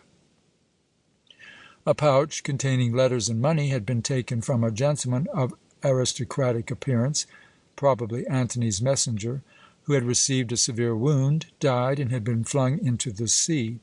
The former had been used to light the fire, and only the one addressed to the architect remained.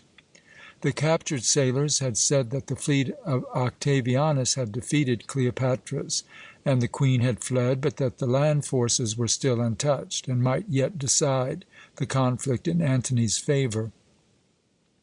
The pirate protested that he did not know the position of the army. It might be at Tænarum, whence the captured ship came. It was a sin and a shame, but his own crew had set it on fire, and it sank before his eyes. This report seemed to be true, yet the Acarnanian coast, where the battle was said to have been fought, was so far from the southern point of the Peloponnesus, whence Antony's letter came, that it must have been written during the flight.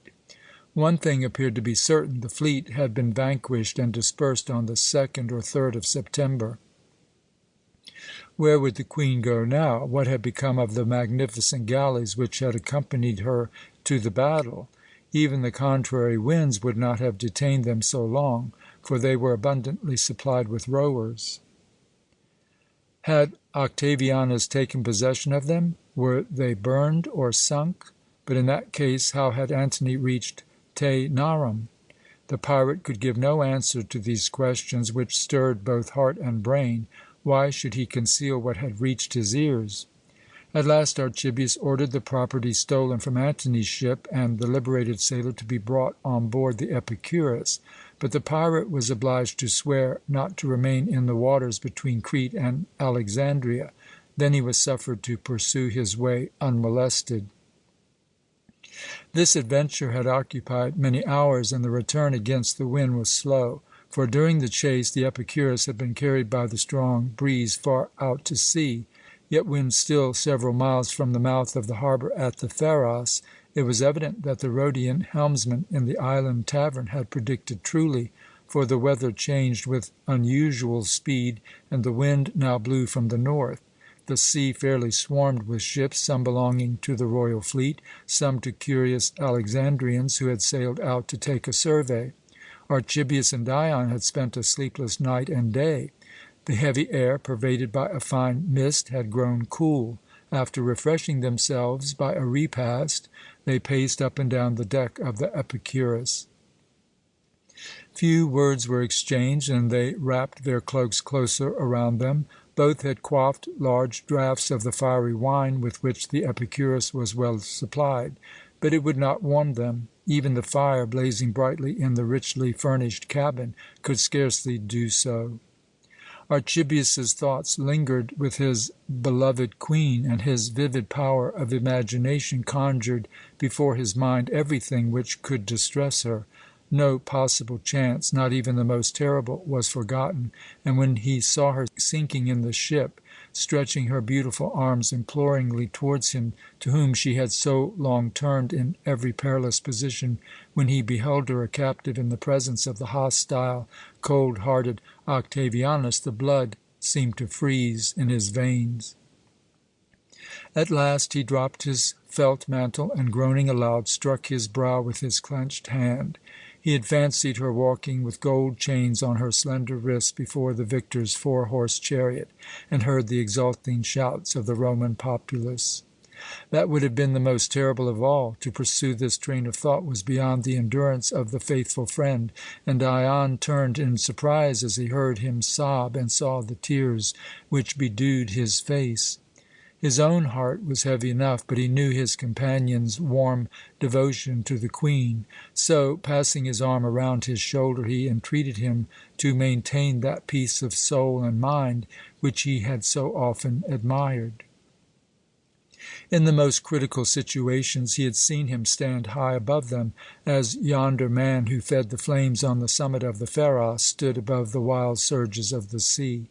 If he would reflect over what had happened as dispassionately as usual, he could not fail to see that Antony must be free and in a position to guide his own future, since he directed the palace in the Coma to be put in order. He did not understand about the wall, but perhaps he was bringing home some distinguished captive whom he wished to debar from all communication with the city. It might prove that everything was far better than they feared, and they would yet smile at these grievous anxieties. His heart, too, was heavy, for he wished the Queen the best fortune, not only for her own sake, but because with her and her successful resistance to the greed of Rome was connected the liberty of Alexandria. My love and anxiety, like yours, he concluded, have ever been given to her, the sovereign of this country. The world will be desolate. Life will no longer be worth living if the iron foot of Rome crushes our independence and freedom. The words had sounded cordial and sincere, and Archibius followed Dion's counsel. Calm thought convinced him that nothing had yet happened which compelled belief in the worst result, and as one who needs consolation often finds relief in comforting another, Archibius cheered his own heart by representing to his younger friend that, even if Octavianus were the victor and should deprive Egypt of her independence, he would scarcely venture to take from the citizens of Alexandria the free control of their own affairs. Then he explained to Dion that, as a young, resolute, independent man, he might render himself doubly useful if it were necessary to guard the endangered liberty of the city, and told him how many beautiful things life still held in store. His voice expressed anxious tenderness for his young friend. No one had spoken thus to Dion since his father's death. The Epicurus would soon reach the mouth of the harbour, and after landing he must again leave Archibius. The decisive hour, which often unites earnest men more firmly than many previous years, had come to both. They had opened their hearts to each other. Dion had withheld only the one thing which, at the first sight of the houses in the city, filled his soul with fresh uneasiness. It was long since he had sought counsel from others. Many who had asked his had left him with thanks to do exactly the opposite of what he had advised, though it would have been to their advantage. More than once he, too, had done the same, but now a powerful impulse urged him to confide in Archibius. He knew Barine and wished her the greatest happiness. Perhaps it would be wise to let another person, who was kindly disposed, consider what his own heart so eagerly demanded, and prudence forbade. Hastily forming his resolution, he again turned to his friend, saying, "You have shown yourself a father to me. Imagine that I am indeed your son, and as such wish to confess that a woman had become dear to my heart, and to ask whether you would be glad to greet her as a daughter." Here Archibius interrupted him with the exclamation, "A ray of light amid all this gloom? Grasp what you have too long neglected as soon as possible. It befits a good citizen to marry. The Greek does not attain full manhood till he becomes husband and father. If I have remained unwedded, there was a special reason for it, and how often I have envied the cobbler whom I saw standing before his shop in the evening holding his child in his arms, or the pilot to whom large and small hands were stretched in greeting when he returned home. When I enter my dwelling, only my dogs rejoice. But you, whose beautiful palace stands empty, to whose proud family it is due that you should provide for its continuance—" "That is just what brings me into a state of indecision, which is usually foreign to my nature," interrupted Dion. "You know me and my position in the world, and you have also known from her earliest childhood the woman to whom I allude." "Iras?" asked his companion hesitatingly. His sister Charmian had told him of the love felt by the Queen's younger waiting woman. But Dion eagerly denied this, adding, "I am speaking of Barine, the daughter of your dead friend Leonax. I love her, yet my pride is sensitive, and I know that it will extend to my future wife. The contemptuous glances which others might cast at her I should scorn, for I know her worth. Surely you remember my mother. She was a very different woman. Her house, her child, the slaves, her loom, were everything to her. She rigidly exacted from other women the chaste reserve which was a marked trait in her own character. Yet she was gentle and loved me, her only son, beyond aught else. I think she would have opened her arms to Barine, had she believed that she was necessary to my happiness.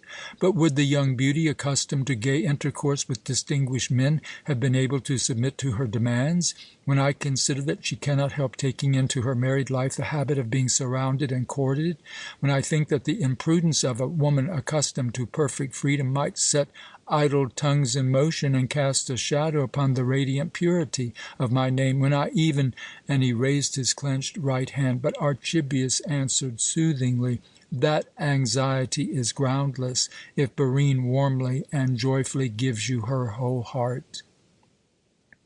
It is a sunny, lovable, true woman's heart, and therefore capable of a great love. If she bestows it on you, and I believe she will, go and offer sacrifices in your gratitude, for the immortals desired your happiness when they guided your choice to her and not to Iras, my own sister's child. If you were really my son, I would now exclaim, 'You could not bring me a dearer daughter,' if, I repeat it, if you are sure of her love." Dion gazed into vacancy a short time, and then cried firmly, "I am!" End of chapter 7. Chapter 8. The Epicurus anchored before the temple of Poseidon. The crew had been ordered to keep silence, though they knew nothing except that a letter from Antony, commanding the erection of a wall, had been found on board the pirate. This might be regarded as a good omen, for people do not think of building unless they anticipate a time of peace. The light rain had ceased, but the wind blew more strongly from the north, and the air had grown cool. A dense throng still covered the quay from the southern end of the Heptastadium to the promontory of Lochias. The strongest pressure was between the peninsula of the Choma and the Sebasteum, for this afforded a view of the sea, and the first tidings must reach the residence of the Regent, which was connected with the palace. 100 contradictory rumours had been in circulation that morning, and when at the third hour in the afternoon the Epicurus arrived, it was surrounded by a dense multitude eager to hear what news the ship had brought from without. Other vessels shared the same fate, but none could give reliable tidings. 2 swift galleys from the royal fleet reported meeting a Samian trireme, which had given news of a great victory gained by Antony on the land and Cleopatra on the sea. And as men are most ready to believe what they desire, throngs of exulting men and women moved to and fro along the shore, strengthening by their confidence many a timorous spirit. Prudent people, who had regarded the long delay of the first ships of the fleet with anxiety, had opened their ears to the tales of evil, and looked forward to the future with uneasiness. But they avoided giving expression to their fears, for the overseer of an establishment for gold embroidery, who had ventured to warn the people against premature rejoicing, had limped home badly beaten, and 2 other pessimists, who had been flung in the sea, had just been dragged out dripping wet. Nor could the multitude be blamed for this confidence, for at the Serapeum, the theatre of Dionysus, the lofty pylons of the Sebasteum, the main door of the museum, in front of the entrance of the palace in the Bruchium, and before the fortress-like palaces in the Lochias, triumphal arches had been erected, adorned with gods of victory, and trophies hastily constructed of plaster, inscriptions of congratulations and thanks to the deities, garlands of foliage and flowers. The wreathing of the Egyptian pylons and obelisks, the principal temple, and the favourite statues in the city had been commenced during the night. The last touches were now being given to the work. Gorgias, like his friend Dion, had not closed his eyes since the night before, for he had had charge of all the decorations of the Bruchium, where one superb building adjoined another. Sleep had also fled from the couches of the occupants of the Sebasteum, the royal palace where Iris lived during the absence of the Queen, and the Praetorium facing its southern front, which contained the official residence of the Regent. When Archibius was conducted to the Queen's waiting woman, her appearance fairly startled him. She had been his guest in Canopus only the day before yesterday, and how great was the alteration within this brief time! Her oval face seemed to have lengthened, the features to have grown sharper, and this woman of 27 years, who had hitherto retained all the charms of youth, appeared suddenly to have aged a decade. There was a feverish excitement in her manner as, holding out her hand to her uncle in greeting, she exclaimed hastily, "You, too, bring no good tidings?" "Nor any evil ones," he answered quietly. "But, child, I do not like your appearance, the dark circles under your keen eyes. You have had news which rouses your anxiety?" "Worse than that," she answered in a low tone. "Well, read," gasped Iras, her lips and nostrils quivering as she handed Archibius a small tablet. With a gesture of haste very unusual in him, he snatched it from her hand, and as his eyes ran over the words traced upon it, every vestige of colour vanished from his cheeks and lips. They were written by Cleopatra's own hand, and contained the following lines: "The naval battle was lost, and by my fault. The land forces might still save us, but not under his command. He is with me, uninjured, but apparently exhausted, like a different being, bereft of courage, listless, as if utterly crushed. I foresee the beginning of the end. As soon as this reaches you, arrange to have some unpretending litters ready for us every evening at sunset. Make the people believe that we have conquered until trustworthy intelligence arrives concerning the fate of Canidius and the army. When you kiss the children in my name, be very tender with them. Who knows how soon they may be orphaned? They already have an unhappy mother. May they be spared the memory of a cowardly one. Trust no one except those whom I left in authority, and Archibius, not even Cæsarion or Antyllus. Provide for having every one whose aid may be valuable to me within reach when I come.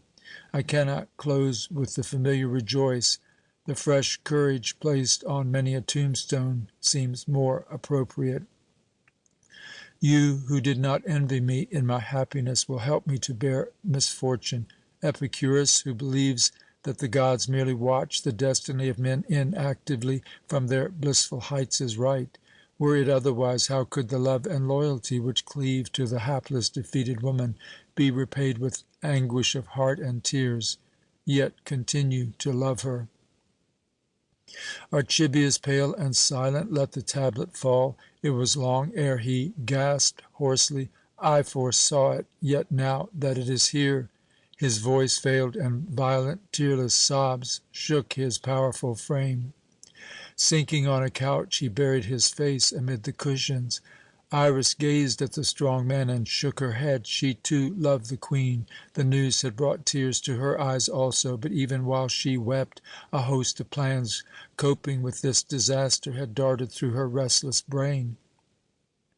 A few minutes after the arrival of the message of misfortune, she had consulted with the members of Cleopatra's council and adopted measures for sustaining the people's belief in the naval victory.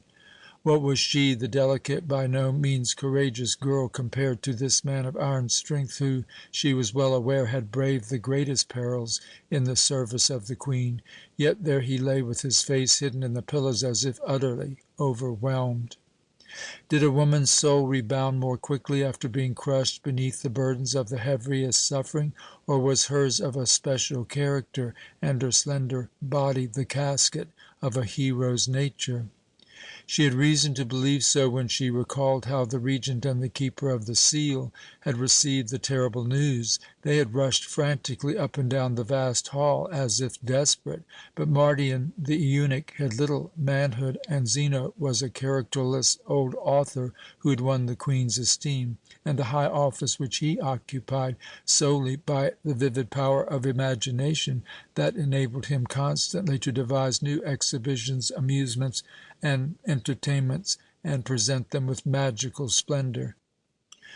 But Archibius, the brave, circumspect counsellor and helper?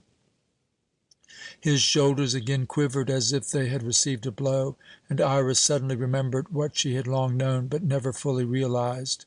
That yonder grey-haired man loved Cleopatra, loved her as she herself loved Dion.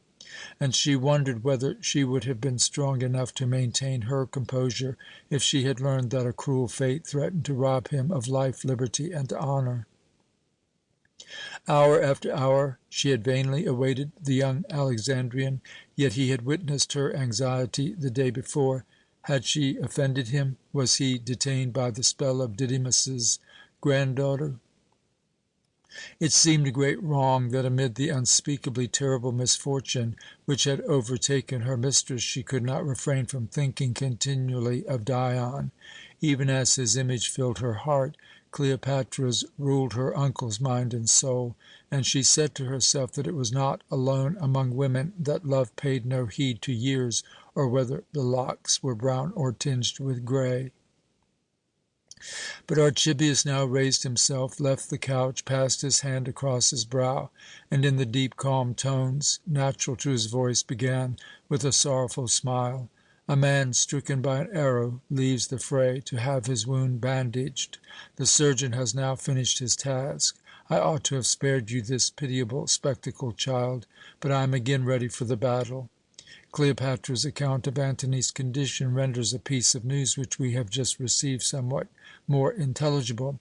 "We," replied Iras. "Who was your companion?" "Dion," answered Archibius. But when he was about to describe the incidents of the preceding night, she interrupted him with the question whether Barine had consented to leave the city. He assented with a curt "yes," but Iras assumed the manner of having expected nothing different, and requested him to continue his story. Archibius now related everything which they had experienced, and their discovery in the pirate ship. Dion was even now on the way to carry Antony's order to his friend Gorgias. "Any slave might have attended to that matter equally well," Iras remarked in an irritated tone. "I should think he would have more reason to expect trustworthy tidings here, but that's the way with men." Here she hesitated, but, meeting an inquiring glance from her uncle, she went on eagerly: "Nothing, I believe, binds them more firmly to one another than mutual pleasure. But that must now be over. They will seek other amusements. Whether with Heliodora or Thais, I care not. If the woman had only gone before, when she caught young Cæsarion—" "Stay, child," her uncle interrupted reprovingly. "I know how much she would rejoice if Antyllus had never brought the boy to her house." "Now, because the poor deluded lad's infatuation alarms her." "No, from his first visit. Immature boys do not suit the distinguished men whom she receives." "If the door is always kept open, thieves will enter the house." "She received only old acquaintances and the friends whom they presented. Her house was closed to all others, so there was no trouble with thieves. But who in Alexandria could venture to refuse admittance to a son of the Queen?" "There is a wide difference between quiet admittance and fanning a passion to madness. Wherever a fire is burning, there has certainly been a spark to kindle it. You men do not detect such women's work. A glance, a pressure of the hand, even the light touch of a garment, and the flame blazes where such inflammable material lies ready." "We lament the violence of the conflagration. You are not well disposed towards Barine." "I care no more for her than this couch here cares for the statue of Mercury in the street," exclaimed Iras with repellent arrogance. "There could be no two things in the world more utterly alien than we. Between the woman whose door stands open and me there is nothing in common save our sex." "And," replied Archibius reprovingly, "many a beautiful gift which the gods bestowed upon her as well as upon you. As for the open door, it was closed yesterday. The thieves of whom you spoke spoiled her pleasure in granting hospitality. Antyllus forced himself with noisy impetuosity into her house. This made her dread still more unprecedented conduct in the future. In a few hours she will be on the way to Irenia. I am glad for Cæsarion's sake, and still more for his mother's, whom we have wronged by forgetting so long for another." "To think that we should be forced to do so!" cried Iras excitedly. "Now, at this hour, when every drop of blood, every thought of this poor brain should belong to the Queen. Yet it could not be avoided. Cleopatra is returning to us with a heart bleeding from 100 wounds, and it is terrible to think that a new arrow must strike her as soon as she steps upon her native soil. You know how she loves the boy, who is the living image of the great man with whom she shared the highest joys of love. When she learns that he, the son of Cæsar, has given his young heart to the cast-off wife of a street orator, a woman whose home attracted men as ripe dates lure birds, it will be, I know, like rubbing salt into her fresh wounds. Alas, and the one sorrow will not be all. Antony, her husband, also found the way to Barine. He sought her more than once. You cannot know it as I do, but Charmian will tell you how sensitive she has become since the flower of her youthful charms, you don't perceive it, is losing one leaf after another. Jealousy will torture her, and I know her well. Perhaps no one will ever render the siren a greater service than I did when I compelled her to leave the city." The eyes of Archibius's clever niece had glittered with such hostile feeling as she spoke that he thought with just anxiety of his dead friend's daughter. What did not yet threaten Barine as serious danger, Iras had the power to transform into grave peril. Dion had begged him to maintain strict secrecy, but even had he been permitted to speak, he would not have done so now. From his knowledge of Iras's character she might be expected, if she learned that someone had come between her and the friend of her youth, to shrink from no means of spoiling her game. He remembered the noble Macedonian maiden whom the Queen had begun to favour, and who was hunted to death by Iras's hostile intrigues. Few were more clever, and, if she once loved, more loyal and devoted, more yielding, pliant, and in happy hours more bewitching, yet even in childhood she had preferred a winding path to a straight one. It seemed as if her shrewdness scorned to attain the end desired by the simple method lying close at hand. How willingly his mother and his younger sister Charmian had cared for the slaves and nursed them when they were ill. Nay, Charmian had gained in her Nubian maid Anucas a friend who would have gone to death for her sake. Cleopatra, too, when a child, had found sincere delight in taking a bouquet to his parents' sick old housekeeper, and sitting by her bedside to shorten the time for her with merry talk. She had gone to her unasked, while Iras had often been punished because she had made the lives of numerous slaves in her parents' household still harder by unreasonable harshness. This trait in her character had roused her uncle's anxiety, and in after years her treatment of her inferiors had been such that he could not number her among the excellent of her sex. Therefore he was the more joyfully surprised by the loyal, unselfish love with which she devoted herself to the service of the Queen. Cleopatra had gratified Charmian's wish to have her niece for an assistant, and Iras, who had never been a loving daughter to her own faithful mother, had served her royal mistress with the utmost tenderness. Archibius valued this loyalty highly, but he knew what awaited any one who became the object of her hatred, and the fear that it would involve Barine in urgent peril was added to his still greater anxiety for Cleopatra. When about to depart, burdened by the sorrowful conviction that he was powerless against his niece's malevolent purpose, he was detained by the representation that every fresh piece of intelligence would first reach the Sebasteum and her. Some question might easily arise which his calm, prudent mind could decide far better than hers, whose troubled condition resembled a shallow pool disturbed by stones flung into the waves. The apartments of his sister Charmian, which were connected with his by a corridor, were empty, and Iras begged him to remain there a short time. The anxiety and dread that oppressed her heart would kill her. To know that he was near would be the greatest comfort.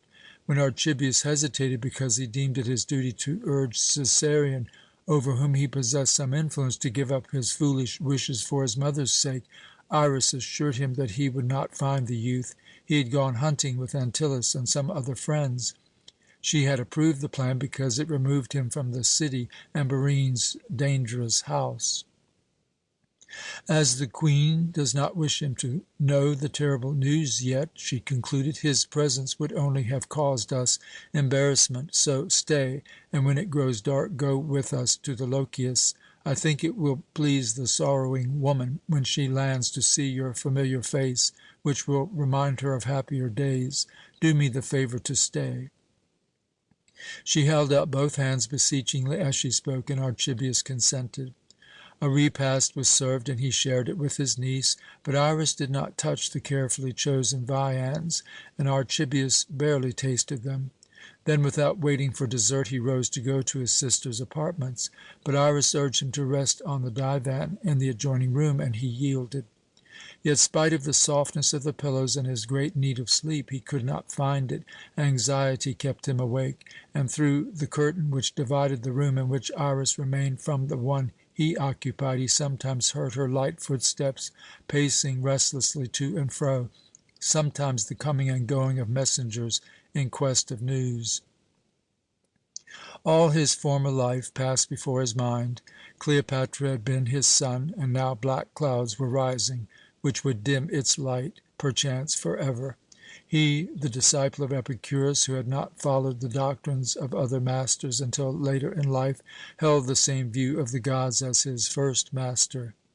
To him also they had seemed immortal beings sufficient unto themselves, dwelling free from anxiety in blissful peace, to whom mortals must look upward on account of their supreme grandeur, but who neither troubled themselves about the guidance of the world, which was fixed by eternal laws, nor the fate of individuals.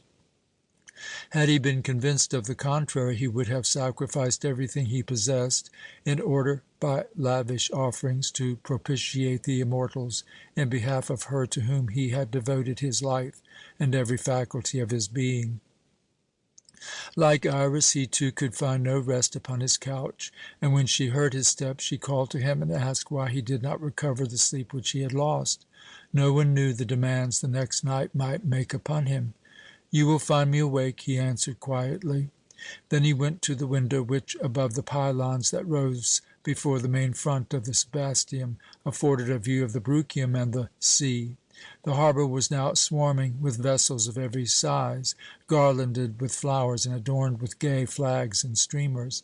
The report of the successful issue of the first naval battle was believed, and many desired to greet the victorious fleet and hail their sovereign as she entered the harbour. Many people, equipages, and litters had also gathered on the shore between the lofty pylons and the huge door of the Sebasteum. They were representatives of the aristocracy of the city, for the majority were attended by richly attired slaves. Many wore costly garlands, and numerous chariots and litters were adorned with gold or silver ornaments, gems, and glittering paste. The stir and movement in front of the palace were ceaseless, and Iras, who was now standing beside her uncle, waved her hand towards it, saying, "The wind of rumour. Yesterday only one or two came. To-day every one who belongs to the inimitable livers flocks hither in person to get news. The victory was proclaimed in the market-place, at the theatre, the gymnasium, and the camp. Every one who wears garlands or weapons heard of a battle won. Yesterday, among all the thousands, there was scarcely a single doubter. But to-day, how does it happen? Even among those who, as inimitables, have shared all the pleasures, entertainments, and festivities of our noble pair, faith wavers. For if they were firmly convinced of the brilliant victory which was announced loudly enough, they would not come themselves to watch, to spy, to listen. Just look down. There is the litter of Diogenes, yonder that of Ammonius. The chariot beyond belongs to Melampus.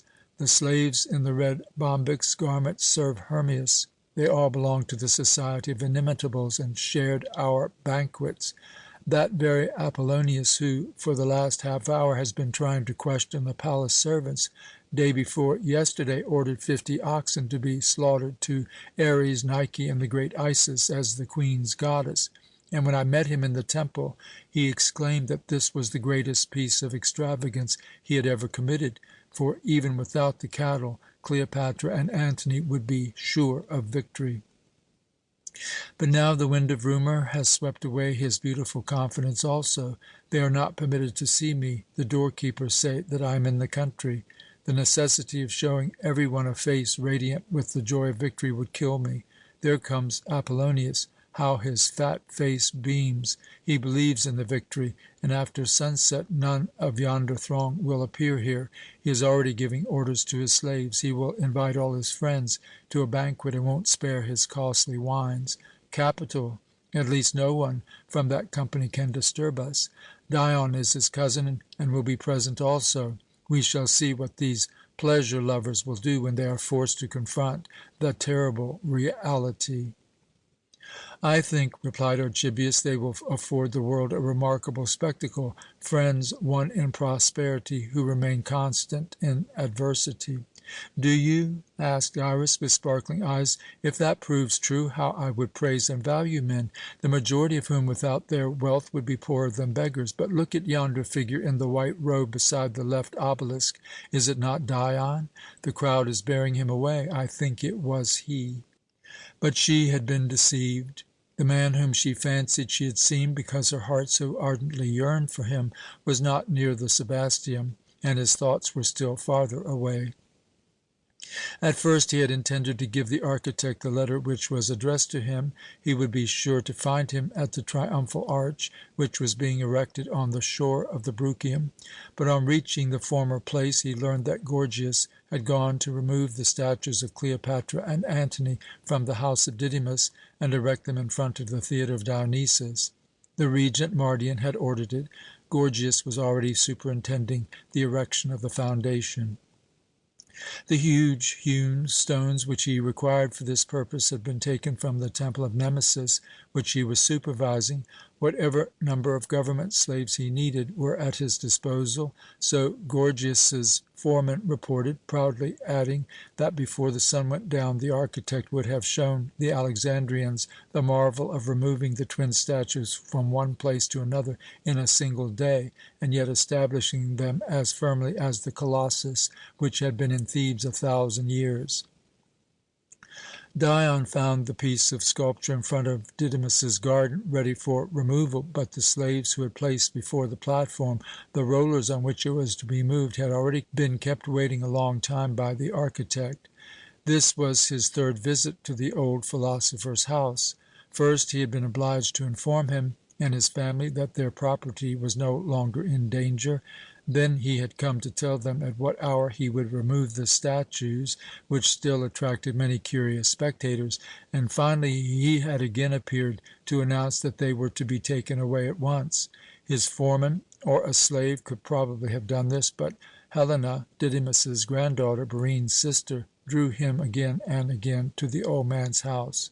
He would gladly have come still more frequently, for at every meeting he had discovered fresh charms in the beautiful, quiet, thoughtful maiden who cared so tenderly for her aged grandparents. He believed that he loved her, and she seemed glad to welcome him. But this did not entitle him to seek her hand, though his large, empty house so greatly needed a mistress. His heart had glowed with love for too many. He wished first to test whether this new fancy would prove more lasting. If he succeeded in remaining faithful even a few days, he would, as it were, reward himself for it and appear before Didymus as a suitor. He excused his frequent visits to himself on the pretext of the necessity of becoming acquainted with his future wife, and Helena made the task easier for him. The usual reserve of her manner lessened more and more. Nay, the great confidence with which he at first inspired her was increased by his active assistance. When he entered just now, she had even held out her hand to him and inquired about the progress of his work. He was overwhelmed with business, but so great was his pleasure in talking with her that he lingered longer than he would have deemed right under any other circumstances, and regarded it as an unpleasant interruption, when Barine, for whom his heart had throbbed so warmly only yesterday, entered the tablinum. The young beauty was by no means content with a brief greeting, but drew Helena entirely away from him. Never had he seen her embrace and kiss her sister so passionately as while hurriedly telling her that she had come to bid farewell to the loved ones in her grandparents' house. Berenike had arrived with her, but went first to the old couple. While Barine was telling Helena and Gorgias also why all this plan had been formed so hastily, Gorgias was silently comparing the two sisters. He found it natural that he had once believed that he loved Barine, but she would not have been a fitting mistress of his house. Life at her side would have been a chain of jealous emotions and anxieties, and her stimulating remarks and searching questions, which demanded absolute attention, would not have permitted him, after his return home, wearied by arduous toil, to find the rest for which he longed. His eye wandered from her to her sister, as if testing the space between two newly erected pillars, and Barine, who had noticed his strange manner, suddenly laughed merrily, and asked whether they might know what building was occupying his thoughts, while a good friend was telling him that the pleasant hours in her house were over. Gorgias started, and the apology he stammered showed so plainly how inattentively he had listened that Barine would have had good reason to feel offended. But one glance at her sister and another at him enabled her speedily to guess the truth. She was pleased, for she esteemed Gorgias, and had secretly feared that she might be forced to grieve him by a refusal, but he seemed as if created for her sister. Her arrival had probably interrupted them, so, turning to Helena, she exclaimed, "I must see my mother and our grandparents. Meanwhile, entertain our friend here. We know each other well. He is one of the few men who can be trusted. That is my honest opinion, Gorgias, and I say it to you also, Helena." With these words she nodded to both, and Gorgias was again alone with the maiden whom he loved.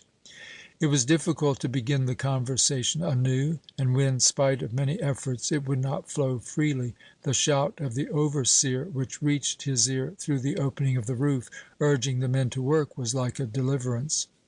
Promising to return again soon, as eagerly as if he had been requested to do so, he took his leave and opened the door leading into the adjoining room. But on the threshold he started back, and Helena, who had followed him, did the same, for there stood his friend Dion, and Barine's beautiful head lay on his breast, while his hand rested as if in benediction on her fair hair. And no, Gorgias was not mistaken. The slender frame of the lovely woman, whose exuberant vivacity had so often borne him and others away with it, trembled as if shaken by deep and painful emotion. When Dion perceived his friend, and Barine raised her head, turning her face towards him, it was indeed wet with tears, but their source could not be sorrow, for her blue eyes were sparkling with a happy light.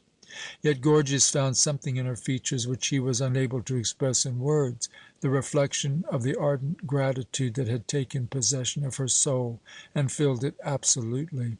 While seeking the architect, Dion had met Barine, who was on her way to her grandparents, and what he had dreaded the day before happened. The first glance from her eyes, which met his, forced the decisive question from his lips. In brief, earnest words he confessed his love for her and his desire to make her his own, as the pride and ornament of his house. Then, in the intensity of her bliss, her eyes overflowed, and under the spell of a great miracle wrought in her behalf, she found no words to answer. But Dion had approached, clasped her right hand in both of his, and frankly acknowledged how, with the image of his strict mother before his eyes, he had wavered and hesitated until love had overmastered him. Now, full of the warmest confidence, he asked whether she would consent to rule as mistress of his home, the honour and ornament of his ancient name. He knew that her heart was his, but he must hear one thing more from her lips. Here she had interrupted him with the cry, "This one thing, that your wife in joy and in sorrow will live for you and you alone? The whole world can vanish for her, now that you have raised her to your side, and she is yours." After this assurance, which sounded like an oath, Dion felt as if a heavy burden had fallen from his heart, and clasping her in his arms with passionate tenderness, he repeated, "In joy and in sorrow." Thus Gorgias and Helena had surprised them, and the architect felt for the first time that there is no distinction between our own happiness and that of those whom we love. His friend Helena seemed to have the same feeling when she saw what this day had given her sister, and the philosopher's house, so lately shadowed by anxiety and many a fear, would soon ring with voices uttering joyous congratulations. The architect no longer felt that he had a place in this circle, which was now pervaded by a great common joy, and after Dion made a brief explanation, Gorgias's voice was soon heard outside, loudly issuing orders to the workmen.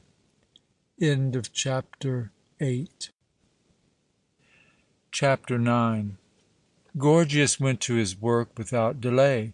When the twin statues were only waiting to be erected in front of the theatre of Dionysus, Dion sought him.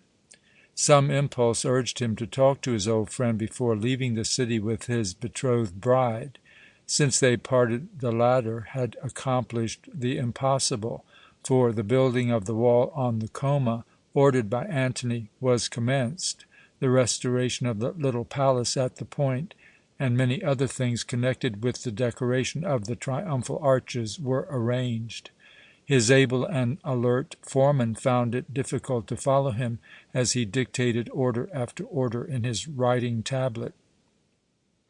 The conversation with his friend was not a long one, for Dion had promised Barine and her mother to accompany them to the country. Notwithstanding the betrothal, they were to start that very day, for Cæsarion had called upon Barine twice that morning. She had not received him, but the unfortunate youth's conduct induced her to hasten the preparations for her departure.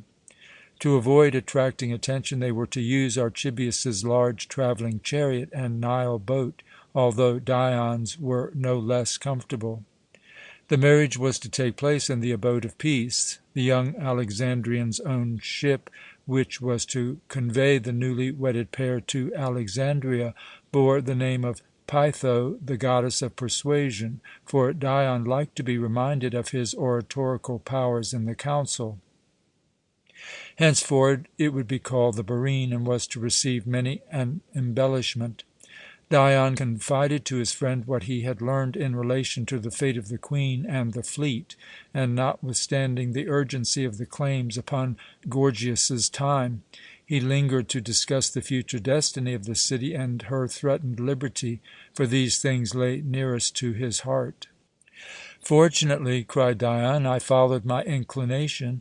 Now it seems to me that duty commands every true man to make his own house a nursery for the cultivation of the sentiments which he inherited from his forefathers, and which must not die so long as there are Macedonian citizens in Alexandria. We must submit if the superior might of Rome renders Egypt a province of the Republic. But we can preserve to our city and her council the lion's share of their freedom. Whatever may be the development of affairs, we are and shall remain the source whence Rome draws the largest share of the knowledge which enriches her brain." "And the art which adorns her rude life," replied Gorgias.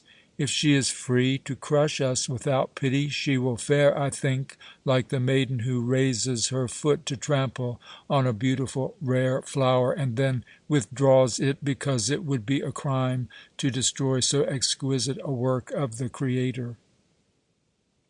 "And what does the flower owe to your maiden," cried Dion, "or our city to Rome?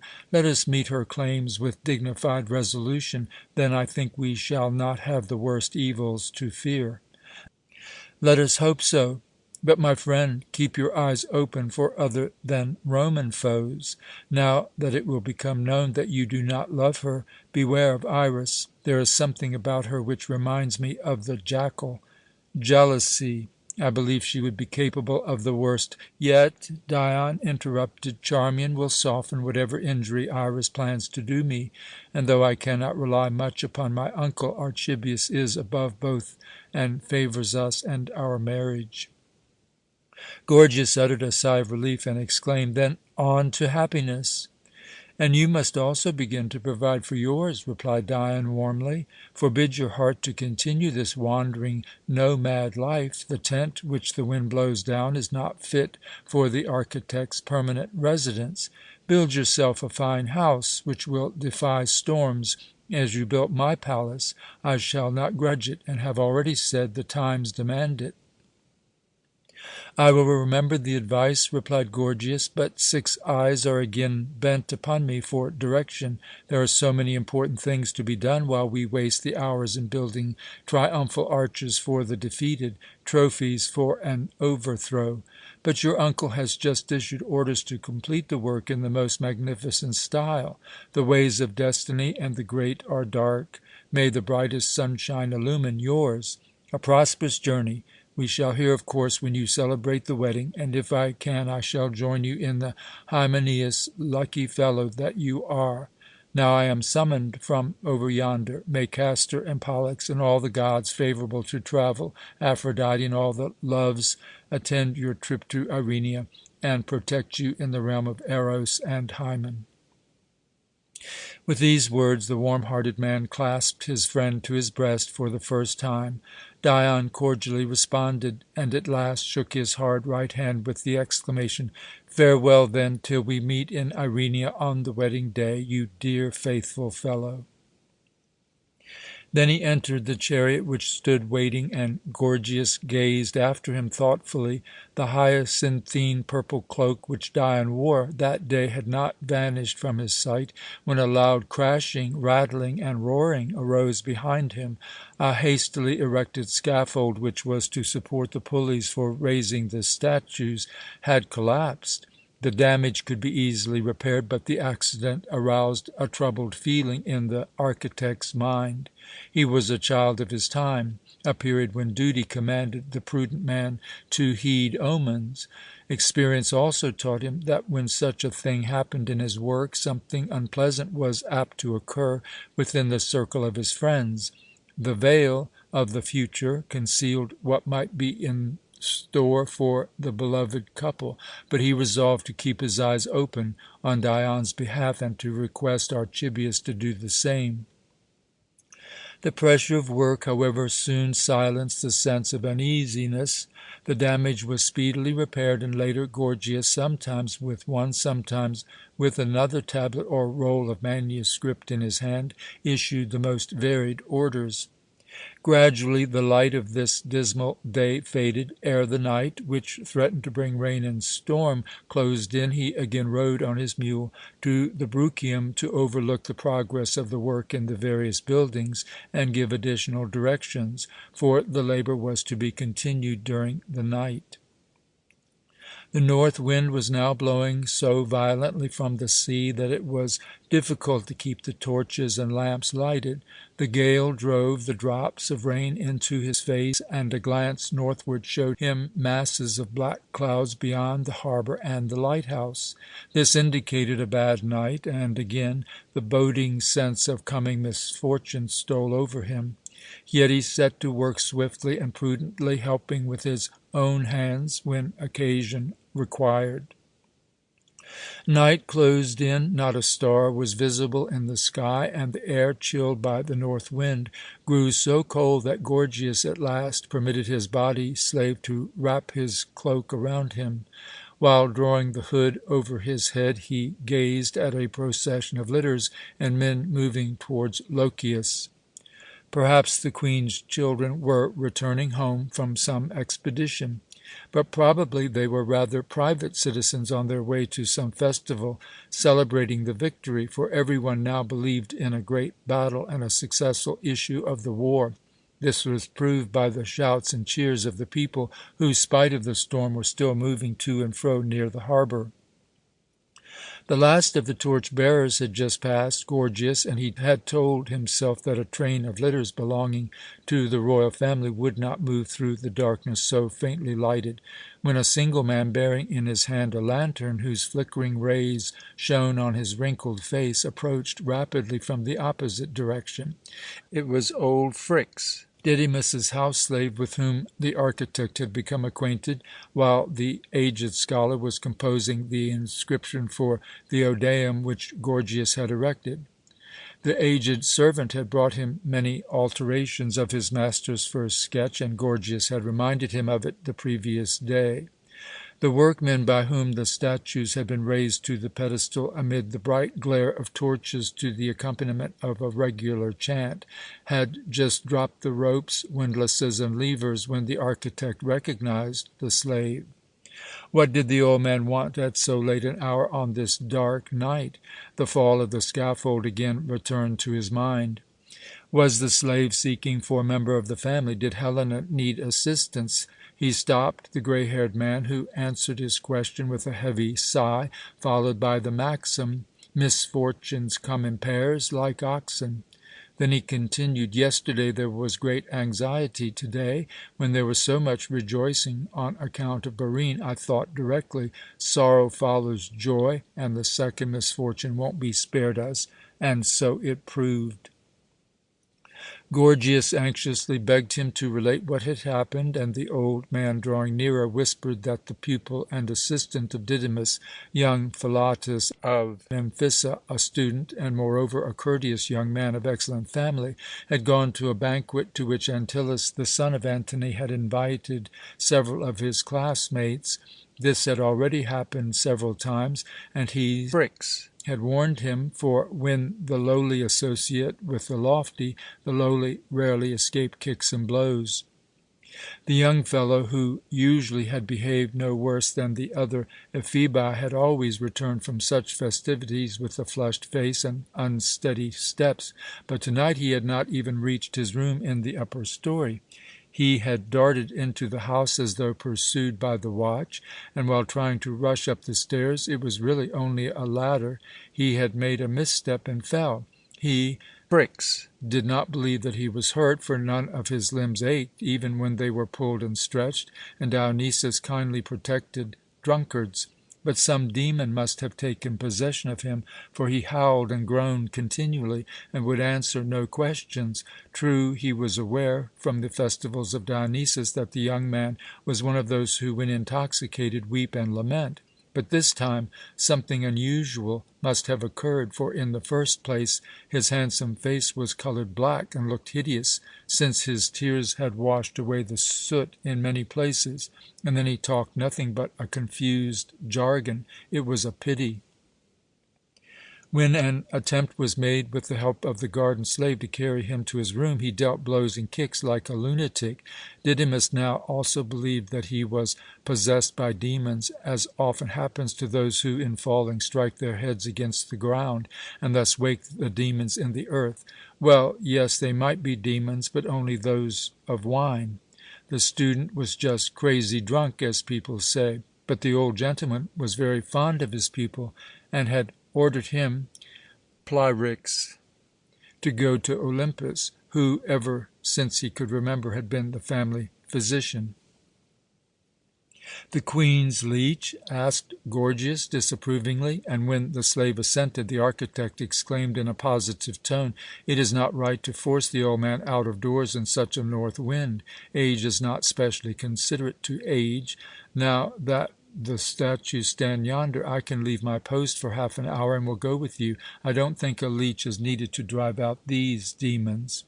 "True, my lord, true," cried the slave, "but Olympus is our friend. He visits few patients, but he will come to our house in any weather. He has litters, chariots, and splendid mules. The Queen gives him whatever is best and most comfortable. He is skilful, and perhaps can render speedy help. People must use what they have." "Only where it is necessary," replied the architect. "There are my 2 mules. Follow me on the second. If I don't drive out the demons, you will have plenty of time to trot after Olympus." This proposal pleased the old slave, and a short time after Gorgias entered the venerable philosopher's tablinum. Helena welcomed him like an intimate friend. Whenever he appeared, she thought the peril was half over. Didymus, too, greeted him warmly, and conducted him to the little room where the youth possessed by demons lay on a divan. He was still groaning and whimpering. Tears were streaming down his cheeks, and whenever any member of the household approached, he pushed him away. When Gorgias held his hands and sternly ordered him to confess what wrong he had done, he sobbed out that he was the most ungrateful wretch on earth. His baseness would ruin his kind parents, himself, and all his friends. Then he accused himself of having caused the destruction of Didymus's granddaughter. He would not have gone to Antyllus again had not his recent generosity bound him to him, but now he must atone. Then, as if completely crushed, he continued to mumble the word atone, and for a time nothing more could be won from him. Didymus, however, had the key to the last sentence. A few weeks before, Philotas and several other pupils of the rhetorician, whose lectures in the museum he attended, had been invited to breakfast with Antyllus. When the young student loudly admired the beautiful gold and silver beakers in which the wine was served, the reckless host cried, "They are yours. Take them with you." When the guests departed, the cupbearer asked Philotas, who had been far from taking the gift seriously, to receive his property. Antyllus had intended to bestow the goblets, but he advised the youth to let him pay their value in money, for among them were several ancient pieces of most artistic workmanship, which Antony, the extravagant young fellow's father, might perhaps be unwilling to lose.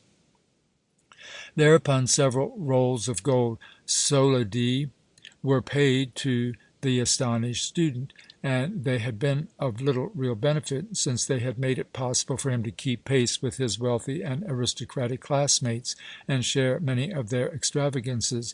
Yet he had not ceased to fulfil his duty to Didymus.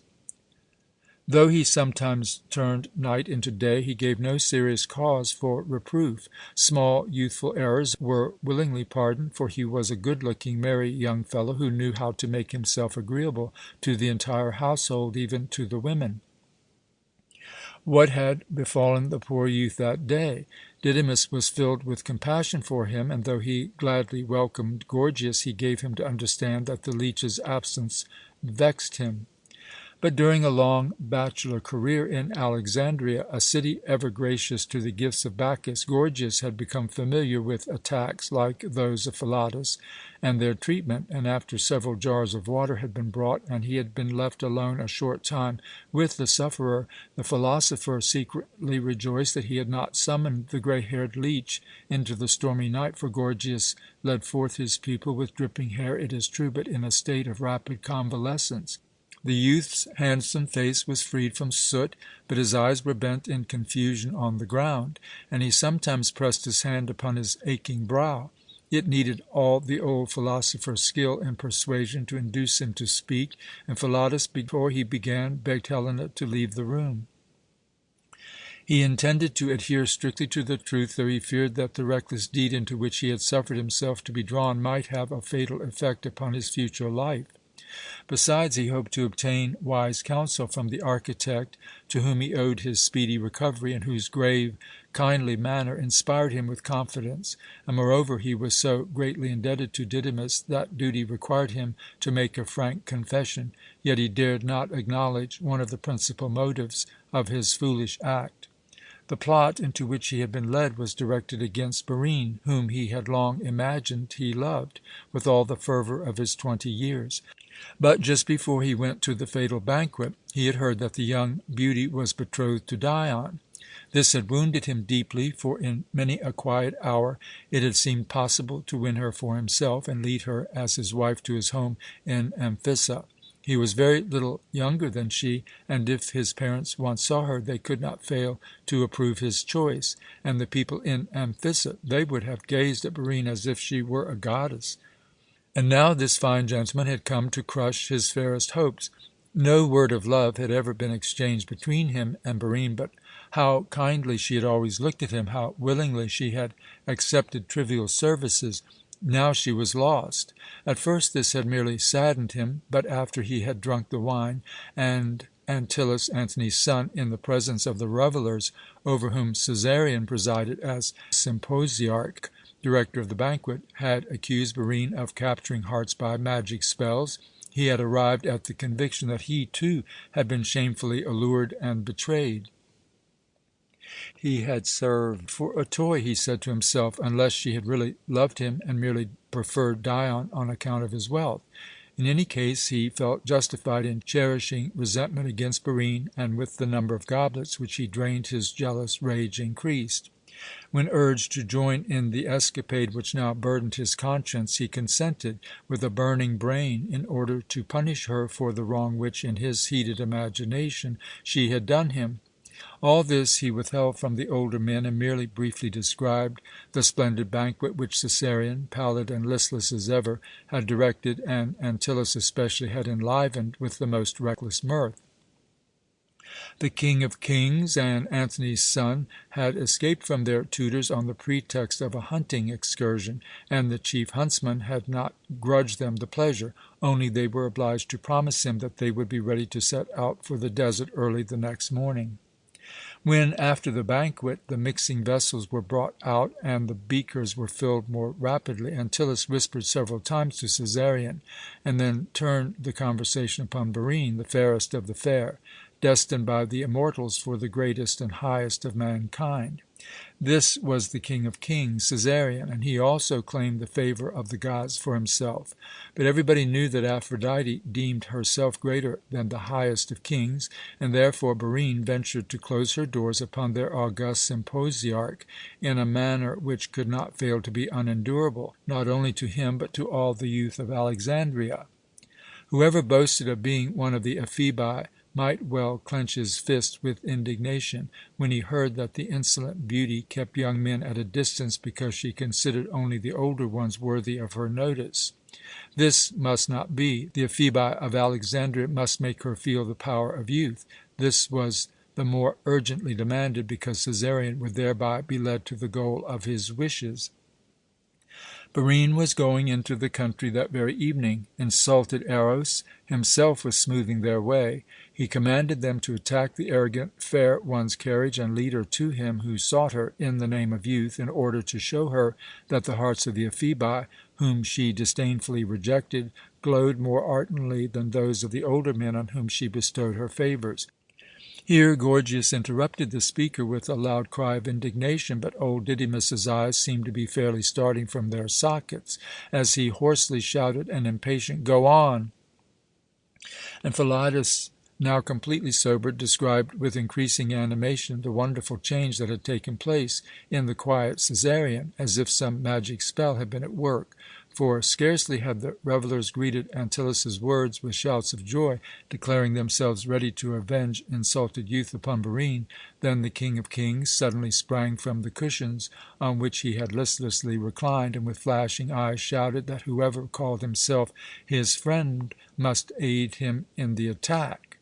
Here he was urged to still greater haste by another impatient "Go on!" from his master, and hurriedly continued his story, describing how they had blackened their faces and armed themselves with Antyllus's swords and lances. As the sun was setting, they went in a covered boat through the Agathidamon canal to Lake Mareotis. Everything must have been arranged in advance, for they landed precisely at the right hour. As, during the trip, they had kept up their courage by swallowing the most fiery wine, Philotas had staggered on shore with difficulty, and then been dragged forward by the others. After this he knew nothing more, except that he had rushed with the rest upon a large harmamaxa, a closed Asiatic travelling carriage with 4 wheels, and in so doing fell. When he rose from the earth, all was over. As if in a dream, he saw Scythians and other guardians of the peace seize Antyllus, while Caesarion was struggling on the ground with another man. If he was not mistaken, it was Dion, Barine's betrothed husband. These communications were interrupted by many exclamations of impatience and wrath. But now Didymus, fairly frantic with alarm, cried, "And the child, Barine?" But when Philotas's sole reply to this question was a silent shake of the head, indignation conquered the old philosopher, and, clutching his pupil's chiton with both hands, he shook him violently, exclaiming furiously, "You don't know, scoundrel? Instead of defending her who should be dear to you as a child of this household, you joined the rascally scorners of morality and law as the accomplice of this waylayer in purple." Here the architect soothed the enraged old man with expostulations and the assertion that everything must now yield to the necessity of searching for Barine and Dion. He did not know which way to turn in the amount of labour pressing upon him, but he would have a hasty talk with the foreman, and then try to find his friend. "And I," cried the old man, "must go at once to the unfortunate child. My cloak, Phryx, my sandals." In spite of Gorgias's counsel to remember his age and the inclement weather, he cried angrily, "I am going, I say. If the tempest hurls me to the earth, and the bolts of Zeus strike me, so be it. One misfortune more or less matters little in a life which has been a chain of heavy blows of fate. I buried 3 sons in the prime of manhood, and 2 have been slain in battle. Barine, the joy of my heart, I myself, fool that I was, bound to the scoundrel who blasted her joyous existence, and now that I believed she would be protected from trouble and misconstruction by the side of a worthy husband, these infamous rascals, whose birth protects them from vengeance, have wounded, perhaps killed her betrothed lover. They trample in the dust her fair name and my white hair. Phryx, my hat and staff." The storm had long been raging around the house, which stood close by the sea, and the sailcloth awning which was stretched over the impluvium noisily rattled the metal rings that confined it. Now so violent a gust swept from room to room that two of the flames in the three-branched lamp went out. The door of the house had been opened, and drenched with rain. A hood drawn over his black head, Barine's Nubian doorkeeper crossed the threshold. He presented a pitiable spectacle, and at first could find no answer to the greetings and questions of the men, who had been joined by Helena, her grandmother, leaning on her arm. His rapid walk against the fury of the storm had fairly taken away his breath. He had little, however, to tell. Barine merely sent a message to her relatives that, no matter what tales rumour might bring, she and her mother were unhurt. Dion had received a wound in the shoulder, but it was not serious. Her grandparents need have no anxiety. The attack had completely failed. Doris, who was deaf, had listened vainly, holding her hand to her ear to catch this report, and Didymus now told his granddaughter as much as he deemed it advisable for her to know, that she might communicate it to her grandmother, who understood the movements of her lips.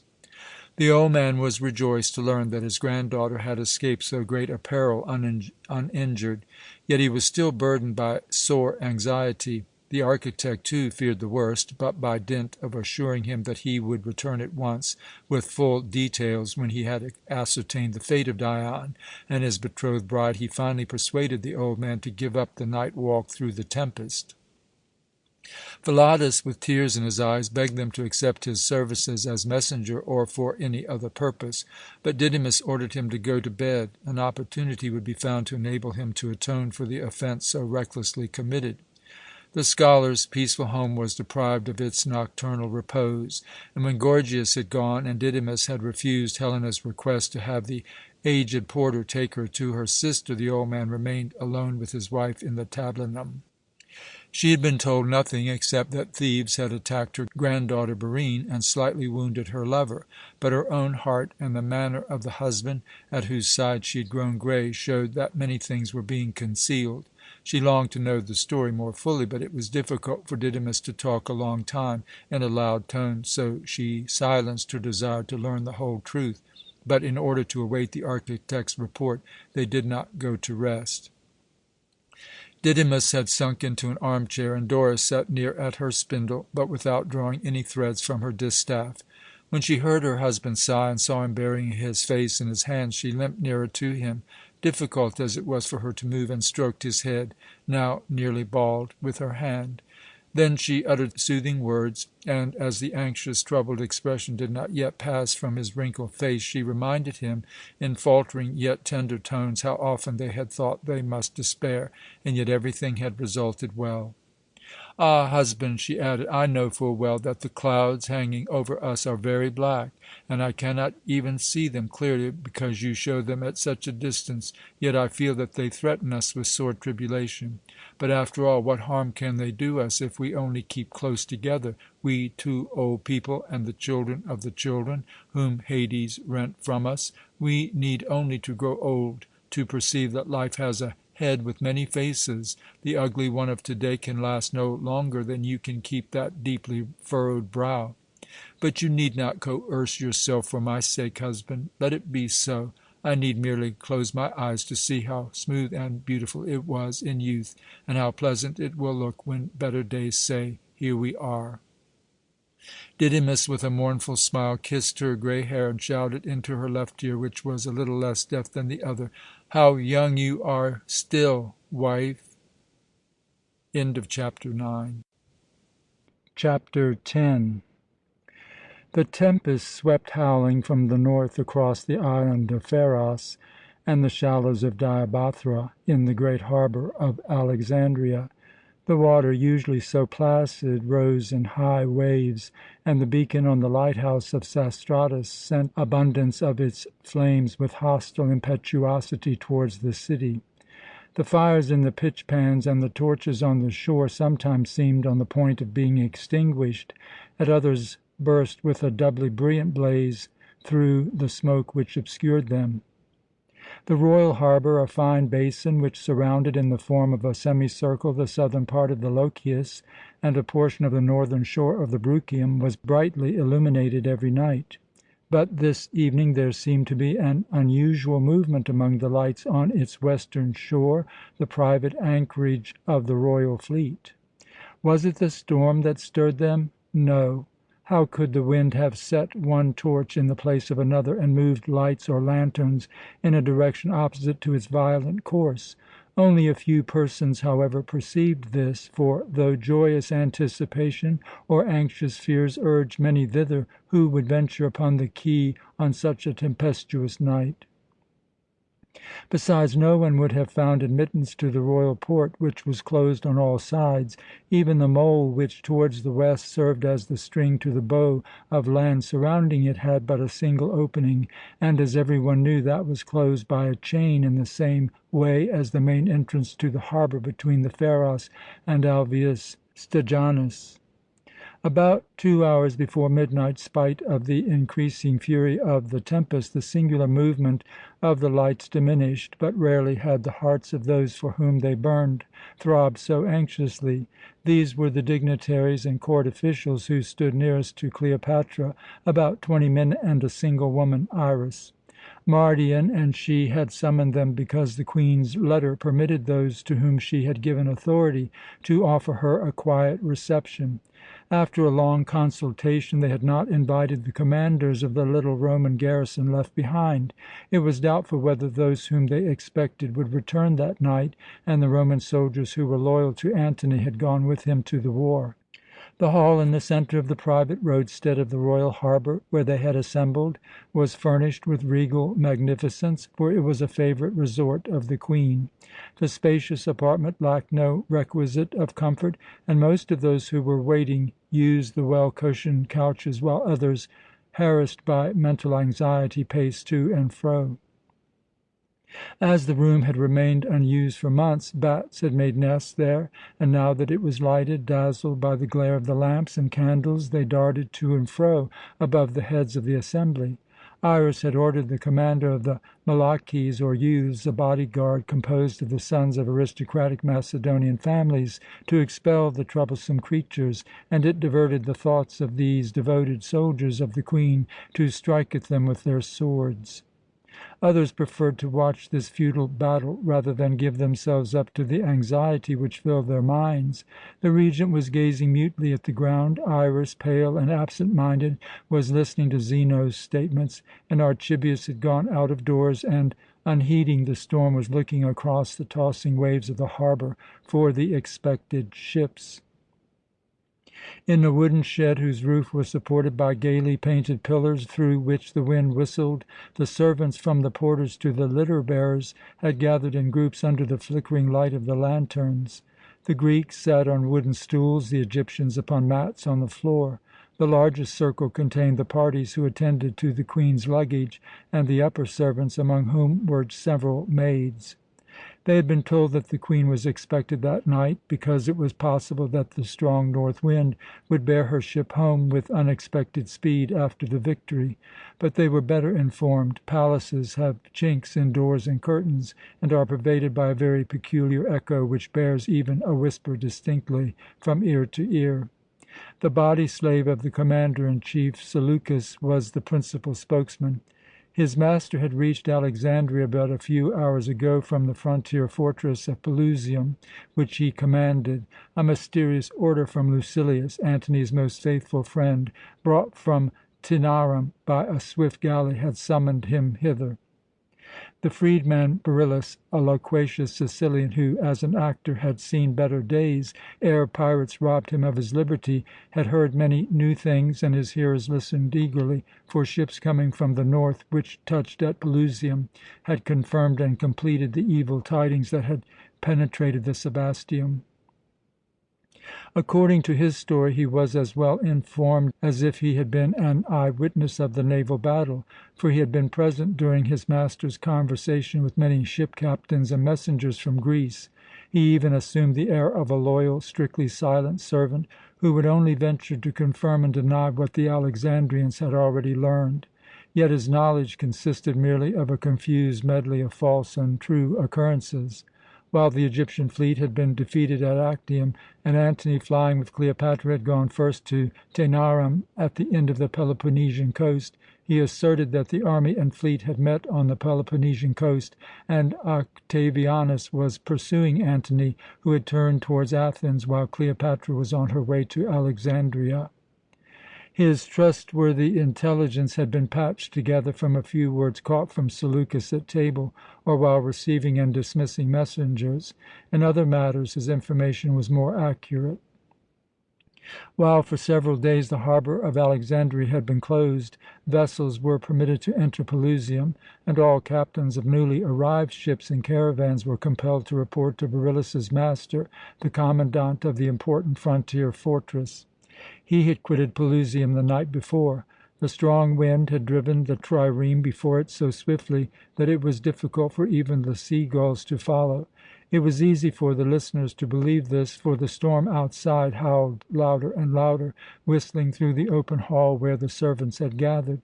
Most of the lamps and torches had been blown out. The pitch-pans only sent forth still blacker clouds of smoke, lit by red and yellow flames, and the closed lanterns alone continued to diffuse a flickering light. So the wide space, dim with smoke, was illumined only by a dull, varying glimmer. One of the porters had furnished wine to shorten the hours of waiting, but it could only be drunk in secret, so there were no goblets. The jars wandered from mouth to mouth, and every sip was welcome, for the wind blew keenly, and besides, the smoke irritated their throats. The freedman Beryllus was often interrupted by paroxysms of coughing, especially from the women, while relating the evil omens which were told to his master in Pelusium. Each was well authenticated and surpassed its predecessor in significance. Here one of Iras's maids interrupted him to tell the story of the swallows on the Antonius, Cleopatra's admiral galley. He could scarcely report from Pelusium an omen of darker presage. But Beryllus gazed at her with a pitying smile, which so roused the expectations of the others that the overseer of the litter and baggage porters, who were talking loudly together, hoarsely shouted, "Silence!" Soon no sound was heard in the open space save the shrill whistling of the wind, a word of command to the harbour guards, and the freedman's voice, which he lowered to increase the charm of the mysterious events he was describing. He began with the most fulsome praise of Cleopatra and Antony, reminding his hearers that the Imperator was a descendant of Heracles. The Alexandrians especially were aware that their queen and Antony claimed and desired to be called the new Isis and the new Dionysus.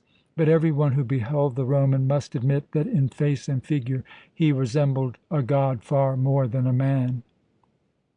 The Imperator had appeared as Dionysus, especially to the Athenians. In the proscenium of the theatre in that city was a huge bas-relief of the Battle of the Giants, the famous work of an ancient sculptor. He, Beryllus, had seen it, and from amid the numerous figures in this piece of sculpture the tempest had torn but a single one, which Dionysus, the god, as whose mortal image Antony had once caroused in a vine-clad arbour in the presence of the Athenians. The storm to-night was, at the utmost, like the breath of a child, compared with the hurricane which could wrest from the hard marble the form of Dionysus. But nature gathers all her forces when she desires to announce to short-sighted mortals the approach of events which are to shake the world. The last words were quoted from his master, who had studied in Athens. They had escaped from his burdened soul when he heard of another portent, of which a ship from Ostia had brought tidings, the flourishing city Pissara. Here, however, he was interrupted, for several of those present had learned weeks before that this place had sunk in the sea, but merely pitied the unfortunate inhabitants. Beryllus quietly permitted them to free themselves from the suspicion that people in Alexandria had had tidings of so remarkable an event later than those in Pelusium, and at first answered their query what this had to do with the war, merely by a shrug of the shoulders. But when the overseer of the porters also put the question, he went on, "The omen made a specially deep impression upon our minds, for we know what Passara is, or rather how it came into existence. The hapless city which dark Hades engulfed really belonged to Antony, for in the days of its prosperity he was its founder." He measured the group with a defiant glance, and there was no lack of evidences of horror. Nay, one of the maidservants shrieked aloud, for the storm had just snatched a torch from the iron rings in the wall and hurled it on the floor close beside the listener. Suspense seemed to have reached its height, yet it was evident that Beryllus had not yet drawn his last arrow from the quiver. The maidservant whose scream had startled the others had regained her composure and seemed eager to hear some other new and terrible omen, for with a beseeching glance she begged the freedman not to withhold what he knew. He pointed to the drops of perspiration which, spite of the wind sweeping through the hall, covered her brow. "You must use your handkerchief. Merely listening to my tale will dampen your skin. Stone statues are made of harder material, but a soul dwells within them too. Their natures may be harsher or more gentle. They bring us woe or heal heavy sorrows, according to their mood. Everyone learns this who raises his hands to them in prayer. One of these statues stands in Alba. It represents Mark Antony, in whose honour it was erected by the city, and it foresaw what menaced the man whose stone double it is. Open your ears. About 4 days ago a ship's captain came to my master, and in my presence this man reported. He grew as pale as ashes while he spoke. What he himself had witnessed. Drops of perspiration had oozed from the statue of Antony in Alba. Horror seized all the citizens. Men and women came to wipe the brow and cheeks of the statue, but the drops of perspiration did not cease to drip, and this continued several days and nights. The stone image had felt what was impending over the living Mark Antony. It was a horrible spectacle, the man said. Here the speaker paused, and the group of listeners started, for the clang of a gong was heard outside, and the next instant all were on their feet, hastening to their posts. The officials in the magnificent hall had also risen. Here the silence had been interrupted only by low whispers. The colour had faded from most of the grave, anxious faces, and their timid glances shunned one another. Archibius had first perceived by the flames of the Pharos the red glimmer which announced the approach of the royal galley. It had not been expected so early, but was already passing the islands into the great harbour. It was probably the Antonius, the ship on which the old swallows had pecked the young ones to death. Though the waves were running high even in the sheltered harbour, they scarcely rocked the massive vessel. An experienced pilot must have steered it past the shallows and cliffs on the eastern side of the roadstead, for instead of passing around the island of Antirrhodus, as usual, it kept between the island and the Lochias, steering straight towards the entrance into the little royal harbour. The pitch pans on both sides had been filled with fresh resin and tow to light the way. The watchers on the shore could now see its outlines distinctly. It was the Antonius, and yet it was not. Zeno, the keeper of the seal, who was standing beside Iras, wrapped his cloak closer around his shivering limbs, pointed to it, and whispered, like a woman who leaves her parents' house in the rich array of a bride and returns to it an impoverished widow.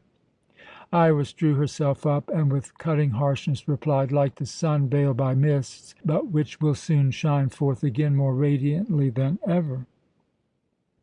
"Spoken from the depths of my soul," said the old courtier eagerly. "So far as the Queen is concerned, of course I did not allude to Her Majesty, but to the ship. You were ill when it left the harbour, garlanded with flowers and adorned with purple sails, and now even this flickering light shows the wounds and rents. I am the last person whom you need tell that our son Cleopatra will soon regain its old radiance, but at present it is very chilly and cold here by the water's edge in this stormy air, and when I think of our first moment of meeting—" "Would it were over!" murmured Iras, wrapping herself closer in her cloak. Then she drew back shivering, for the rattle of the heavy chain which was drawn aside from the opening of the harbour echoed with an uncanny sound through the silence of the night. A mountain seemed to weigh upon the watchers' breasts, for the wooden monster, which now entered the little harbour, moved forward as slowly and silently as a spectral ship. It seemed as if life were extinct on the huge galley, usually swarming with a numerous crew, as if a vessel were about to cast anchor whose sailors had fallen victims to the plague. Nothing was heard save an occasional word of command and the signal whistles of the flute player who directed the rowers. A few lanterns burned with a wavering light on the vast length of her decks. The brilliant illumination which usually shone through the darkness would have attracted the attention of the Alexandrians. Now it was close to the landing. The group on shore watched every inch of its majestic progress with breathless suspense. But when the first rope was flung to the slaves on shore, several men in Greek robes pressed forward hurriedly among the courtiers. They had come with a message whose importance would permit no delay to the Regent Mardion, who stood between Zeno and Iras, gazing gloomily at the ground with a frowning brow. He was pondering over the words in which to address the Queen, and within a few minutes the ship would have made her landing, and Cleopatra might cross the bridge. To disturb him at that moment was an undertaking few who knew the irritable, uncertain temper of the eunuch would care to risk, but the tall Macedonian, who for a short time attracted the eyes of most of the spectators from the galley, ventured to do so. It was the captain of the night watch, the aristocratic commander of the police force of the city. "Only a word, my lord," he whispered to the Regent, "though the time may be inopportune." "As inopportune as possible," replied the eunuch with repellent harshness. "We will say as inopportune as the degree of haste necessary for its decision. The King Caesarion, with Antyllus and several companions, attacked a woman. Blackened faces, a fight. Caesarion and the woman's companion, an aristocrat, member of the council, slightly wounded. Lictors interfered just in time. The young gentlemen were arrested. At first they refused to give their names." "Caesarion slightly, really only slightly wounded?" asked the eunuch with eager haste. "Really and positively. Olympus was summoned at once. A knock on the head. The man who was attacked flung him on the pavement in the struggle." "Dion, the son of Eumenes, is the man," interrupted Iras, whose quick ear had caught the officer's report. "The woman is Barine, the daughter of the artist Leonax." "Then you know already?" asked the Macedonian in surprise. "So it seems," answered Mardion, gazing into the girl's face with a significant glance. Then turning to her rather than to the Macedonian, he added, "I think we will have the young rascals set free and brought to Lochias with as little publicity as possible." "To the palace?" asked the Macedonian. "Of course," replied Iras firmly, "each to his own apartments, where they must remain until further orders." "Everything else must be deferred until after the reception," added the eunuch, and the Macedonian, with a slight haughty nod, drew back. "Another misfortune," sighed the eunuch. "A boyish prank," Iras answered quickly, "but even a still greater misfortune is less than nothing so long as we are not conscious of it. This unpleasant occurrence must be concealed for the present from the Queen. Up to this time it is a vexation, nothing more, and it can and must remain so, for we have it in our power to uproot the poisonous tree whence it emanates." "You look as if no one could better perform the task," the Regent interrupted with a side glance at the galley. "So you shall have the commission. It is the last one I shall give during the Queen's absence in her name." "I shall not fail," she answered firmly. When Iras again looked towards the landing place, she saw Archibius standing alone with his eyes fixed upon the ground. Impulse prompted her to tell her uncle what had happened, but at the first step she paused, and her thin lips uttered a firm "No." Her friend had become a stone in her path. If necessary, she would find means to thrust him also aside, spite of his sister Charmian and the old tie which united him to Cleopatra. He had grown weak. Charmian had always been so. She would have had time enough now to consider what step to take first, had not her heart ached so sorely. After the huge galley lay moored, several minutes elapsed ere two pastophori of the goddess Isis, who guarded the goblet of Nectanebus, taken from the temple treasures and borne along in a painted chest, stepped upon the bridge, followed by Cleopatra's first chamberlain, who in a low tone announced the approach of the Queen and commanded the waiting groups to make way. A double line of torch-bearers had been stationed from the landing to the gate leading into the Bruchium and the other on the north, which was the entrance to the palaces on the Lochias, since it was not known where Cleopatra would desire to go. The chamberlain, however, said that she would spend the night at Lochias, where the children lived, and ordered all the flickering, smoking torches, save a few, to be extinguished. Mardion, the keeper of the seal, Archibius, and Iras were standing by the bridge a little in advance of the others when voices were heard on the ship, and the Queen appeared preceded by several lantern-bearers and followed by a numerous train of court officials, pages, maids, and female slaves. Cleopatra's little hand rested on Charmian's arm, as with a haughty carriage of the head she moved towards the shore. A thick veil covered her face, and a large, dark cloak concealed her figure. How elastic her step was still, how proud yet graceful was the gesture with which she waved a greeting to Mardion and Zeno.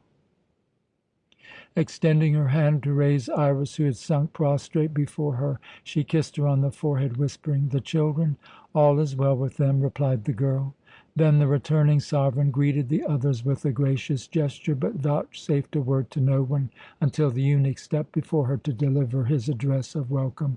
She motioned him aside with a curt "later," and when Zeno held open the door of the litter, she said in a stifled tone, "I will walk. After the rocking of the galley in this tempest, I feel reluctant to enter the litter. There are many things to be considered to-day. An idea came to me on the way home. Summon the captain of the harbour and his chief councillors, the heads of the War Office, the superintendent of the fortifications on land and water, especially the Aristarch and Gorgias. I want to see them. Time presses. They must be here in 2 hours. No, in an hour and a half. I wish to examine all their plans and charts of the eastern frontier, especially the river channels and canals in the Delta." Then she turned to Archibius, who had approached the litter, laid her hand upon his arm, and though her veil prevented him from seeing her sparkling eyes, he felt them shining deep into his heart, as the voice whose melody had often enthralled his soul cried, "We will take it as a favourable omen that it is again you who lead me to this palace in a time of trouble." His overflowing heart found expression in the warm reply, "Whenever it may be, forever and ever, this arm and this life are yours." And the Queen answered in a tone of earnest belief, "I know it." Then, with her hand still resting on his arm, she moved forward. But when he began to ask whether she really had cause to speak of a time of trouble, she cut him short with the entreaty, "Not now. Let us say nothing. It is worse than bad, as evil as possible. Yet no. Few are permitted in an hour of trouble to lean on the arm of a faithful friend." The words were accompanied with a slight pressure of her little hand, and it seemed as if his old heart was growing young. He dared not speak, for her wish was law. But while moving silently at her side, first along the shore, then through the gate, and finally over the marble flagstones which led to the palace portal, it seemed as if he beheld, instead of the veiled head of the hapless Queen, the soft, light brown locks which floated around the face of a happy child. Before his mental vision rose the little mistress of the garden of Epicurus.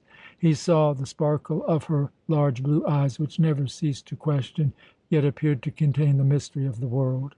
He fancied he heard once more the silvery cadence of her voice and the bewitching magic of her pure, childlike laughter, and it was hard to remember what she had become.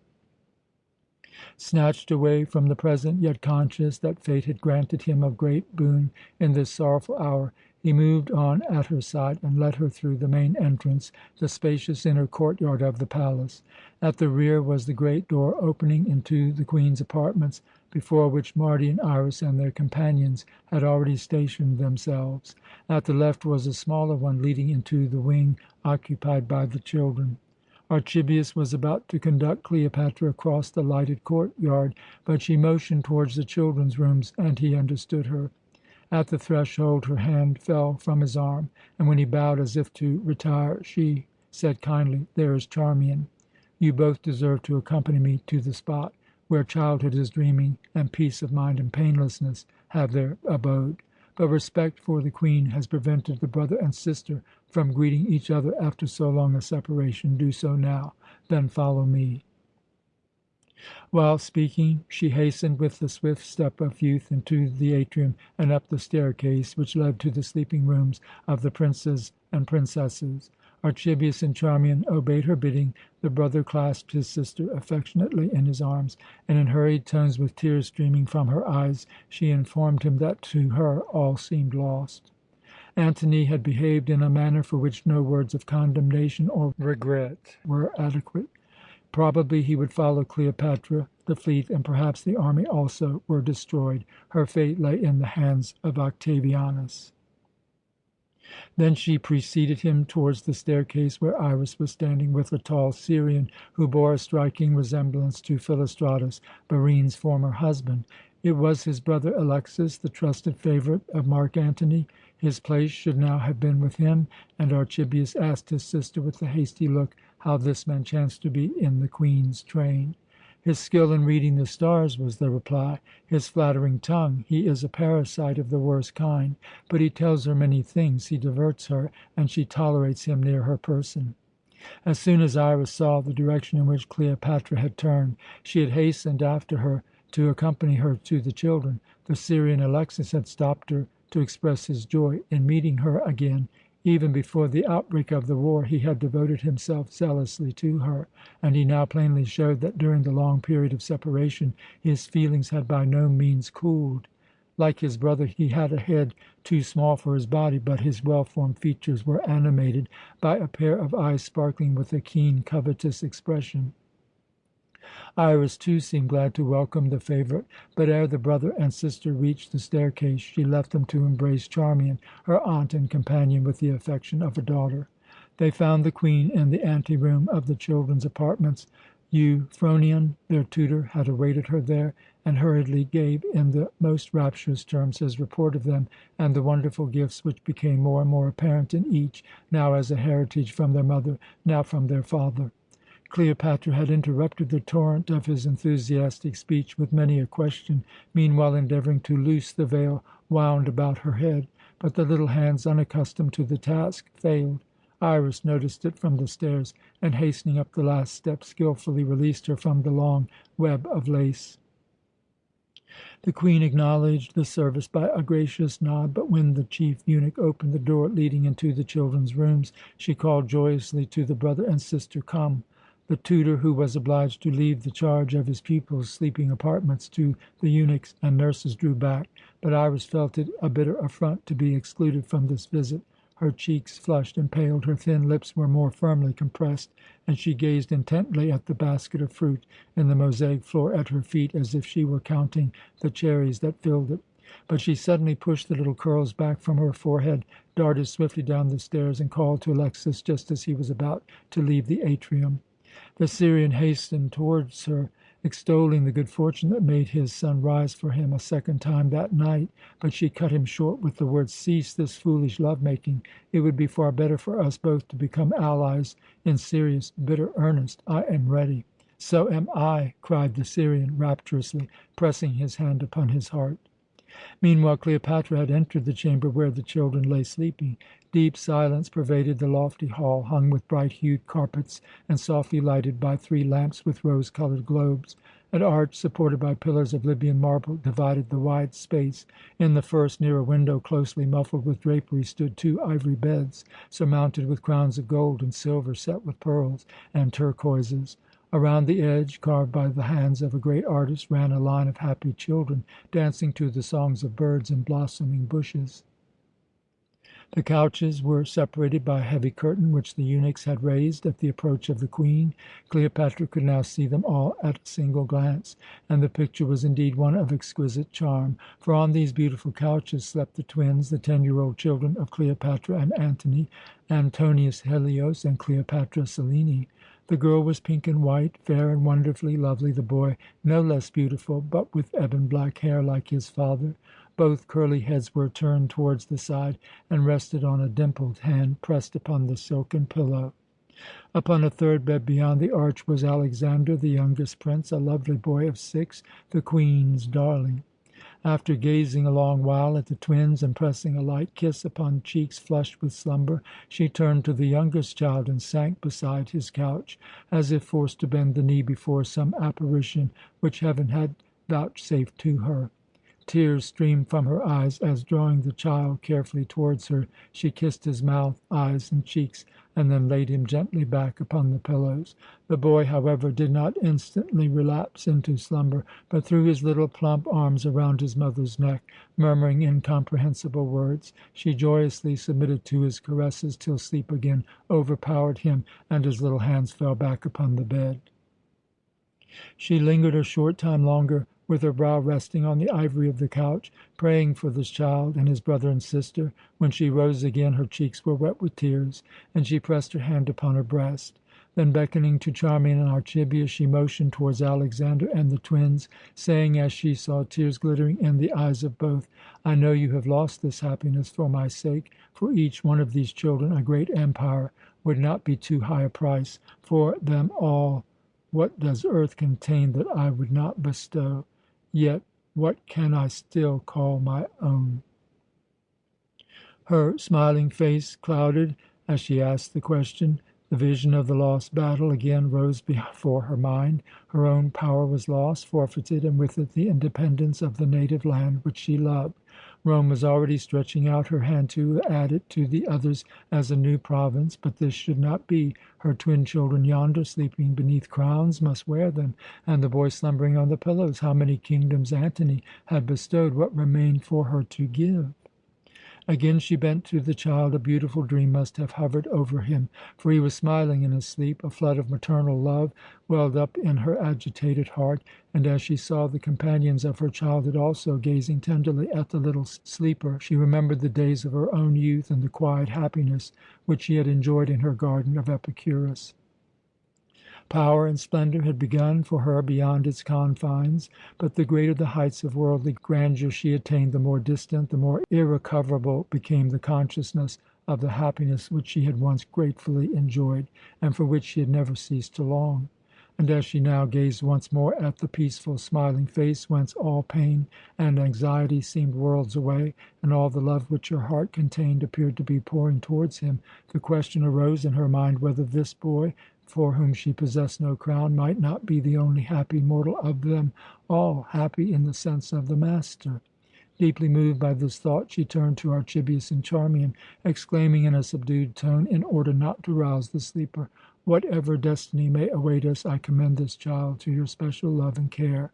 If fate denies him the lustre of the crown and the elation of power, teach him to enjoy that other happiness which, how long ago it is, your father unfolded to his mother." Archibius kissed her robe and Charmian her hands, but Cleopatra, drawing a long breath, said, "The mother has already taken too much time from the Queen. I have ordered the news of my arrival to be kept from Caesarion. This was well. The most important matters will be settled before our meeting. Everything relating to me and to the state must be decided within an hour. But first I am something more than mother and queen. The woman also asserts her claim. I will find time for you, my friend, to-morrow. To my chamber first, Charmian. But you need rest still more than I. Go with your brother. Send Iras to me. She will be glad to use her skillful fingers again in her mistress's service." End of chapter 10.